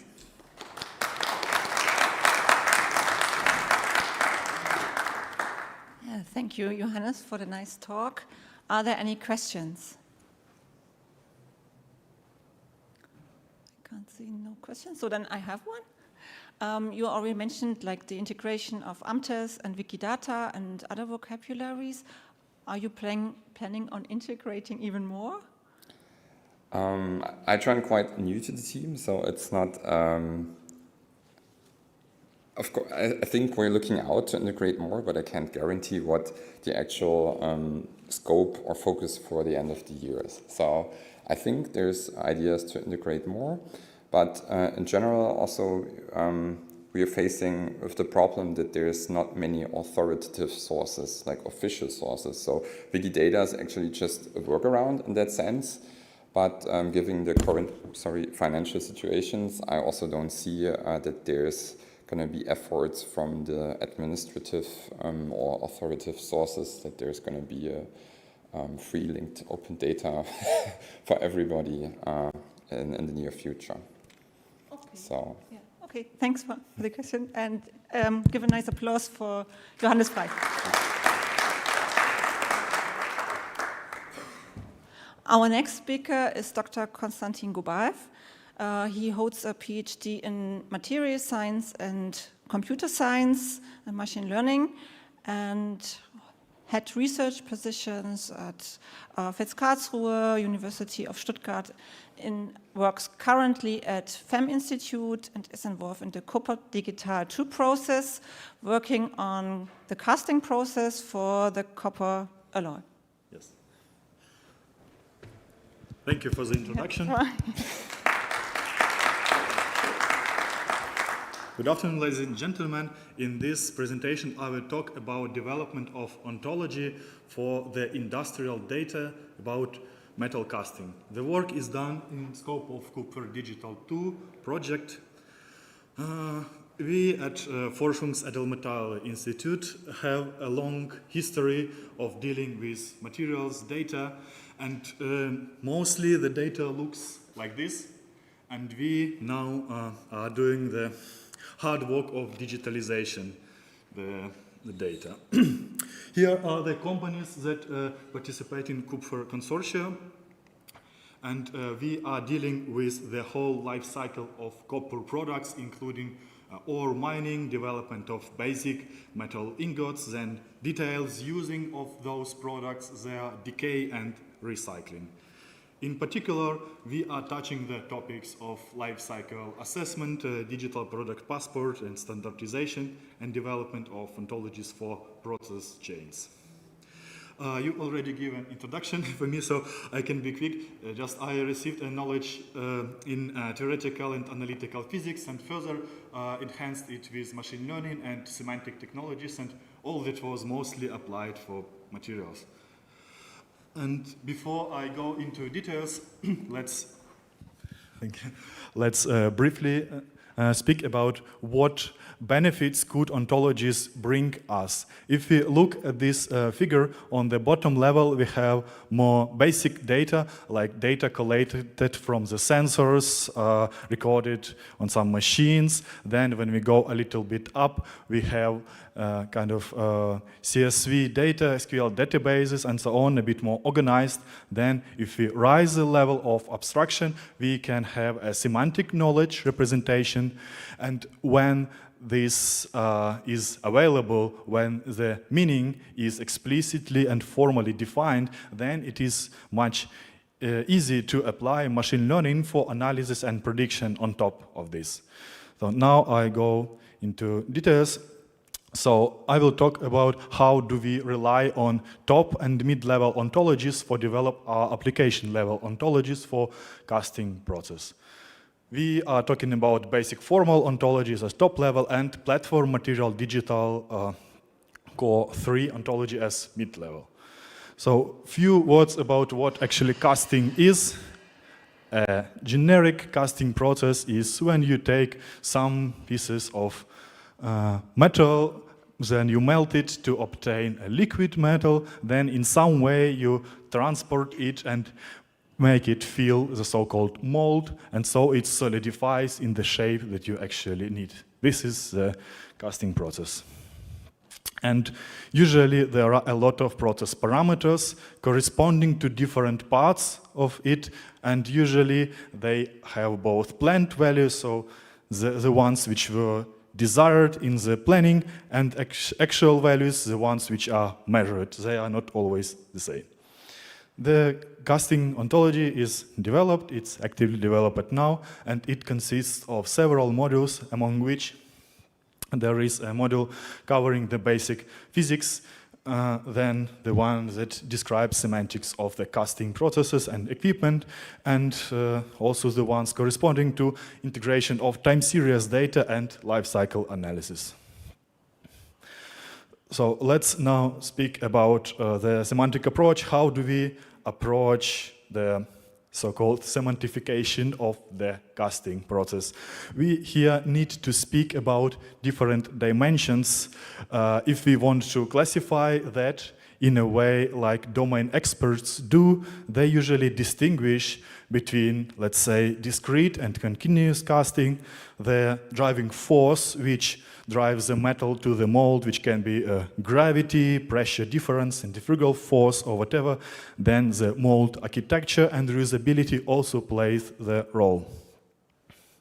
And of course, if we develop the ontology, we need to provide that classifications based not on the pure textual definitions, but on some axioms. And I will show a brief example of how do we do it. Here is the definition of investment casting process. It's where you actually invest the metal droplet by droplet into the mold. And we are dealing with these different dimensions. So the necessary conditions for our casting process to be investment casting process, they involve. It should be discrete process. It should have a participant certain type of the mold. But we are going to look in more details into the last statement, is how do we say that the gravity is the force that puts our metal into the casting mold in the end. Before I proceed, I should tell this, such things are more at the level of mid-level ontologies, PMD core, but PMD core is developed slowly. Of course, there are reasons for that, because it's a big community consensus. But I participate in the meetings of Platform Material Digital, and we'll discuss these things and develop a joint understanding of the process. So let's proceed. How can we distinguish, let's say, investment casting process from other types of process? At first, we define at our application level the subclass of platform material digital manufacturing process called casting process. Then, as a necessary step, we have here liquid transport of metal. Then we need to say that there is actually a reason that this metal moves to where it moves. And as you can imagine, let's say you have a bowl with a soup, and the gravity acts all the time on this soup, but not always it results in some movement. Only when you rotate this bowl, then the soup is splitted onto the floor or table. Only at this specific time period there is a stimulus which actually drives the process. And so we design a special subclass of process for these things called physical stimulus. And how do we relate that to gravity or other types of physical stimuli? We treat it as specifically dependent continuant, which is inherent in actually any spatial system obeying the laws of physics. And it is realized during certain process, like a process of moving metal down. Of course, we define some subclasses here. Those are mostly interested for physicists, like conservative field and gravity field and so on. But here we dealing with gravity not like object A pulls object B towards it, but more like something that exists in space and can do some work.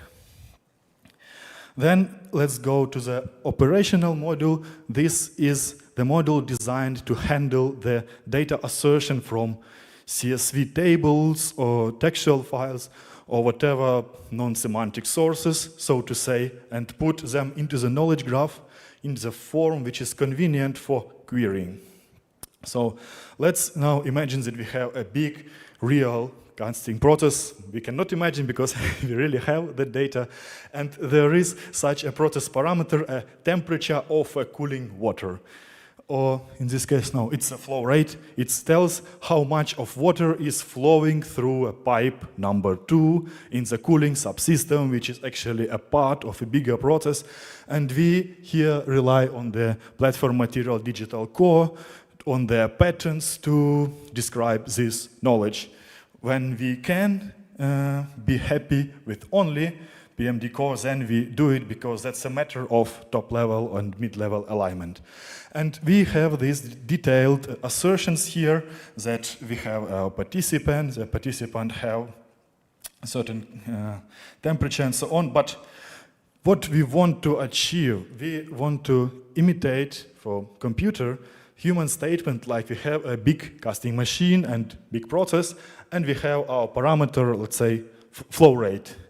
And we want to speak about this directly. Let's say our machine has this value of this parameter without all these intermediate relations. And for this, we use reasoning and property chains to provide new classes called operational parameter. In this case, this is dynamic operational parameter, which relies on a process.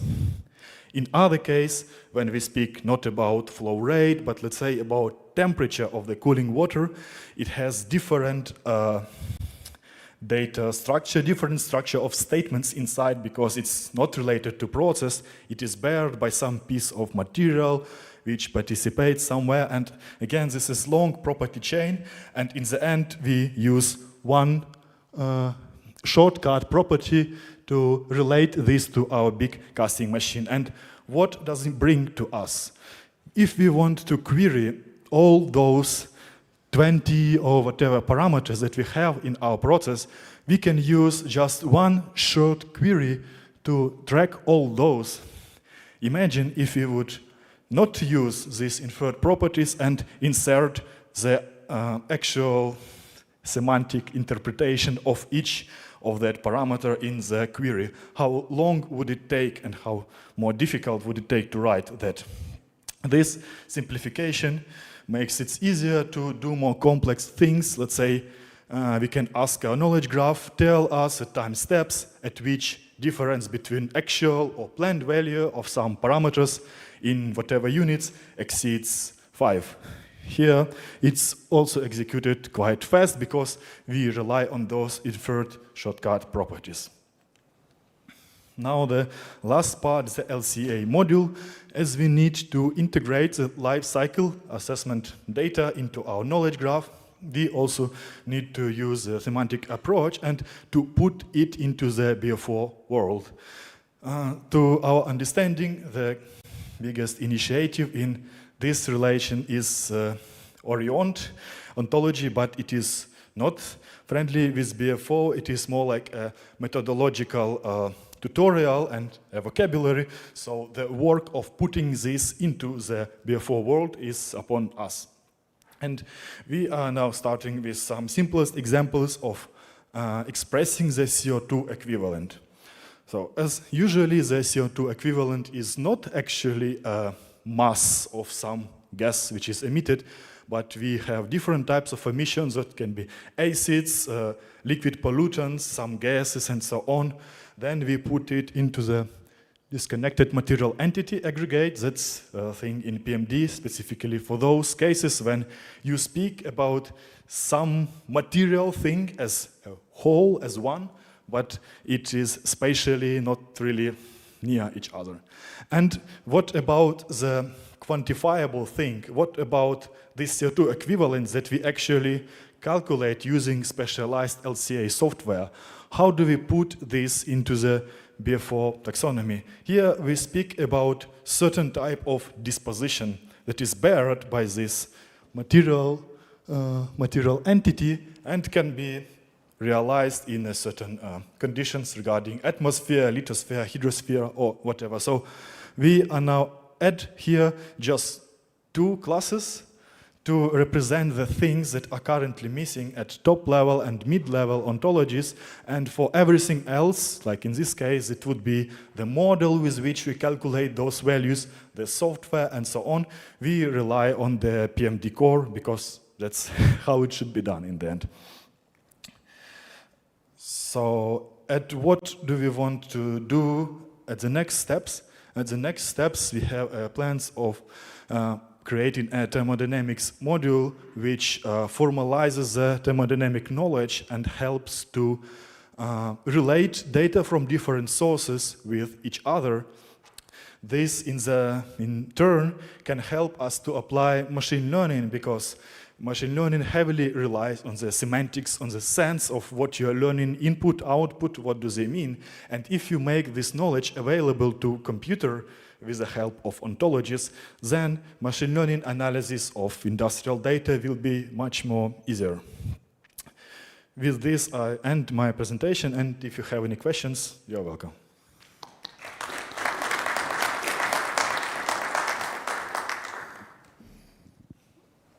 Any questions? No questions? Oh. Have you been able to use the ontology to optimize the process and to change steps, or for example, when you have the physical movement or the displacement or the reduction of temperature or things like that, to use what you have in order to be able to infer a better way to do? Actually, this is the holy grail of ontology application, but if we are speaking about real factories and plants, they are very inert in optimizing and changing anything. So as soon as they can, at first step, use ontologies to query and analyze the data in more convenient way, as this level is covered, then we can speak about really changing the things, because you can imagine how long does it take to change the whole industrial process. But we are certainly aiming at this thing, yeah. Further questions? Okay. Then thank you, Dr. Gubav.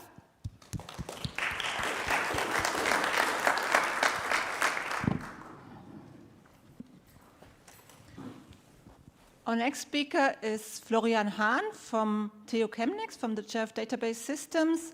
He is particularly concerned with open data systems, open data ecosystems, and he will report on his survey regarding open data best practices.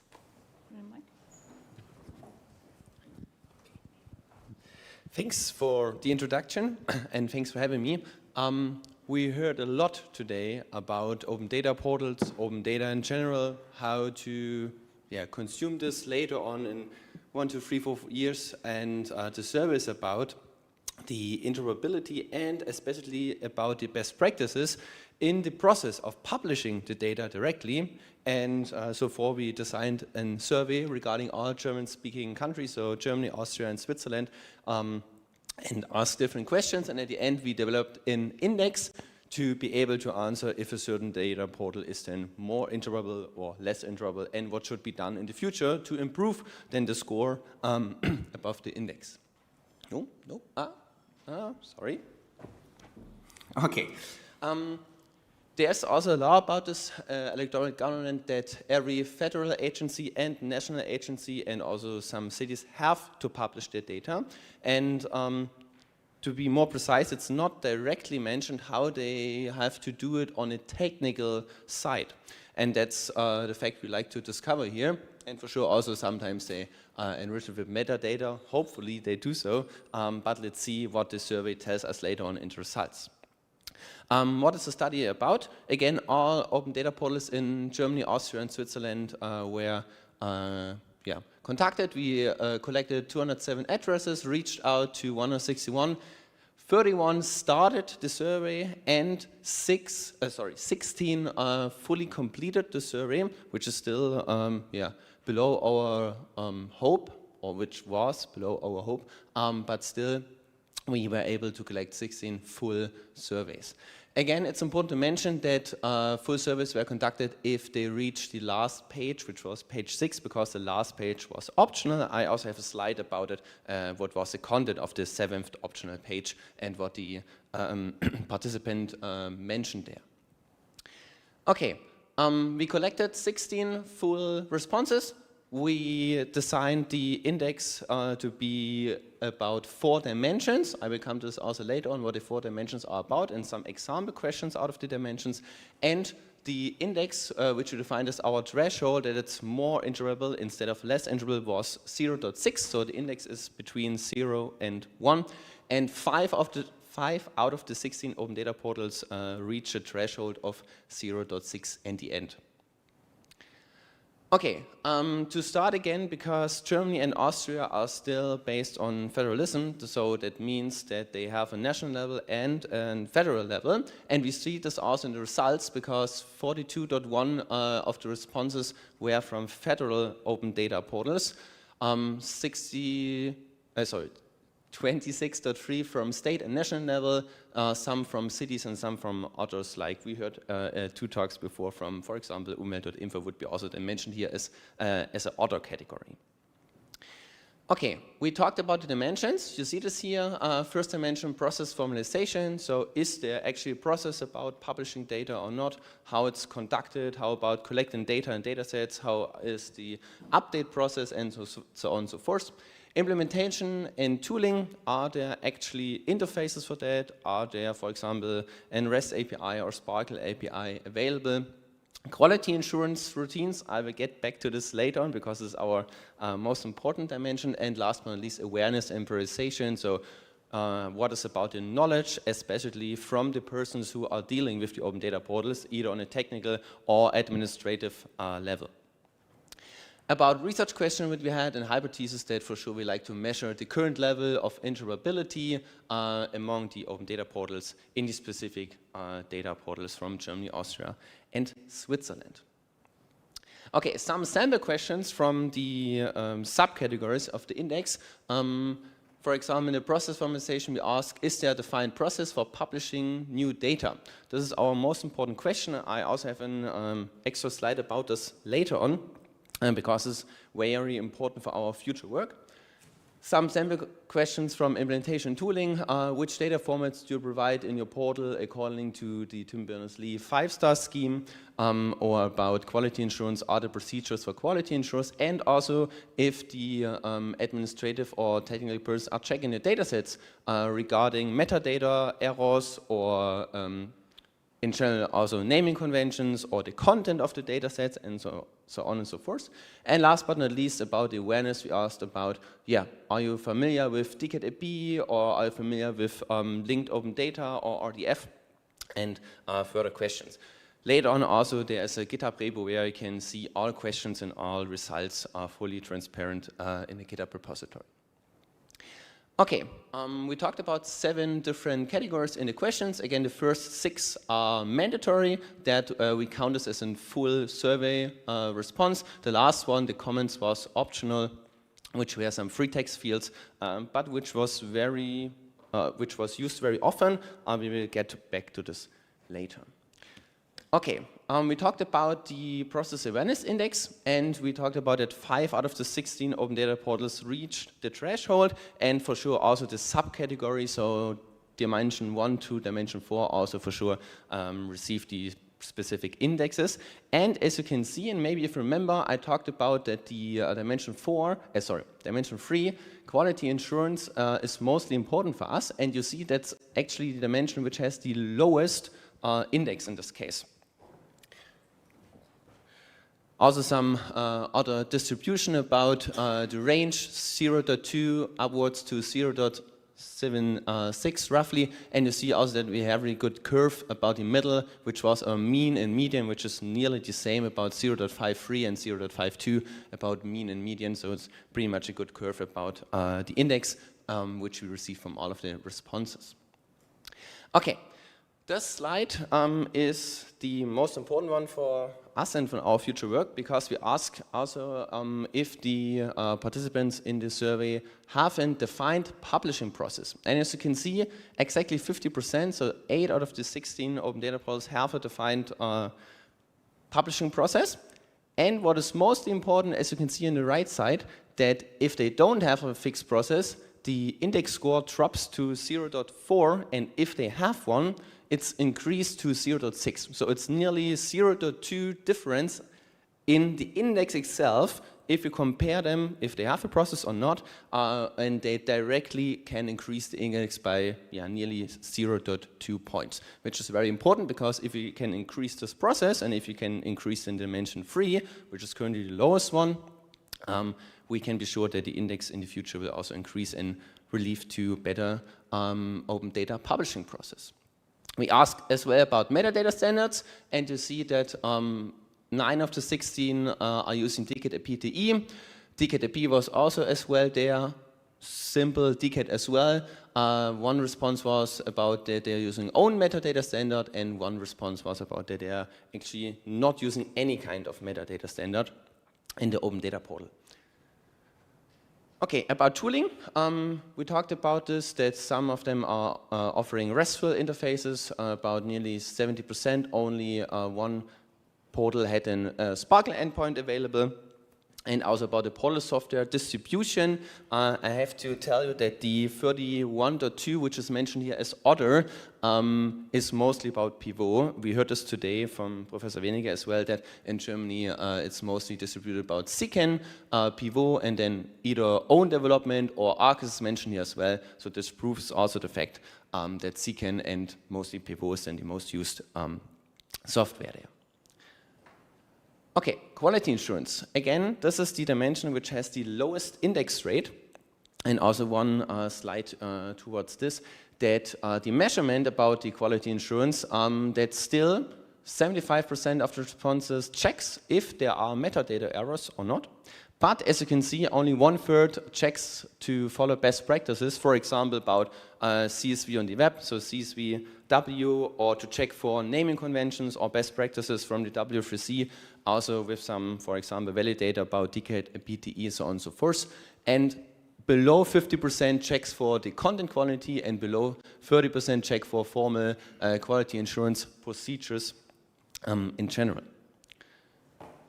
Okay, implementation barriers. This is the slide which was optional, and still a lot of the participants fulfilled this last optional side. And as you can see, 7 out of the 16 fulfilled optional, that they mentioned missing data knowledge, which is quite interesting for us. And also still 5 out of the 16 mentioned optionally that they are missing domain knowledge. So about what is DKT, what is RDF, what is about a good publishing process or worse publishing process, how to deal with metadata errors, how to deal with content errors, naming conventions, and so on and so forth.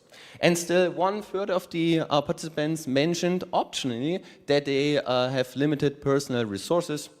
For sure that there are other reasons for that, but again, 7 and 5 optional answer that they have missing domain or data knowledge, which is quite interesting in this case. Okay, some more visualization about the certain dimensions, about the distribution between dimension 1 towards 4, and then the general dimension also at the top about the bubble sort. As you can see that still some of the federal and multi-level are at the higher index scores in comparison between the cities which has a lower index. Okay, what's next? For sure, we collected a lot of data from all of the responses and what is good and what is worse. Some of the next steps are to fulfill some white papers, so peer learning processes. We will develop in workflow template engine to guide the user. We heard also, I think, 2 or 3 times today about guiding humans and to be able to get humans into the loop, also in the publishing process itself, which is quite important, and we will also try to do this in the future. Again, GitHub repository available with the total survey, so you can also rebuild the survey by your own. The processed comma-separated version, the scored results, and also all figures which are used today are in the GitHub repository, fully transparent and available. Okay, talk about limitations. First of all, we hope that we get at least 30 or 40 responses. Unfortunately, we were only able to get 16, so for sure this was below our hope, but still a small sample.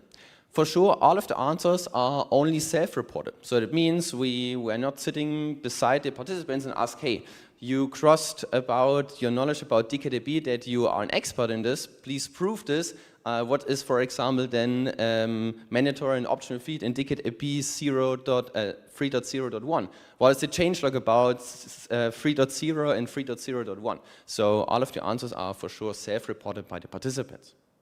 And for sure, it's descriptive as well.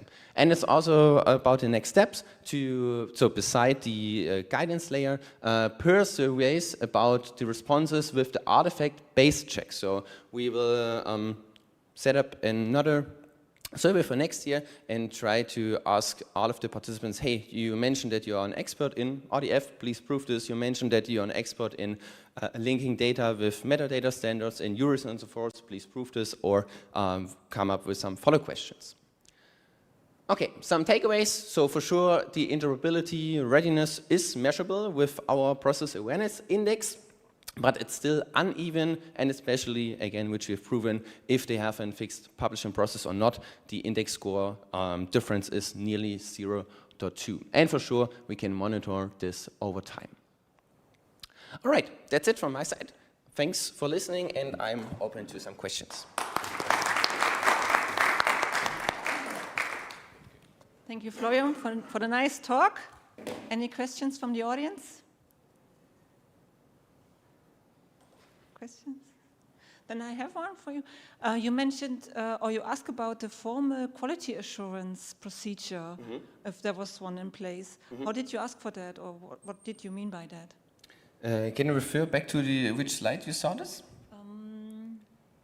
Formal quality assurance, formal procedure. Yes, about the procedure. So we asked there, for example, about how often is the dataset updated, and if a dataset is updated, do they change the metadata together, and if they have a versioning process in updating the dataset. That were the 3 questions related to that, yeah. Okay, it was not the procedure mentioned in data quality assurance. No, that was another dimension. Again, this is only dimension 3 here. The questions which you ask are on dimension 1 about the formal aspects, about how is the publishing process in general generated through the agency there. So for example, there were questions about where did you get the datasets from? Where are they stored? Who defines the naming convention of the dataset, and so on and so forth. That were questions in another dimension, yeah. Okay, thank you. Thank you very much, Florian.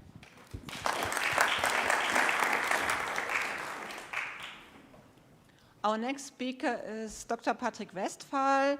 He will present us the RescueMate platform, which handles crisis and disasters on a data platform or a digital platform.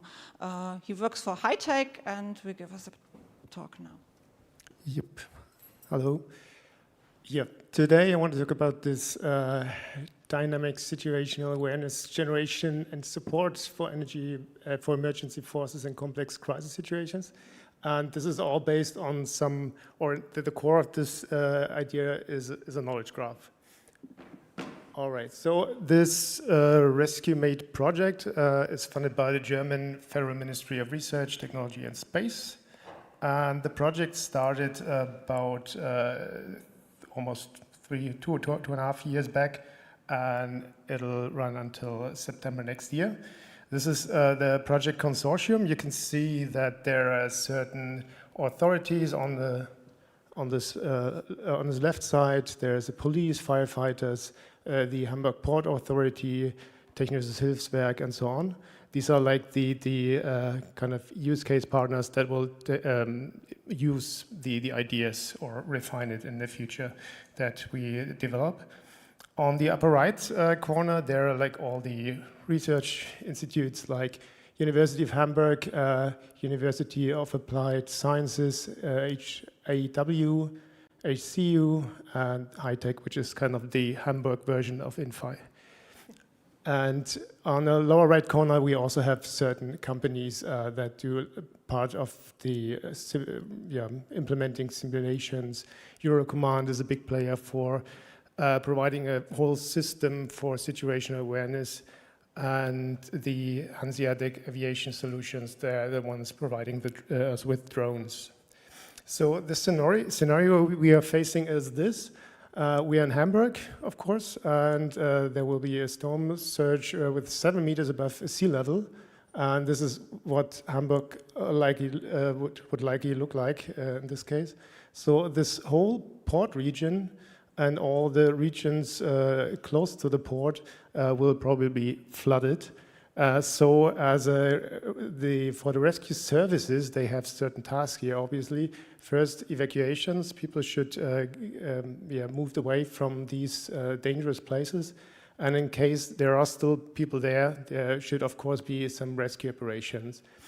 And at the moment, when this happens, there's a thing called a certain Krisenstab. So like people get together and monitor things and interact with each other, share information, but the way they share it usually is very fragmented. So quite often it's calling someone on the phone, that one takes notes and puts it on the map with a pin, maybe, which is quite robust, especially if there's no electricity and no internet connection, of course. But the idea is to integrate information and make these information flows more efficient here.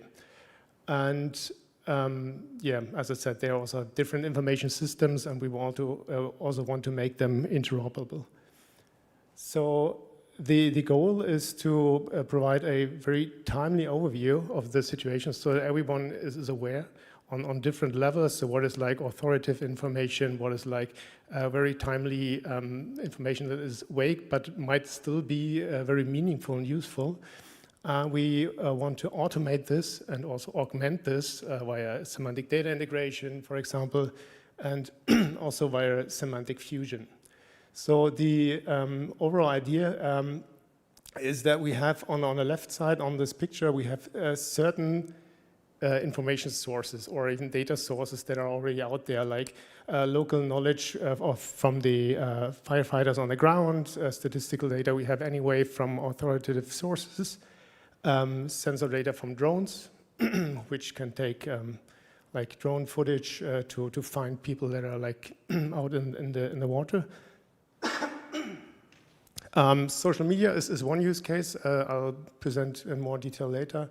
And we will then take all these sources, fuse them somehow together, and provide a databases for these downstream user interfaces or applications we have.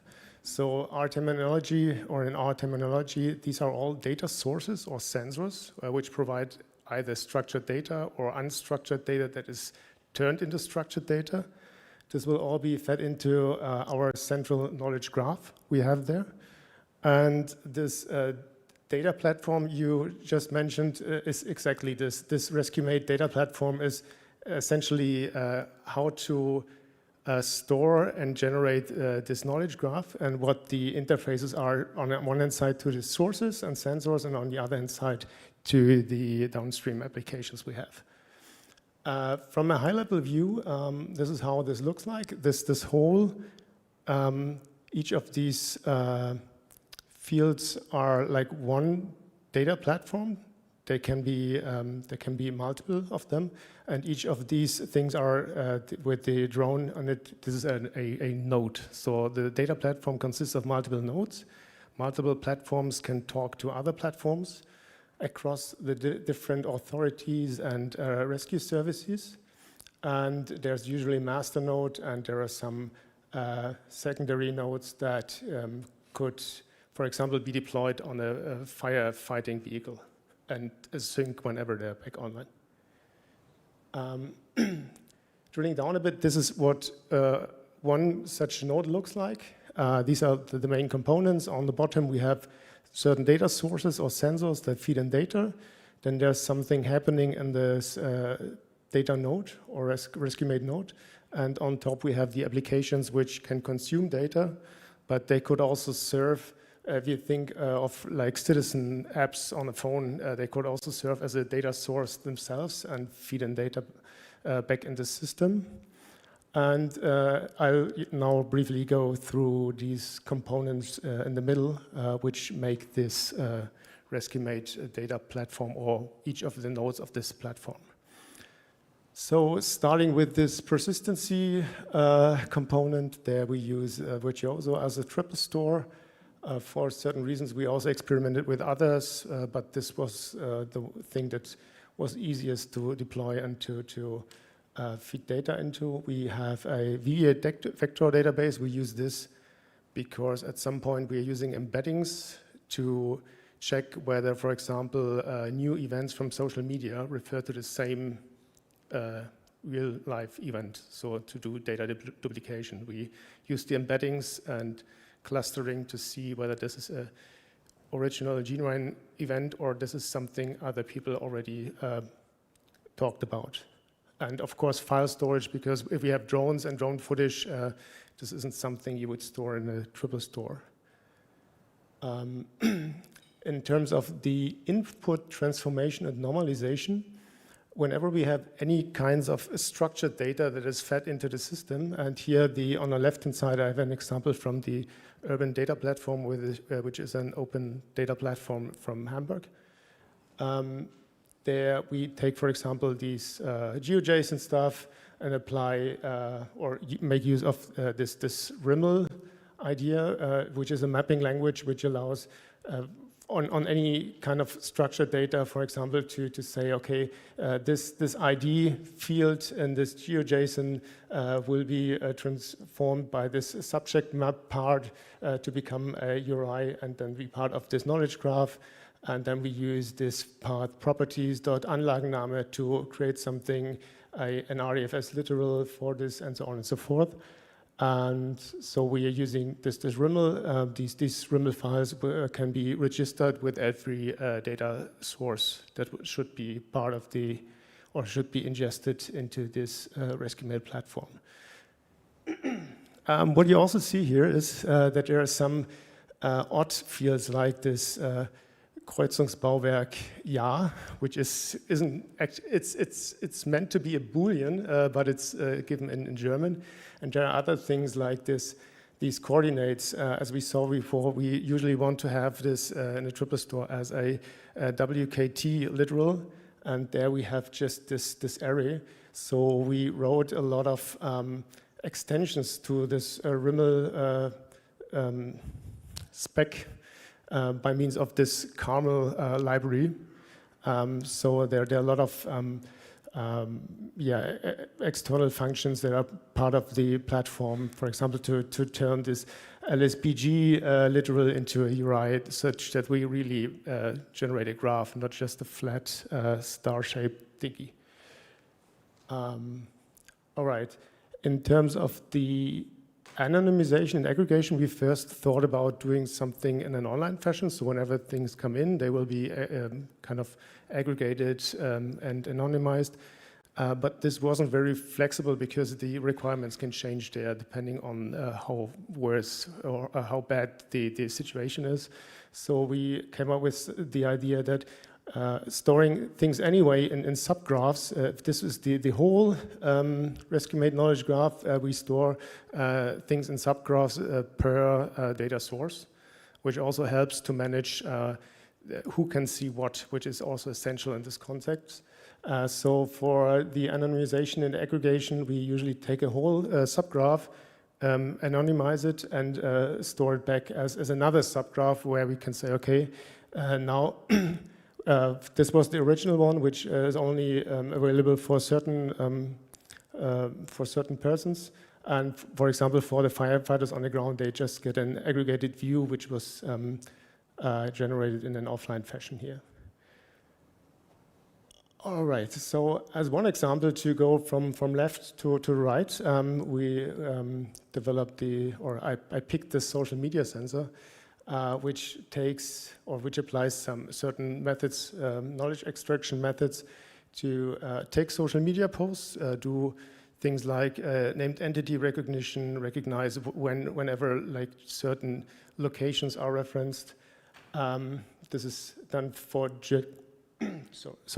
for German social media posts, and automatically also categorize them and apply the deduplication I told you before, and then feed everything into the knowledge graph and on the and this is then used by a downstream application later. So this is the front end. So after social media posts have been categorized, and also things like locations have been found, the location where geocoded, and so on and so forth. We have this this web front end here, where you first you can check which kind of platform you want to use. Usually, we are now using mostly Mastodon because most of the other social media platforms are kind of closed. And you can further check which kind of categories you're interested and what kind of relevance scores. And then on the left-hand side, this is like your timeline where new posts appear. And when you click on one, I clicked on the second one, it is automatic. First of all, you see the categories that were assigned.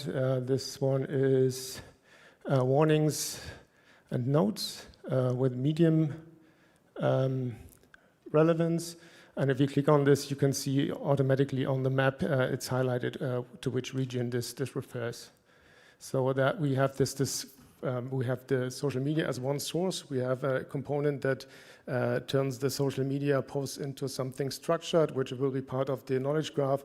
And this is like this front end, which makes use of this knowledge graph. And it gives you a better timely awareness on what people are talking about and what's going on the ground, besides this authoritative information you get. So, and everything, this whole knowledge graph thingy is of course backed by ontologies, and there we developed first one big ontology, and then we broke it down into 9 modules covering like some main concepts, and then the others are mostly driven by use cases like care facilities which should be evacuated, the events which is also used by the social media sensor, what kind of fixed constructions or hydrologic structures we have, like dikes and so on and so forth, that we know have the geo coordinates whenever like some dike breaks or something. This functions modules is mainly for documenting the extensions for this RIML functions. Then we have certain Hamburg organizations just to make this a nice graph and not a flat thing with labels on it just. Operational resources is about which kind of firefighting vehicles, which was the path a drone flew when it took the footage, and so on and so forth. The social media is for the social media sensor, and also traffic, for example, which roads are closed when the flood level rises, to what extent. All right, so this was like the brief overview of this platform, and thank you, and I'm open for questions.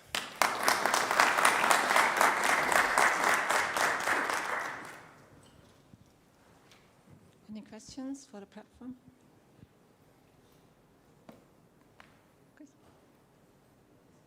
I have one. You talked about your modules and your ontology. Have you thought about a process or a pipeline for cases? I imagine crisis situations, disasters, sometimes have unprecedented data that you didn't expect to come up. Did you thought about something like that for your platform? We always have this other category, I think, in this. For example, for the social media sensor, I think we have these fixed categories. And I mean, in the background, there's, again, a language model trained exactly for these, and it has to be retrained. We also have the situation now that the next big exercise is not about floods, actually. It's about droughts, so we have to retrain it. But these, it has to be trained for this purpose, and everything else will not be catched. At least you have the other category, like sonst. Yeah. Okay. Thank you, Patrick Westphal.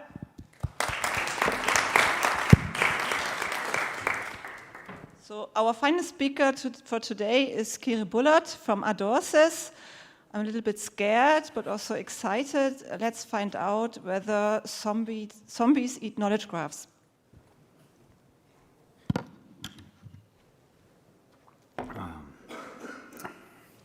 Yes, hello everyone. Okay, I have a great talk at hand. I announced the title that kind of thought would blow people away. Zombies alive, reviving Ontowiki with black magic. Let's go over why I did this talk. This talk was kind of back in the day when I was working at the ETE with Michael Martin and all my other colleagues like Norman. Everybody was always talking about the sheer potential of Ontowiki and how current tools are still lacking its functionality. And I started working in the field of knowledge graphs after Ontowiki was sunset, so I never experienced anything like this, but I know parts of Ontowiki itself are now part of the sensor corporate memory. So something is still alive there, but I wanted to see the real thing. The other thing why I wanted to try it out is I'm currently working on data products. I'm working on semantic data products, and I'm focused not only on presenting data or moving data from A to B, but also to make it usable for humans.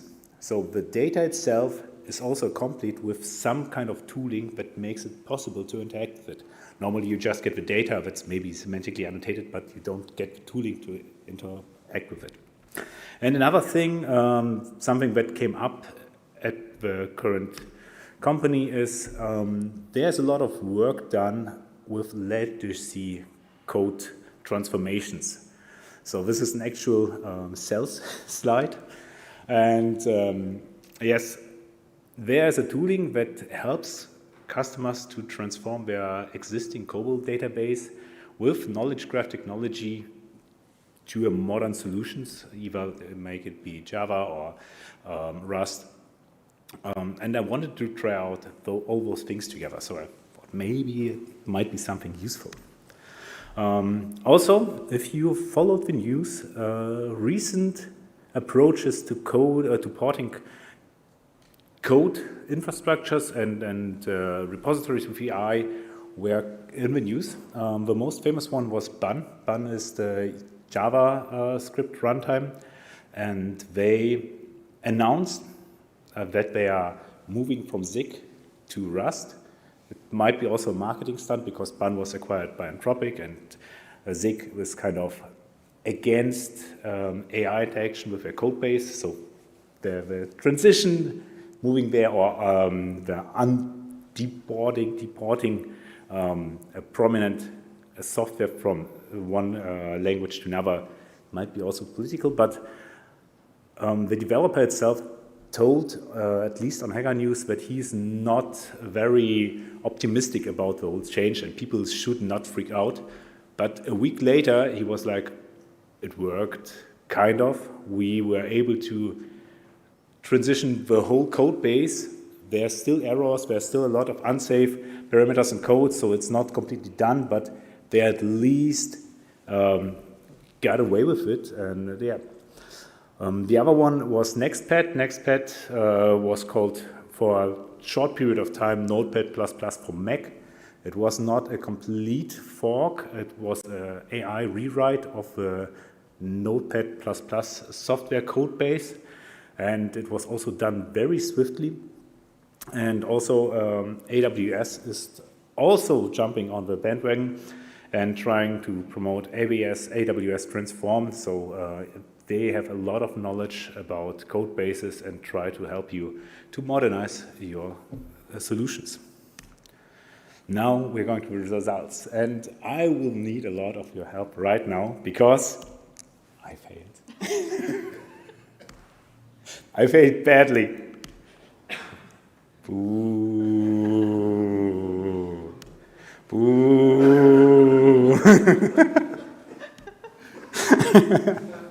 Yes, it totally did not work out as I would have expected. Why? The original approach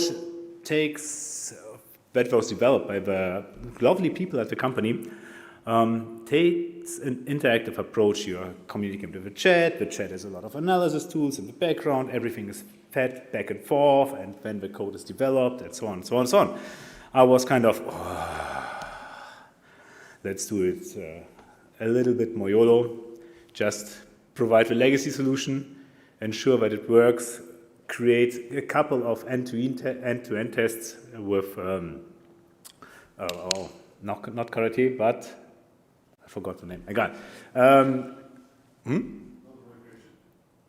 No, it was a tooling to automate the browser and so on, so I can have it click and then it can check that the behavior is the same afterwards. Okay, but then also I kind of, why would I present it on a knowledge graph conference? And we are also a running joke at the company. If you have a problem, you need a knowledge graph.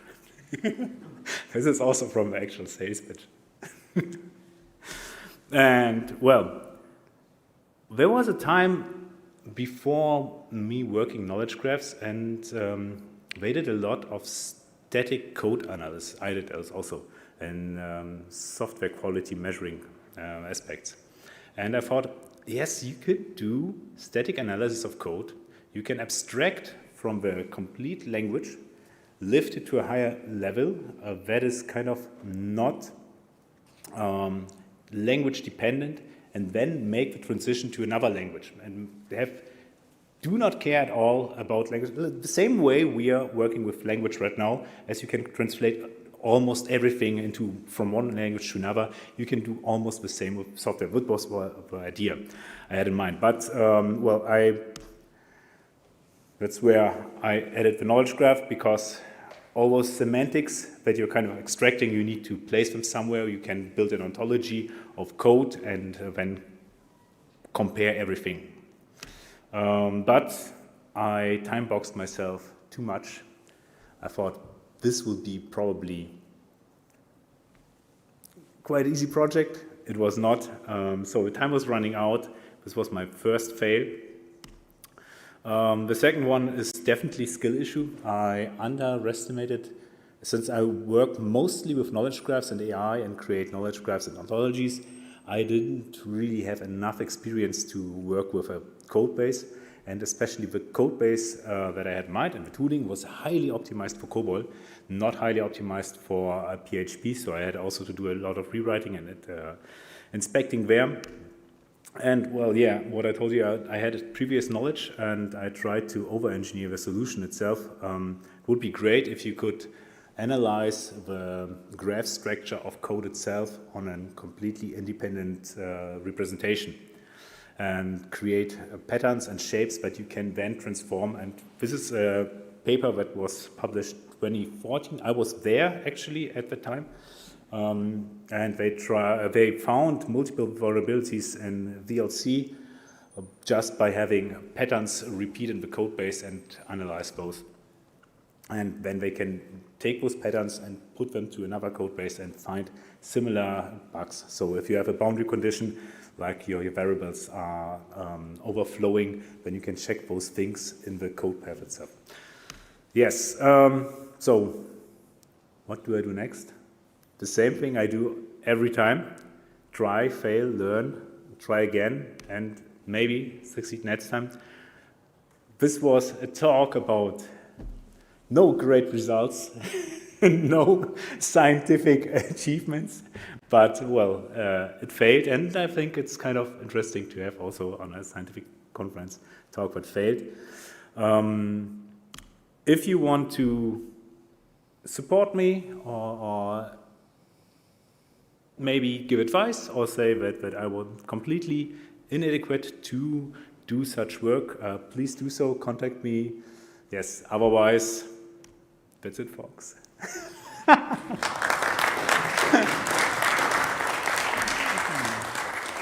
Thank you, Kirill. Any questions from the audience? Yes. As inventor of Ontowiki, of course, I have a question. Maybe we should have tried that with a more modern vibe coding framework. It looks like you used some, or was do you think the reason was the tooling you used, or? Yes. Partially the tooling, not the tooling itself. I over-engineered the solution. I probably could just go all YOLO on that project. So set up a machine, set up an agent, and don't care about the token limit and just burn away and give a good prompt. I think I would have gotten way farther, but I was kind of concerned on burning that much money. I would expect to burn around $1,000 doing that. Okay. But yeah, this I will is try it with I Lovable. Maybe I will succeed. Yes. But thank you for the great talk. Yeah. I will try again. I will maybe next time. Other remarks, questions, suggestions? No, then thank you, Kirill.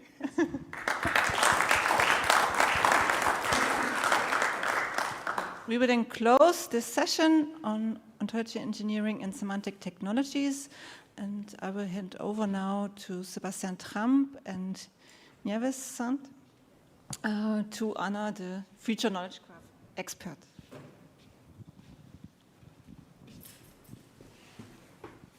Okay. Sebastian, das ist die falsche. Das ist die Welcome. Das ist Welcome. Not closing.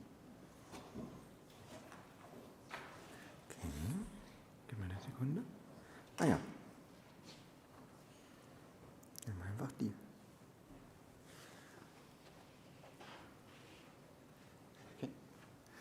Yeah, thank you very much for staying until the last talk and the last session. So now we are starting the closing ceremony, which means we had a look at all the dots on the student posters. We counted them in the last session, so when you now run out in this last session and voted for your favorite poster, it's most likely not into the counting. And I want to remember you had 2 dots on your badge, a green dot for the best semantic web poster and the red dot for the best design poster. And we now announce the poster awards. Both poster awards are sponsored by eccenca, together with €100 for the winner. So, and the best semantic web poster of the 2026 Leipzig Semantic Web Day is, you can imagine in your Trommelwirbel. Well, the cost calculation chatbot by Max Mager at ADI. Where is Max and his team? Max Mara, Vladislav, Antonov, Tim Dietrich, Patrick Heinz, Marek Mossisian. Yeah. This team got 24% of all green dots, so 18 out of 76. Certificate. So We need the photo. Yes, yes.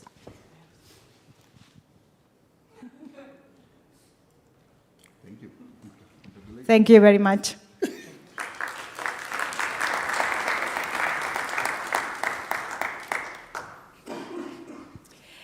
And the next award is the Best Design Poster Award. And the winner is Christian Reinhardt. Gewonnen unter Druck. Christine, sorry. Christine. Okay. This poster received 32% of all red dots, so quite a good voting result. Thank you. Congratulations.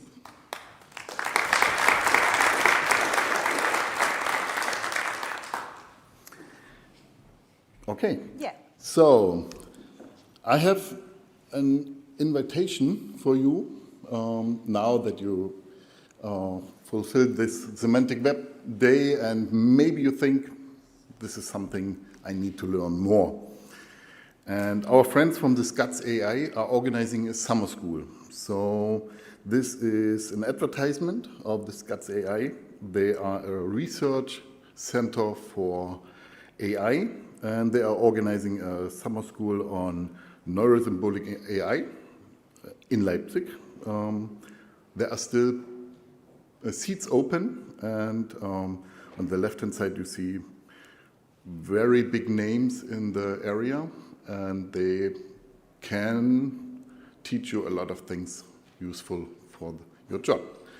So registration is open until June 14th, and yeah, please have a look at the page and maybe you decide to go on the summer school. Okay, the last thing, we as a center want to invite you as well to the VR garden at Bella House from 18 hours, 6 p.m. Everybody is invited, so please join us. Yeah, so we will be there for some couple of hours. Yeah. For snacks and beer. Thank you. Sponsored by eccenca.